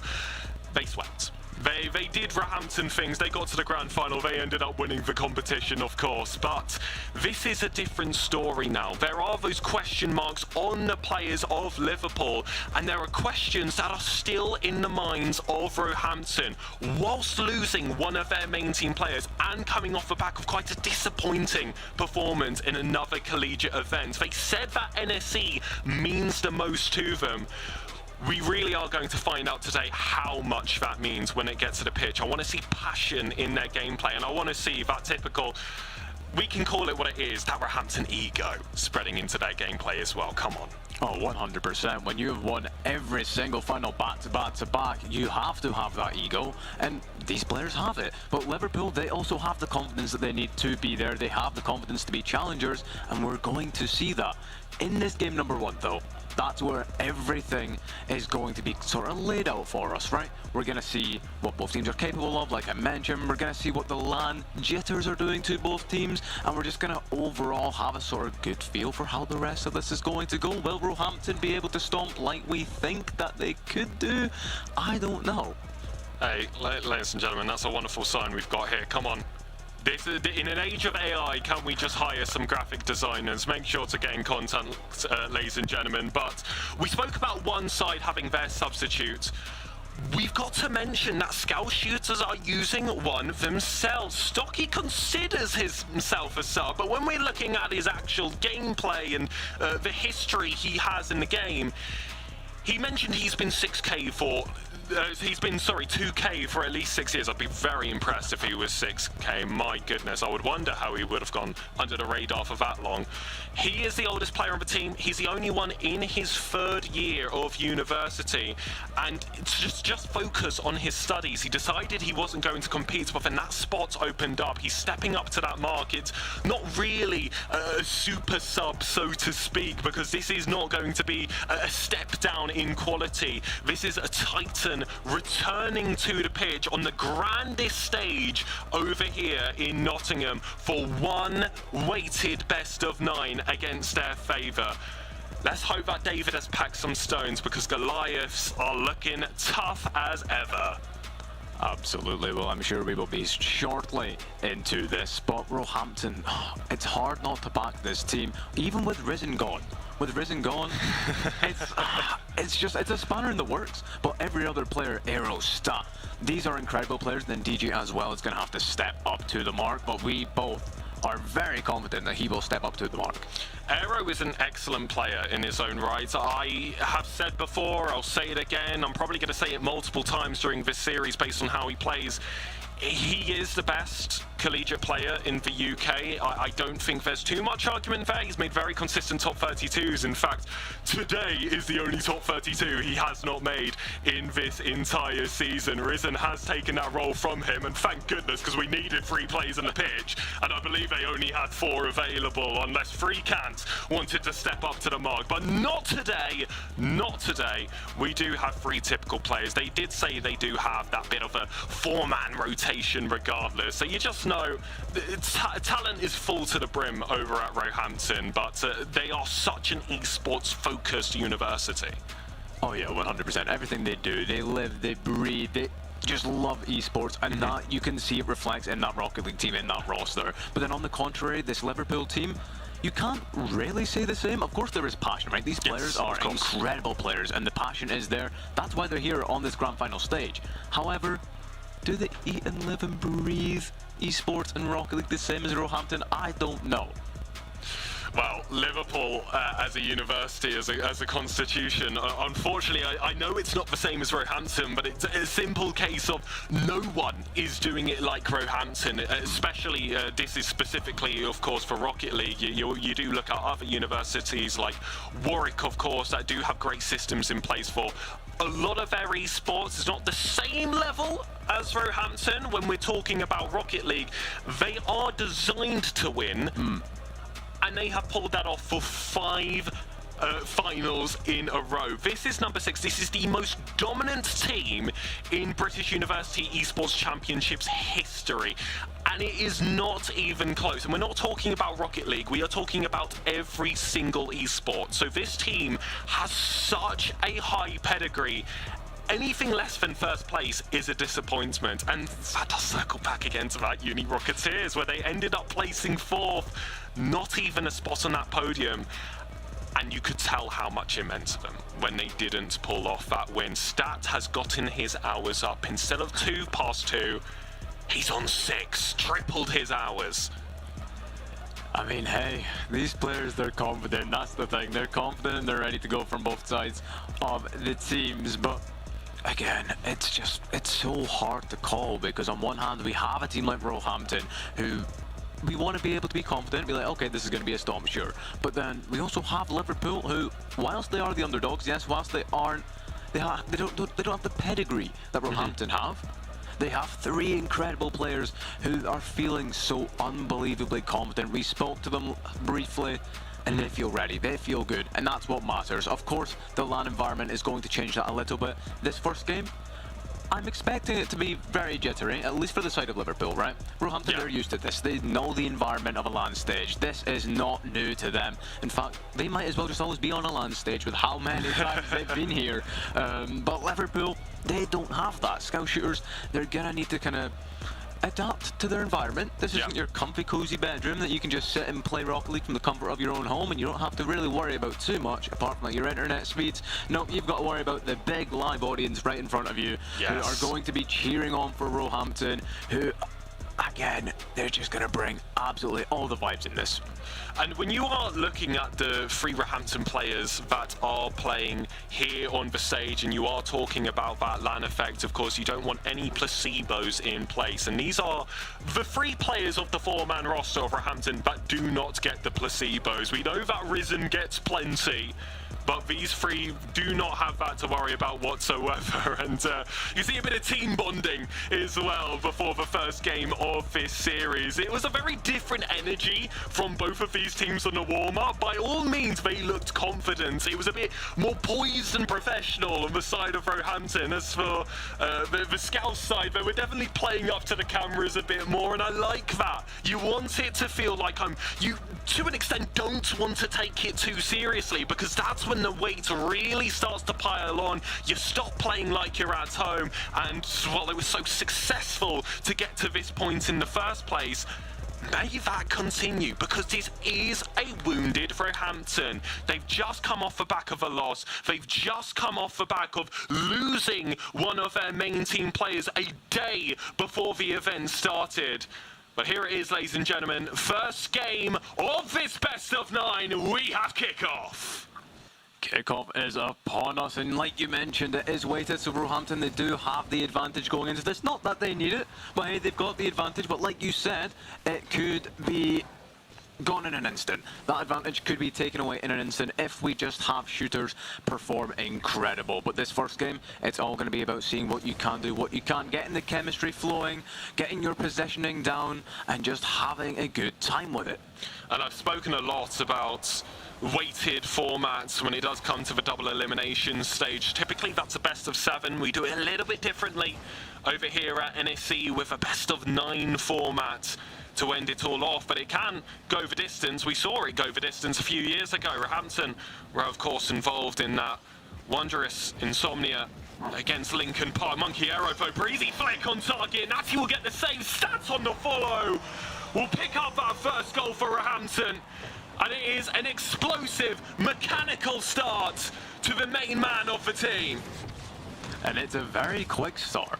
It comes pretty instantly, and that's exactly what we know that Roehampton are good at. They can just strike straight off the bat. They know what they're doing, and they are comfortable on the pitch. But now it's all about how do shooters respond. They need to find something here, and they find themselves in the orange half, and they do have a good opportunity here. Stocky trying to do something, won't be able to do an awful lot with this situation that he's been given, and shooters, they're now forced back into their own half, trying to break past that midfield point, try and set something up for themselves. But Arrow looks to find another for Roehampton over to look. That's off the backboard. Stats jumped as well. It could be on target. It is, but saved away. That doesn't mean though that the threat is away. Arrow, he has a flip reset available, but it won't work its way under this time around.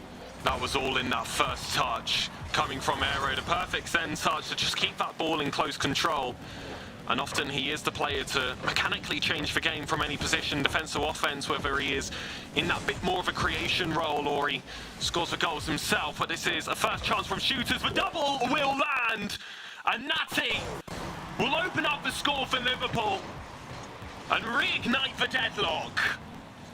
That is exactly what you want to see. We're in a live final. We want to see this ping pong back and forth. We don't want the Roehampton stop that we know that we can have. Shooters, they're showing why they are here. Back to equal footing, back to kick off once more, and trying to find another situation for shooters to try and gain the lead of this first match. Nothing gonna arise this time around as they find themselves back into their own half, back playing a little bit of defense as Roehampton, they're gonna try and find opportunity here as Stat looking to maybe get a second touch. Instead, no, he'll leave that for Arrow. There's plenty of boost to work with. He'll try and make a passing play over to Luke, and that one not gonna work his way into a good position for Roehampton. Instead, though, the counter is able to come up for shooters. And he just wasn't able to get that one across. There was a player on the inside, low boost, but still, if you plant that one nicely, the power shot is always going to be an option. Denial takes it towards that backboard. Monkey Arrow as well on that first touch, continues to look for that 50, but the second man press just isn't there from the scout shooters, and Roehampton are just able to shut that gap and reduce their opponents to these corners. These are supposed to be safety, but Roehampton just do not catch the inside line. Stocky earns himself an assist in the most unlikely of positions. And that is one of the rare Roehampton mistakes that we have seen very early on. Is this a little bit of foreshadowing maybe? I mean, hey, they had the disappointment in UR like you mentioned. Are we starting to see the cracks a little bit this early on in the spring finals? Well, shooters, they have opportunity again. They have good possession. Not an awful lot of boost on the cards for these players until now. Natty tries to find something there, and he sinks the third in for shooters. Liverpool, the underdogs, have come out swinging in game number 1. That was cool as ice off that backboard. A really awkward dunk to go for there. Had to flip perfectly to wrap himself around the right-hand side of the ball, while still having that power to redirect the direction of the ball. Statvo going for that flick. It is cleared off by Denial, not credited as a save. Still just a bit too wide of the mark. Luke will try to find some central space. Teammates bump. Denial has to rotate himself around. He was the last man available. Another shot doesn't quite land. The substitute not able to find the back of the net for Roehampton, but time time is starting to run out. We are approaching that final minute mark, and they need a minimum of 2 for OT.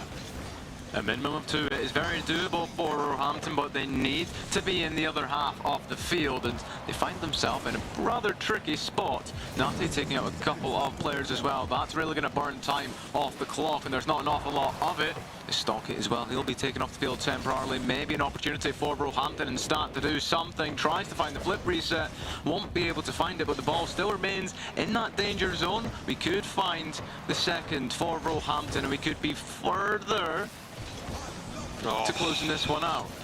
And you just fall for a second there. Everyone held their breath for that opportunity from Roehampton. This one looks convincing, but Natty will go for the psycho, doesn't land it. Stats just cannot find the target. And he's not been the only player who hasn't been able to finish his dinner. That was going to be the player I mentioned, Luke. He's hit the post on numerous occasions, but he's been able to half that scoreline. And he has just under half a minute. Still, Roehampton, you can never count them out.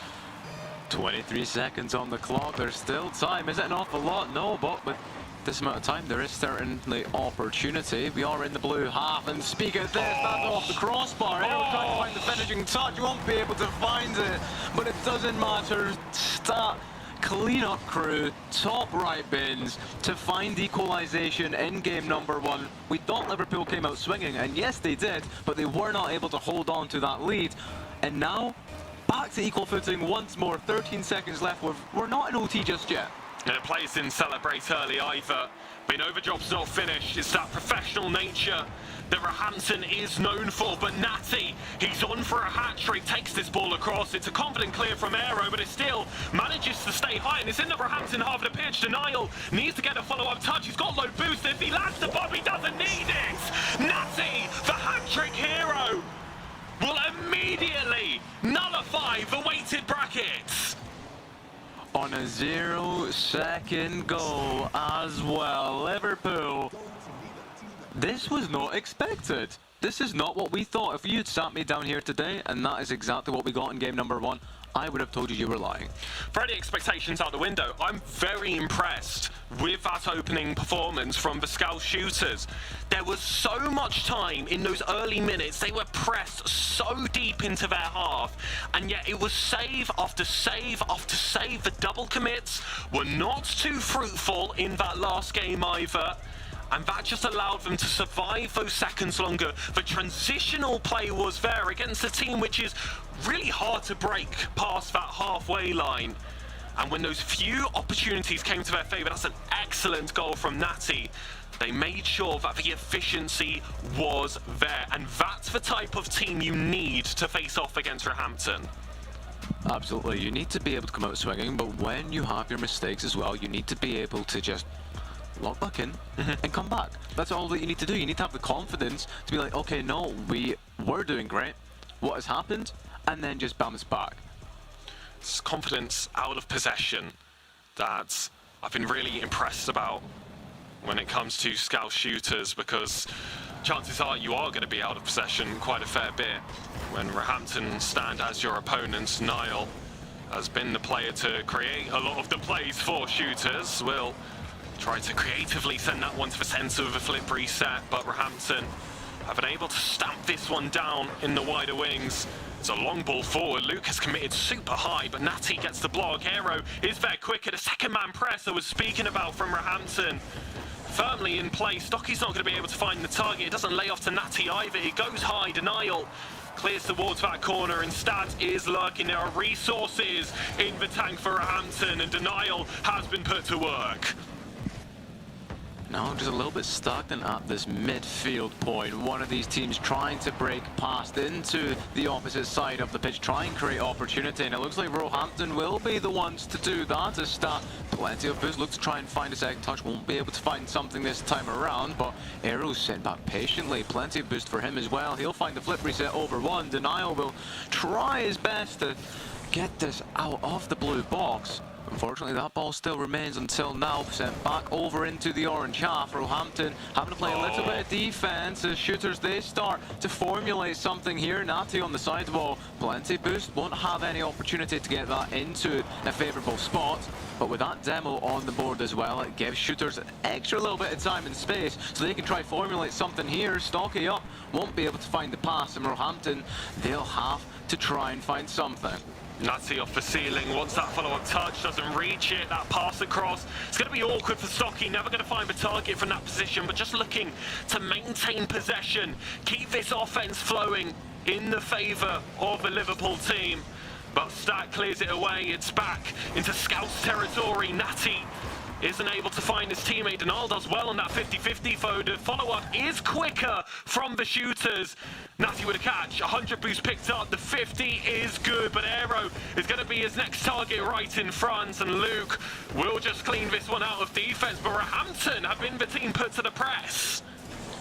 Yeah, I mean, it's just very stale at the minute, right? Both teams going back and forward, very ping-pong. It's a total change of events from that first game. It's kind of what you like to see, that we're slowing it down, we're playing a little bit more smart, we're creating opportunities, but again, opportunities are just so far between at the minute. 2 minutes left though, just under halfway of this game, still scoreless, but you can see the pressure mounting to both of these teams. One of these teams are going to crack eventually, and shooters don't have an awful lot of boost in their tanks. Roehampton look to try and do something with this. Luke going to try and take the wall with that ball, won't get an opportunity for Roehampton this time around.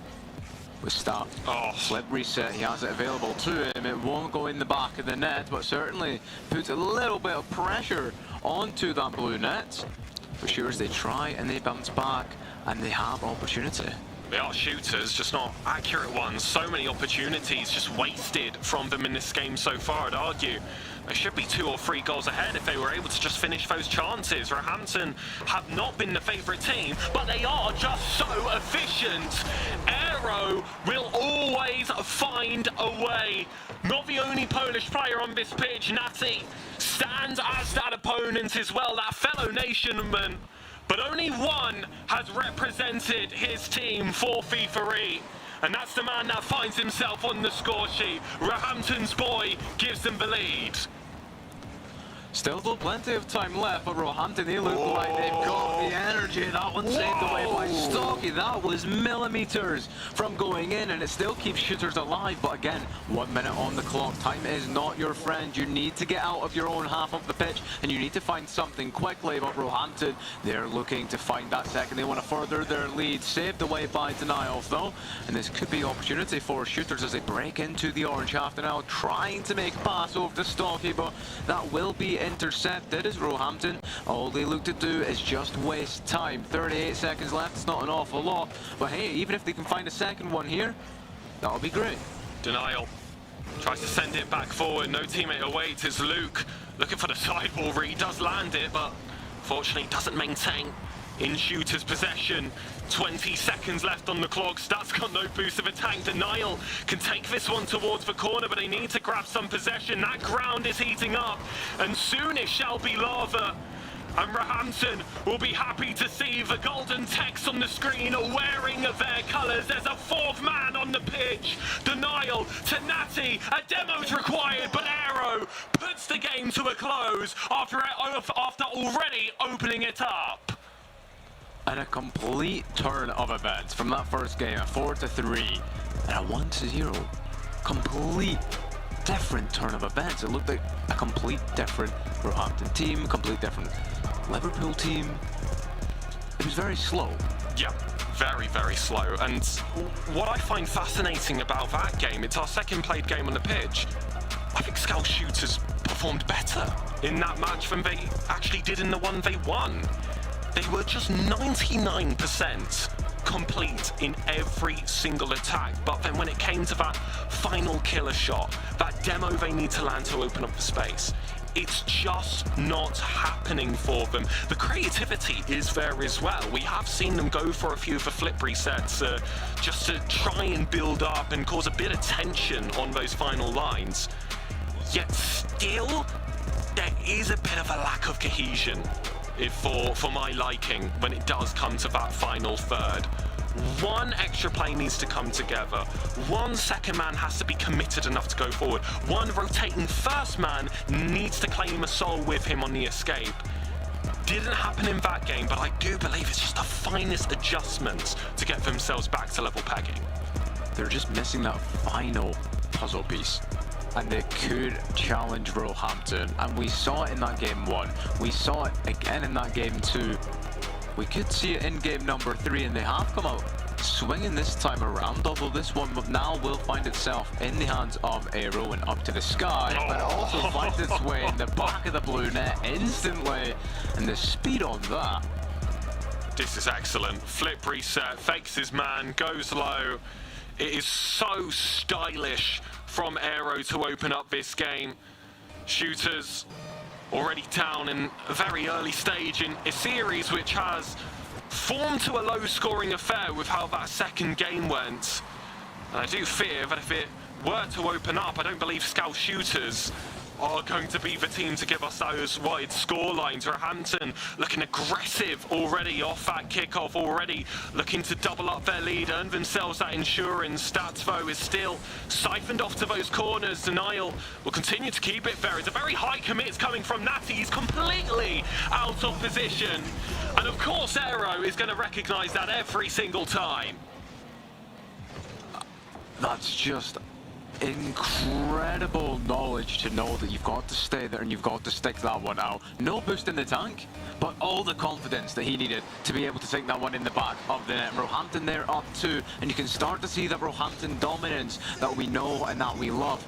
You see the chemistry on the field, you see the passing plays, but you also see the individual plays of players like Aero, and that's why this team is so unbelievably good. But Shooters, they still have time on the clock, and you have seen them formulate plans. They've had plans, they've had solo plays as well. Like you said, they're just missing that final piece of the puzzle. And these are one of those positions where you do prove yourself as a landslide. You just cannot let yourself fall apart. But that flip concedes the position. And the post does manage to save Shooters from a triple deficit. And if they reach that point, even though it is early in the game, you would start to chalk it off. Aero might do it for them. It's 3 shots, 3 goals, 100% performance, 100% Roehampton in this game.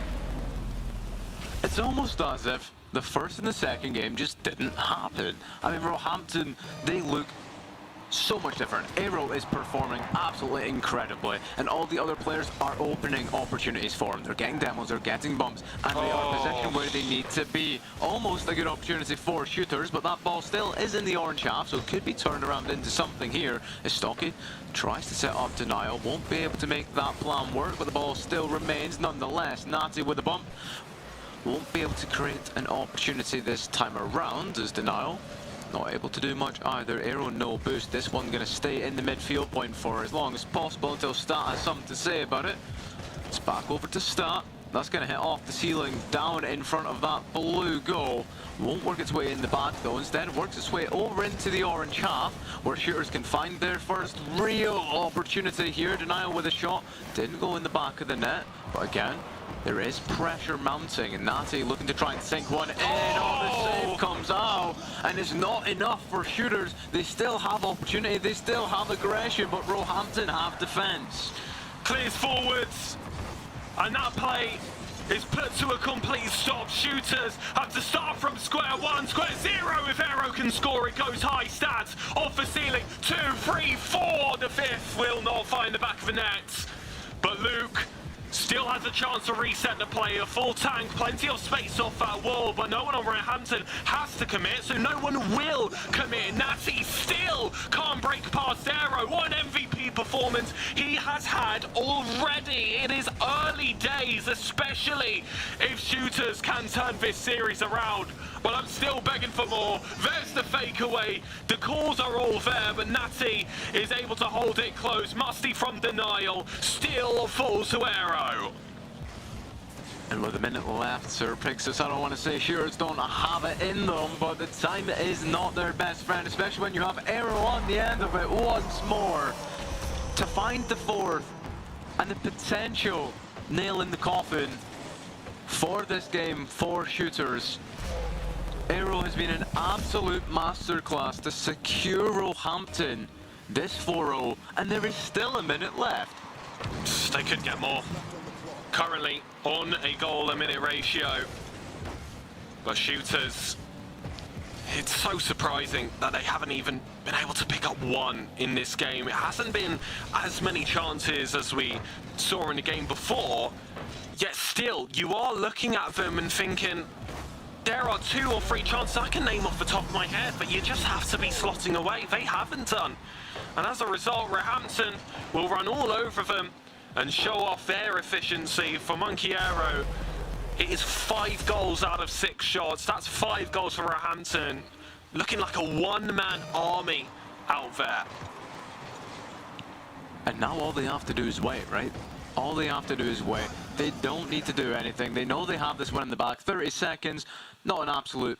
There's no world where shooters come back in 30 seconds. But what shooters can do is they can take this time to kind of regroup, communicate a little bit. And when you have a game like this, where you lose quite significantly, you don't even have 1 goal, and you almost find the 6th as well. I mean, you just have to take that time to sort of regroup and just go again. It's the past that limit, though, where you get to that 3rd goal, especially at the late stage of a game, and the ones afterwards feel all the same. The result feels no different once the game ended. You go from getting smashed to, well, you're still getting smashed in this result. And I hope that that mental reset did happen a little bit earlier in that game, just to get themselves in a better mood up and next. I want to hear some, you know, it's still 0-0 Sunday League, proper call-outs from the captain of this team. Someone has to step up as that leader, of course. Stucky is the eldest, but Natty and Denial, they've competed together before. They teamed in the RLCS just gone. Did finish out at around that 50th range. These are quality players. They've had to make that comeback, being one of those teams that do often have to compete through the lower bracket. What makes NSE any different? Exactly that. I mean, hey, we're already off. Roehampton have already scored 2. I don't believe they have. I think these are replays, these my are friend. Replays. We'll get there. We'll get your pills after the game. It's okay. It's been a long drive. It's a long drive. It's a 7-hour drive. You start to get loopy behind the 10. But hey, see, when we talk about this Liverpool team, right? You have those 2 players like you mentioned, right? Those 2 players, they have teamed together for so long, and they know each other. You need that other 3rd player to step up. You need that IGL, you need him to step up, and then you've got these 2 players who duel together, they know what they're doing, they just need to be told what to do, where to be. They just need to find, like you said, that bit of organisation. There you go, my friend. For the audience and my co-caster, Game 5 is underway, and in style, if Stat can find the target.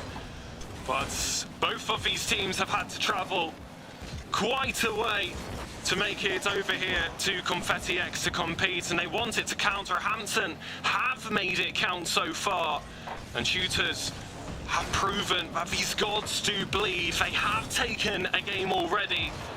Now it's just all about that repetition. Natty getting the reps in on the back wall. He's had a lot of practice in that defensive half from that last game, now taking control into the final half. Denial stay deep enough so he could still remain involved in the play.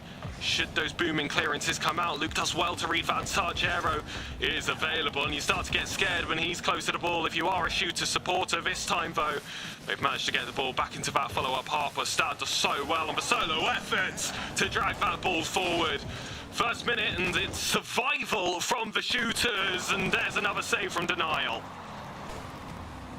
Stocky gonna get 1 touch on that ball, and he's gonna have to go get some more boost for him. He's gonna have to rotate back out, allowing Denial to have his turn on the card. Here's Stocky. He's gonna try to do something as well. Natty, half a tank of boost, not able to quite get his car in a position where he can really do something from it, but shooters are in a great position. They do have opportunity here, but it is just that final piece of the puzzle that we are missing. And now Roehampton, they have opportunity to sink it bottom left.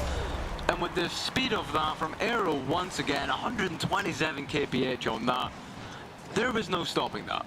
That wasn't the primary plan. Stat was going for the flip reset, realised he didn't get it, called it off towards his teammate, and then they got that low-driven shot into the bottom corner. They've got plans that surpass the alphabet, but shooters, they might be down, but they are Scousers, and they do not get knocked out. I mean, hey, when you're leaving an open net like that, when you're leaving it wide open, okay, you had your defender who did unfortunately miss the ball. There is no second man there. The second man was nowhere to be seen. That net wide open. And yes, they are underdogs, but they're not missing that open net. Surely they're not missing that. Certainly not. But Aero, this is a player who hasn't wasted many of the opportunities he's had today, this time stopped by Natty. The second man was required to clean up the play, transition to offense. Stocky now has to make work of it. That's a great inside pass. Natty can't beat through Luke. And Aero's been given a tough job on that backboard. Stat is forced to take over that position. And on the overlap, has done well to surpass the halfway line. But shooters had a player back to another open net. And Roehampton give the ball away to Liverpool. And a turn of events, or Pegasus shooters are in the lead. And I mean, there is still plenty of time on the clock. We saw in that game number 1, right? They had the lead, they had 3 goals, and then it slowly started to crumble, and Roehampton were able to creep their way back up to equalisation. So while shooters, yes, they are in the lead, and they should have that confidence about them now. You know, they've got the momentum swinging. They can get a third, they can get a fourth potentially, but they can't count on Roehampton not being able to claw their way back like we saw in game number 1, and we are going to see that here potentially with Aero. He is performing absolutely incredible. If you get him on the ball, he will be able to bring this back to equalisation, but we need to be out of the orange half for them to even consider that an option. As shooters, they keep it in, but Luke sends that one over to the midfield point. Denial will send that into the back left corner, and he will meet Stat there, but Stocky, he's going to come in hot. He wants to try and keep this one in the orange half, and Natty, he decides that he's not going to go for this one this time around. Resources all in the favour of Roehampton, with a player on the ball has got nothing on the tank. The second man forced to make a really tough decision there in the corner. It still ends up towards Aero, inside to Stat on that backboard, but the third man had already been demoed off. It's going to be a delayed introduction to the attack. And now, with all resources diminished, Aero's already made a mistake in his defense. But Stat takes the ball out of danger. Denial has left it for him. The demo is fair, but they still have to clear it to the corner. More explosions on the pitch. Roehampton have had their numbers lessened, but it's just formed a quick rotation for the defense. Yeah, the defense is already back in play. They're going to try and keep shooters at bay. They want to keep this to a 1-goal deficit for as long as humanly possible, but that will be returned into the blue half. Stocky, plenty of boost. We'll leave that one for Denial to pass back over to him, back into the orange half. An opportunity has arisen, but that will be passed all the way over to Luke by Aeros. 1 minute is all that we have for Roehampton to try and find equalisation, but they are in the driver's seat. That one's under the crossbar by Aero once more. The MVP of last game, he strikes back once more to bring us to equalisation and to bring Roehampton just that little bit closer to victory. 54 seconds. We've seen late equalisers from Roehampton in the final minutes. And we know how that game ended beforehand. This time, they would be awarded with a match point position. Shooters cannot afford to let this one slip, but the second man has been sent long. Denial is on an island, but there's confidence to step forward. Gets that ball in the final third, lands another one of those demos. Natty takes it low. Luke is there for the read. There was a second and third man behind him. Just as that extra bit of protection. One was wiped out, but one will not be enough. Natty off the ceiling. They need a miracle. They need a huge play. This is the time to do it. Denial is up. The backboard was free, but the read just was not there. So it's back to Stat off the ceiling, intercepted by Stocky. Aero bells away from the corner. Luke hears the call from his teammate, but they press too high. The Arctic Foxes show their ice. And with 1 second left on the clock, Roehampton have to find that equalisation again. But with 1 second, You get one touch on this kickoff and you've got to make it count if you are Roehampton, but that's not going to be the touch you need. It's going to bounce off the wall, however. That is going to keep it up, but for how much longer? Not long enough for Roehampton. Shooters, they take their second in this grand final. They find momentum once more and they find themselves back in contention. Must win. That was a must win game. They stepped up at the right moments. And in that last minute, it was pressure all in that final third of Roehampton. And then they take control, and they got a bit overzealous. We speak about the Roehampton ego being a part of their gameplay. They are willing to step up high. They do have that extra bit of confidence. They believe that they can score off any opportunity, but this time Stat is bitten off way more than he could chew. Luke is already on that backcourt, and Aero was the man that committed previously. That is not a play you ever go for. And there were a lot of defensive mistakes from Roehampton in that last game. All 3 goals essentially were gifted to shooters. You think of Aero on that corner, you think of that misread for the first goal, and then finally it's just simply an overcommit, and shooters are happy to play that counter-attacking game, but it's not often that Roehampton give those chances.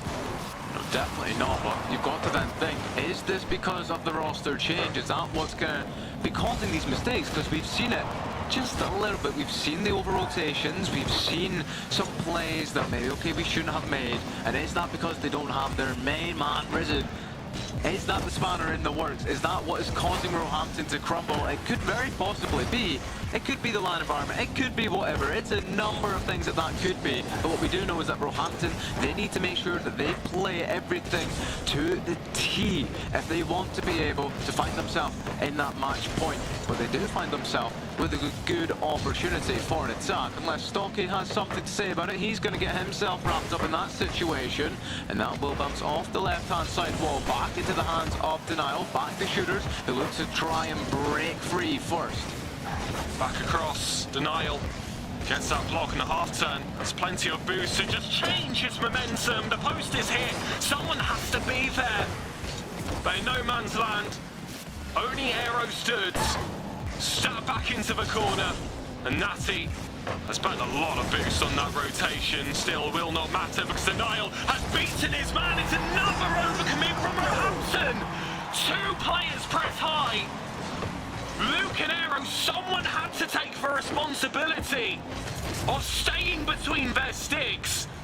But already they were too far committed, and that's why Aero felt the need to play the coin flip. There was simply no other option.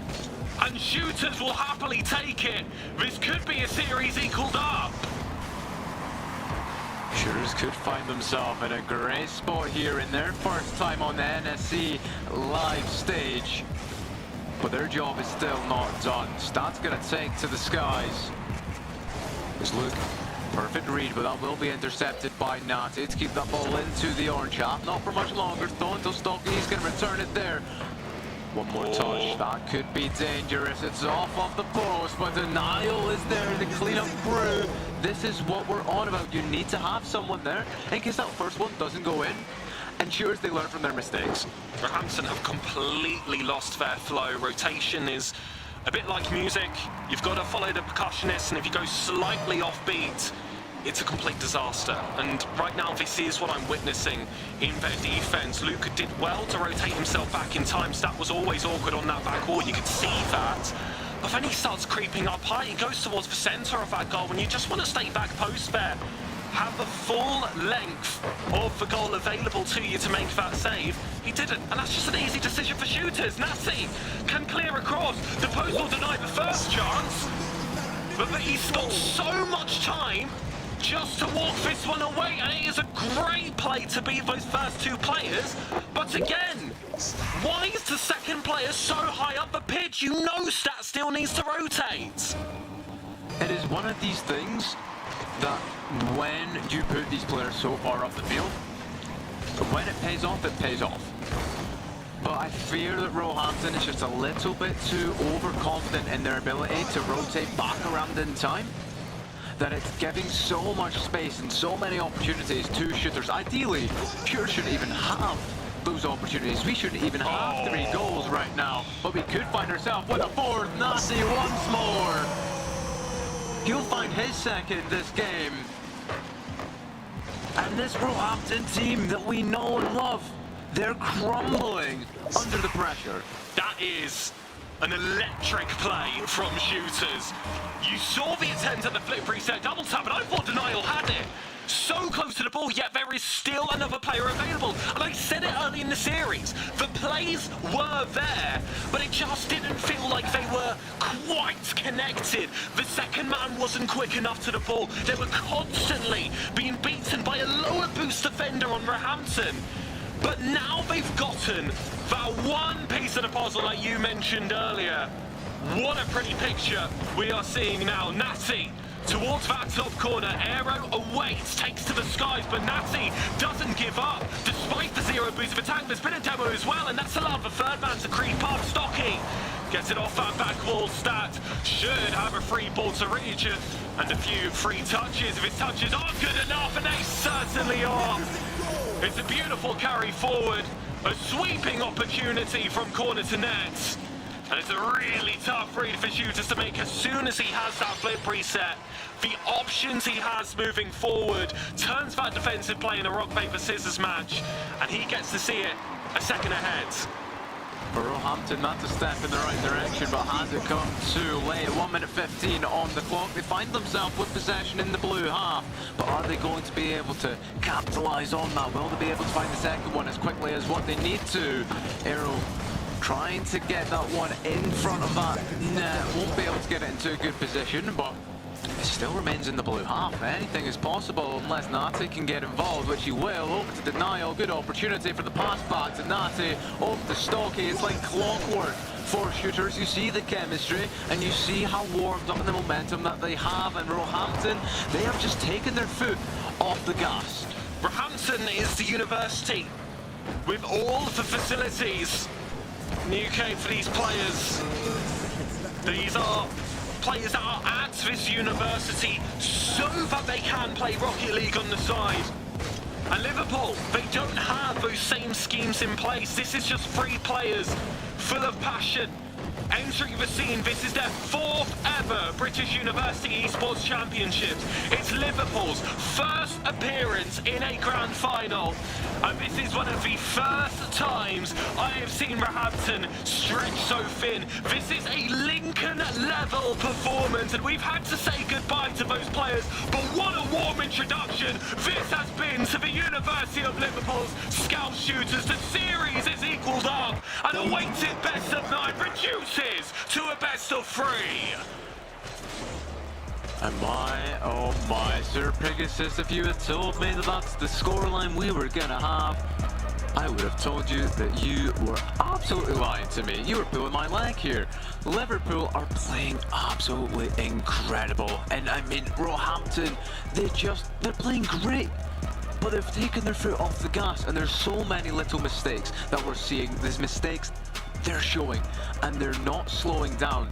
With Liverpool, they're just shot after shot after shot, an opportunity, and Roehampton's giving them all these opportunities. We shouldn't have even been 4-0 up there. It should have been at least 1, maybe 2, but those over rotations, they're just not doing Roehampton any favour. You say they haven't got their foot on the gas. I completely disagree. They've put a brick on the accelerator and jumped out the car window. They're playing way too fast for their liking. They're cutting the rotation before it even has any time to breathe, and it's just leading them into these low boost situations where the counter-attacks are really easy, and the finest of mistakes becomes so huge for Scout Shooters to exploit, and they have done every single time. Their risk assessment has been excellent, and it is those 2 words that have dictated this game so far. But shooters have given me an easier time now later in this series. Now when they are in the attack, I get to scrape off 2 syllables. No more almosts. They are getting the job done now. I like the confidence, and I'm sure you can see the players of Shooters there. They have that confidence now, they have the happiness, and like you said at the start, they're enjoying themselves. That's exactly what you need. Yeah. Don't stress too much. I mean, if I'm Rohatyn, I'm stressing every single day of the week for this. This is, you've won back to back to back to back. You are the best university in the whole of NSE. You are the best university. Yeah. What is going on? Because Liverpool, they are driving circles around you at the minute. And they need a hero in this game. Yeah, you can start to see those ghosts of uni Rocketeers. The chickens are coming home to roost. They have not been doing coaching sessions like they have done in previous splits. And you can get a feel for his shooters. Should be a goal up for Hampton. Able to keep it out. And Stats, I thought he was going to have a goal scoring opportunity. Instead, Denial builds with Stocking on that left-hand side. Comes back across. Luke wants to find Aero, but Aero's got nothing in the tank. This is going to be a tough ball to reach. Shooters recognise that they can just cut that play, yet Roehampton a lot deeper set than they were in the last game, and I don't think that's a bad thing. Does allow them to clean up on all of these heavy touches that Shooters have sent straight to them, but it does leave that hole in the centre of the park, and if Shooters start to recognise that, there's going to be a lot of trouble for Roehampton on the transition. Roehampton, they find themselves in the driver's seat right now, but maybe not for too long. As Denial, he's there once more. And Roehampton, you said that they have picked up the pace an awful lot, too much. Shooters have done the exact same thing, but they've been able to cope with it. Yeah. They're making all the right turns, they're leaving at the right exits, they're doing everything they need to do. And Roehampton, they cannot do the same thing. And that's not the Roehampton that we know, and that's not the Roehampton that we should be seeing right now, but it's what we see on the pitch. And yes, okay, it's a little bit stale at the minute. We don't really have any team giving it their all. Maybe until now, it might just be the caster curse. Nazi's hitting that one away. But it's very to and fro.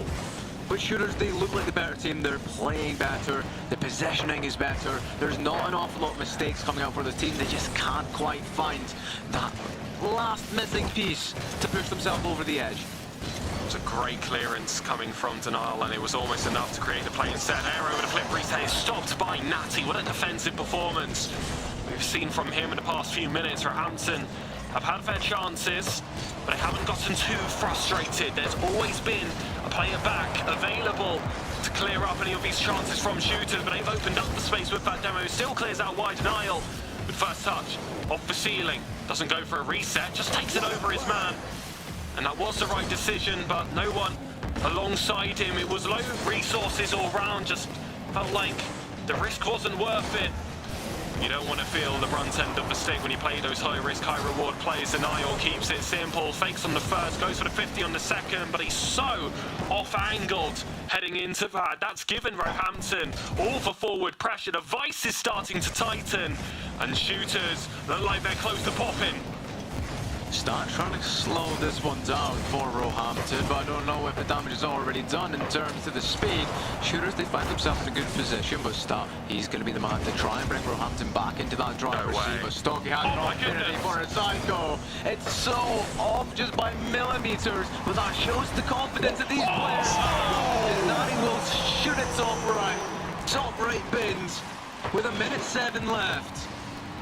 And that is the mechanical skill that these players have. It was more than just mechanics. It was intelligence, it was communication from Denial. He could have taken that second touch himself, but he was selfless. Saw Roehampton recognise that, and they were parked up on that goal line. That gave them the space. Double tap lands back down. Denial could get another. It's off that backboard. Stat has nothing in the tank. Luke is very awkward on that back wall, but does well with the position. The resourcefulness is there. Aero has barely any left in the tank. Stocky has been given that opportunity for free. The only one who had anything has been sent up the pitch. The bump will land. Stats on the halter. Watches this ball back to the centre. Monkey Arrow's facing the wrong way, and just in the nick of time, Natty gets the block. And with 26 seconds left for Roehampton, they need to find something, but resources are slim. But Stat, he's in position. Not going to be able to find a passing play this time around, but their boost start from Roehampton. Aero, the only man that really has anything that he could do here, tries to make the pass at the start, but that will be worked all the way over into the left-hand side. But Aero with a shot, bottom left, is off the crossbar. You heard it ding. And that noise right there surely will be ringing in the back of the ears for Roehampton if this ball is to touch the floor. But it's still up, and that's all that counts, as now he will try and fake it. It's off the post. Roehampton with an absolute unfortunate miss on the free open net. Open net for match point. This is not the Roehampton that we know.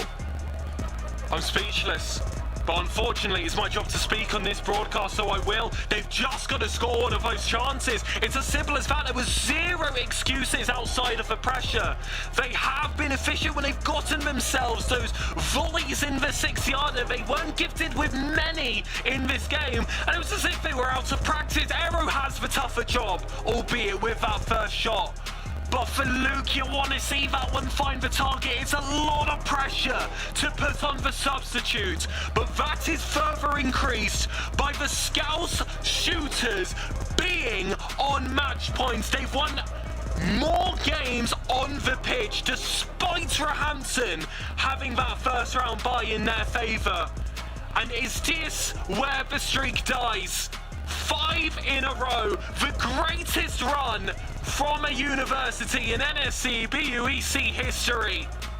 At the hands of the Scousers, Liverpool, for the miracle of Confetti X. Well, I think that if Liverpool are to dethrone Roehampton here, I think we need to get Kino onto the lottery tickets, because that is an insane prediction. Roehampton should, on paper, have this, but Stocky will say otherwise. With a quick lead from a pass from denial, top right bins to put them in the driver's seat, one step closer to dethroning Roehampton and winning their first LAN event. Does it feel real yet? Are we in a dreamlike state? Pinch yourselves, ladies and gentlemen. Feel the pain that Roehampton have right now. This is all real. Natty, that's a poor touch on his back wall. Stocky, placed well, still manages to get that block, but Aero with a masterclass! They needed someone to step up, and Aero's the one to do it. Such a tough angle, but it's 3 swift touches to beat all 3 shooters of Liverpool. What a way to bring the game back. That's the confidence booster they needed. And whilst Aero has been a little bit quiet over the past couple of games, we had that one game where he was MVP, shot after shot after shot, and we need him to bring that back. We need Roehampton to bring that confidence, but now there is no advantage on the field for both of these teams. Both teams sit at 1. Equal footing, but who will do more with their situation? As sure as they look confident, they look great, but they need to get out of their own half. They need to create an opportunity here, and Stocky will be the man to try and do so. But Aero with an interception might be the man to put that one to rest. It's Natty, over to Stocky, that's on target, and it's in the back of the net. That wasn't even a conversation of if that was being saved. The speed of it, no one expected. This is the substitute. This is the player who has rejoined the roster after focusing on his studies. And what a series he is having, what a game he is having. This could be his immortal game. Roehampton will still have their chances on the infield. It's a double commit between 2 shooters. Players Natty, though, the final man to get involved in the play, gets that clearance forward, buys some time for players to fall back into their appropriate positions. And Niall is really awkward having to fall off that ceiling, but Stat, he'll fancy his dunk here. Natty gets 2 touches. Luke off the left wall. There's no reason from anyone. Natty from deep. Stat has to get that touch, and he does. And I mean, wow.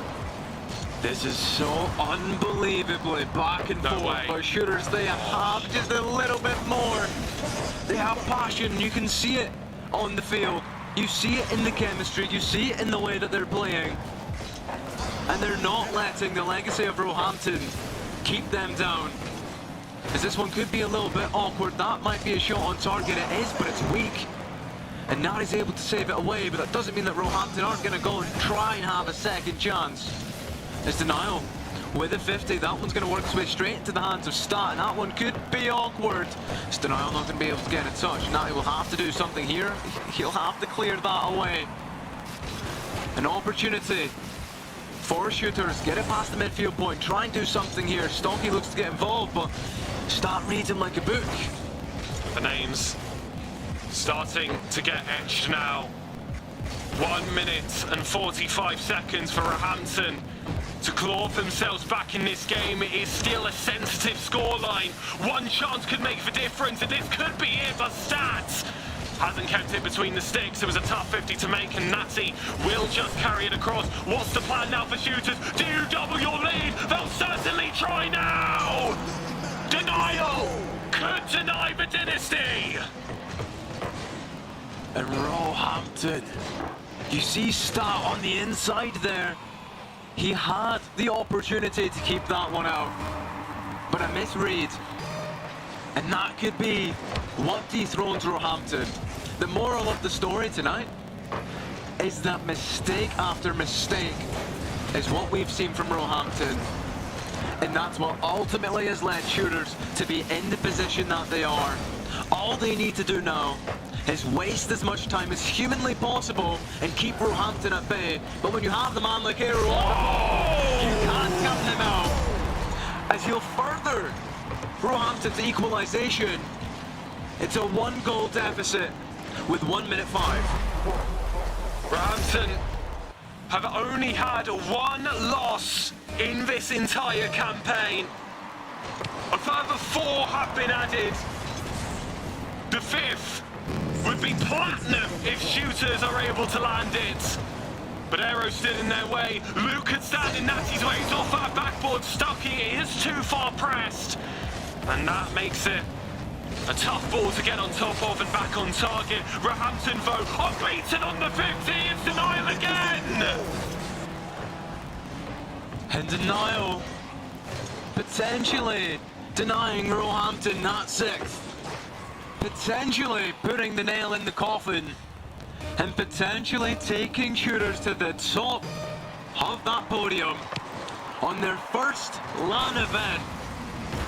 They have not only excelled, but they have went beyond. And with 30 seconds left, there's not what they can do. There really isn't, and Roehampton didn't know who these opponents were. They swept them back in winter. Shooters already pulled off their revenge against Warwick, the team that knocked them down to the lower bracket.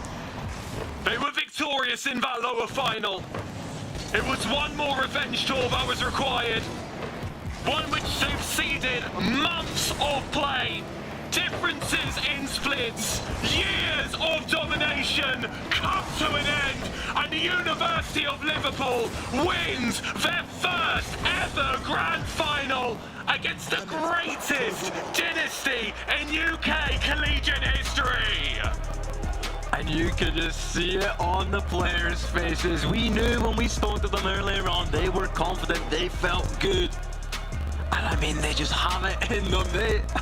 They've done what we all thought could not be done. They've done the impossible. Roehampton, after 5 years of being at the top, they'll sit comfortably in 2nd. The Silver Arctic Foxes will dip themselves in Roehampton's gold. They've collected many over their years of competition, but all good things must come to an end. Risen will not return to Roehampton. He does graduate at the end of the year. For these 3 players though, Aero, Stat and of course DJ Luke, they are extending to a Masters. They will return but now they face a huge challenge with this Scout Shooters team etching themselves in BUEC history. After so long of one team being at the top, Lincoln couldn't take them down, Warwick couldn't take them down, Birmingham couldn't take them down. Welcome the age of Liverpool!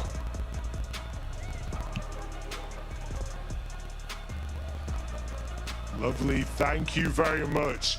Now, can I just say, that was a generational level performance. That was just perfect. How are you feeling after that? Buzzed. We played really well and got the win. Oh, 100%. You kind of seen as the underdog going into this. It was kind of a storyline people had said.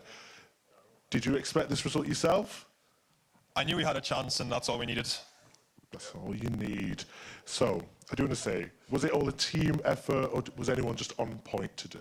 Well, I think we all played well. We had a few bad games earlier, but then we, tucked it out as a team and then won. And that's it. That's it. Does anyone else have any words? Because Rocket League's such a core teamwork thing. Yeah, I said before we were ready, and clearly we were. So, it's just like that. Have they lost before? Brampton?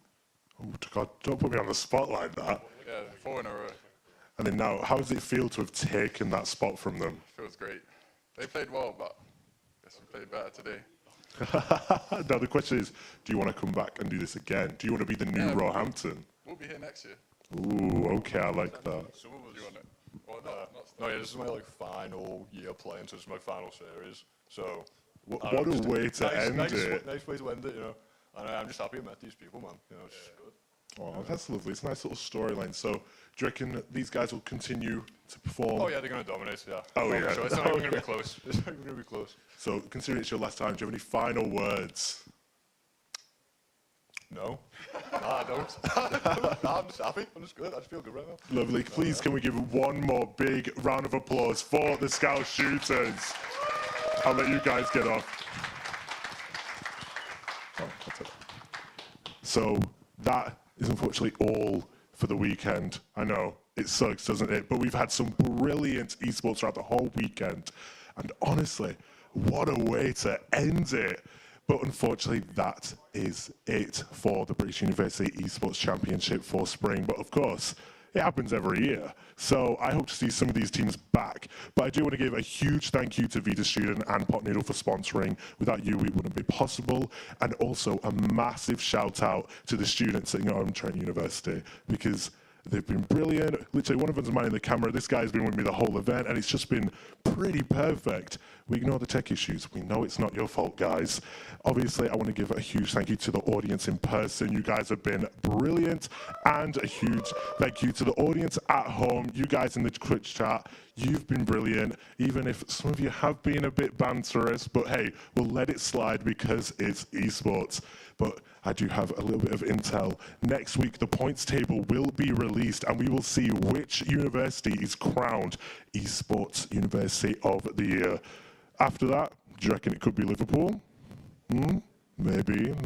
No, we've got some bias in the crowd. But that has been all from me. I have been your host, Quino, and that has been the British University Esports Championships. Bye, Esports. Before it gets underway.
at the grand final against the greatest dynasty in UK collegiate.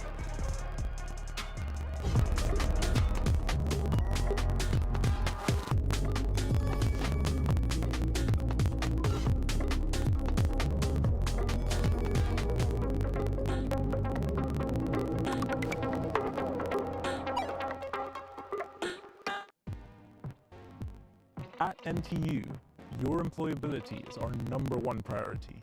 Why? Because we're invested in your future and your career. Not just a great career, but a better, braver you.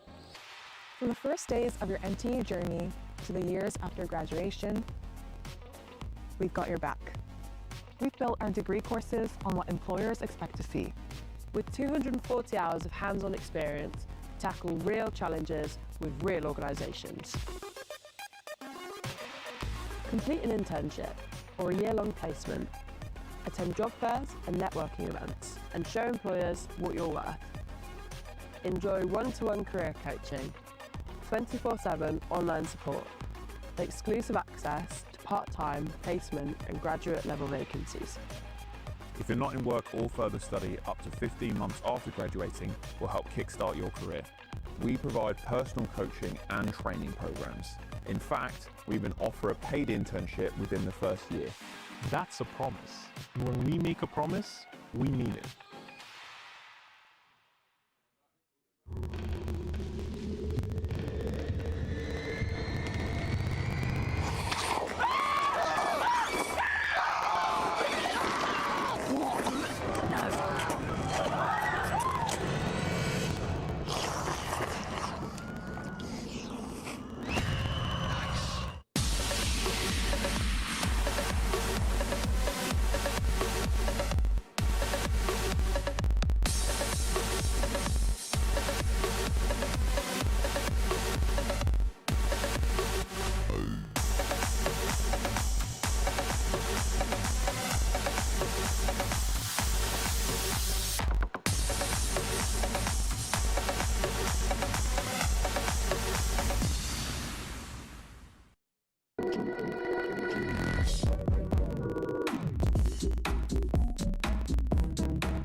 you.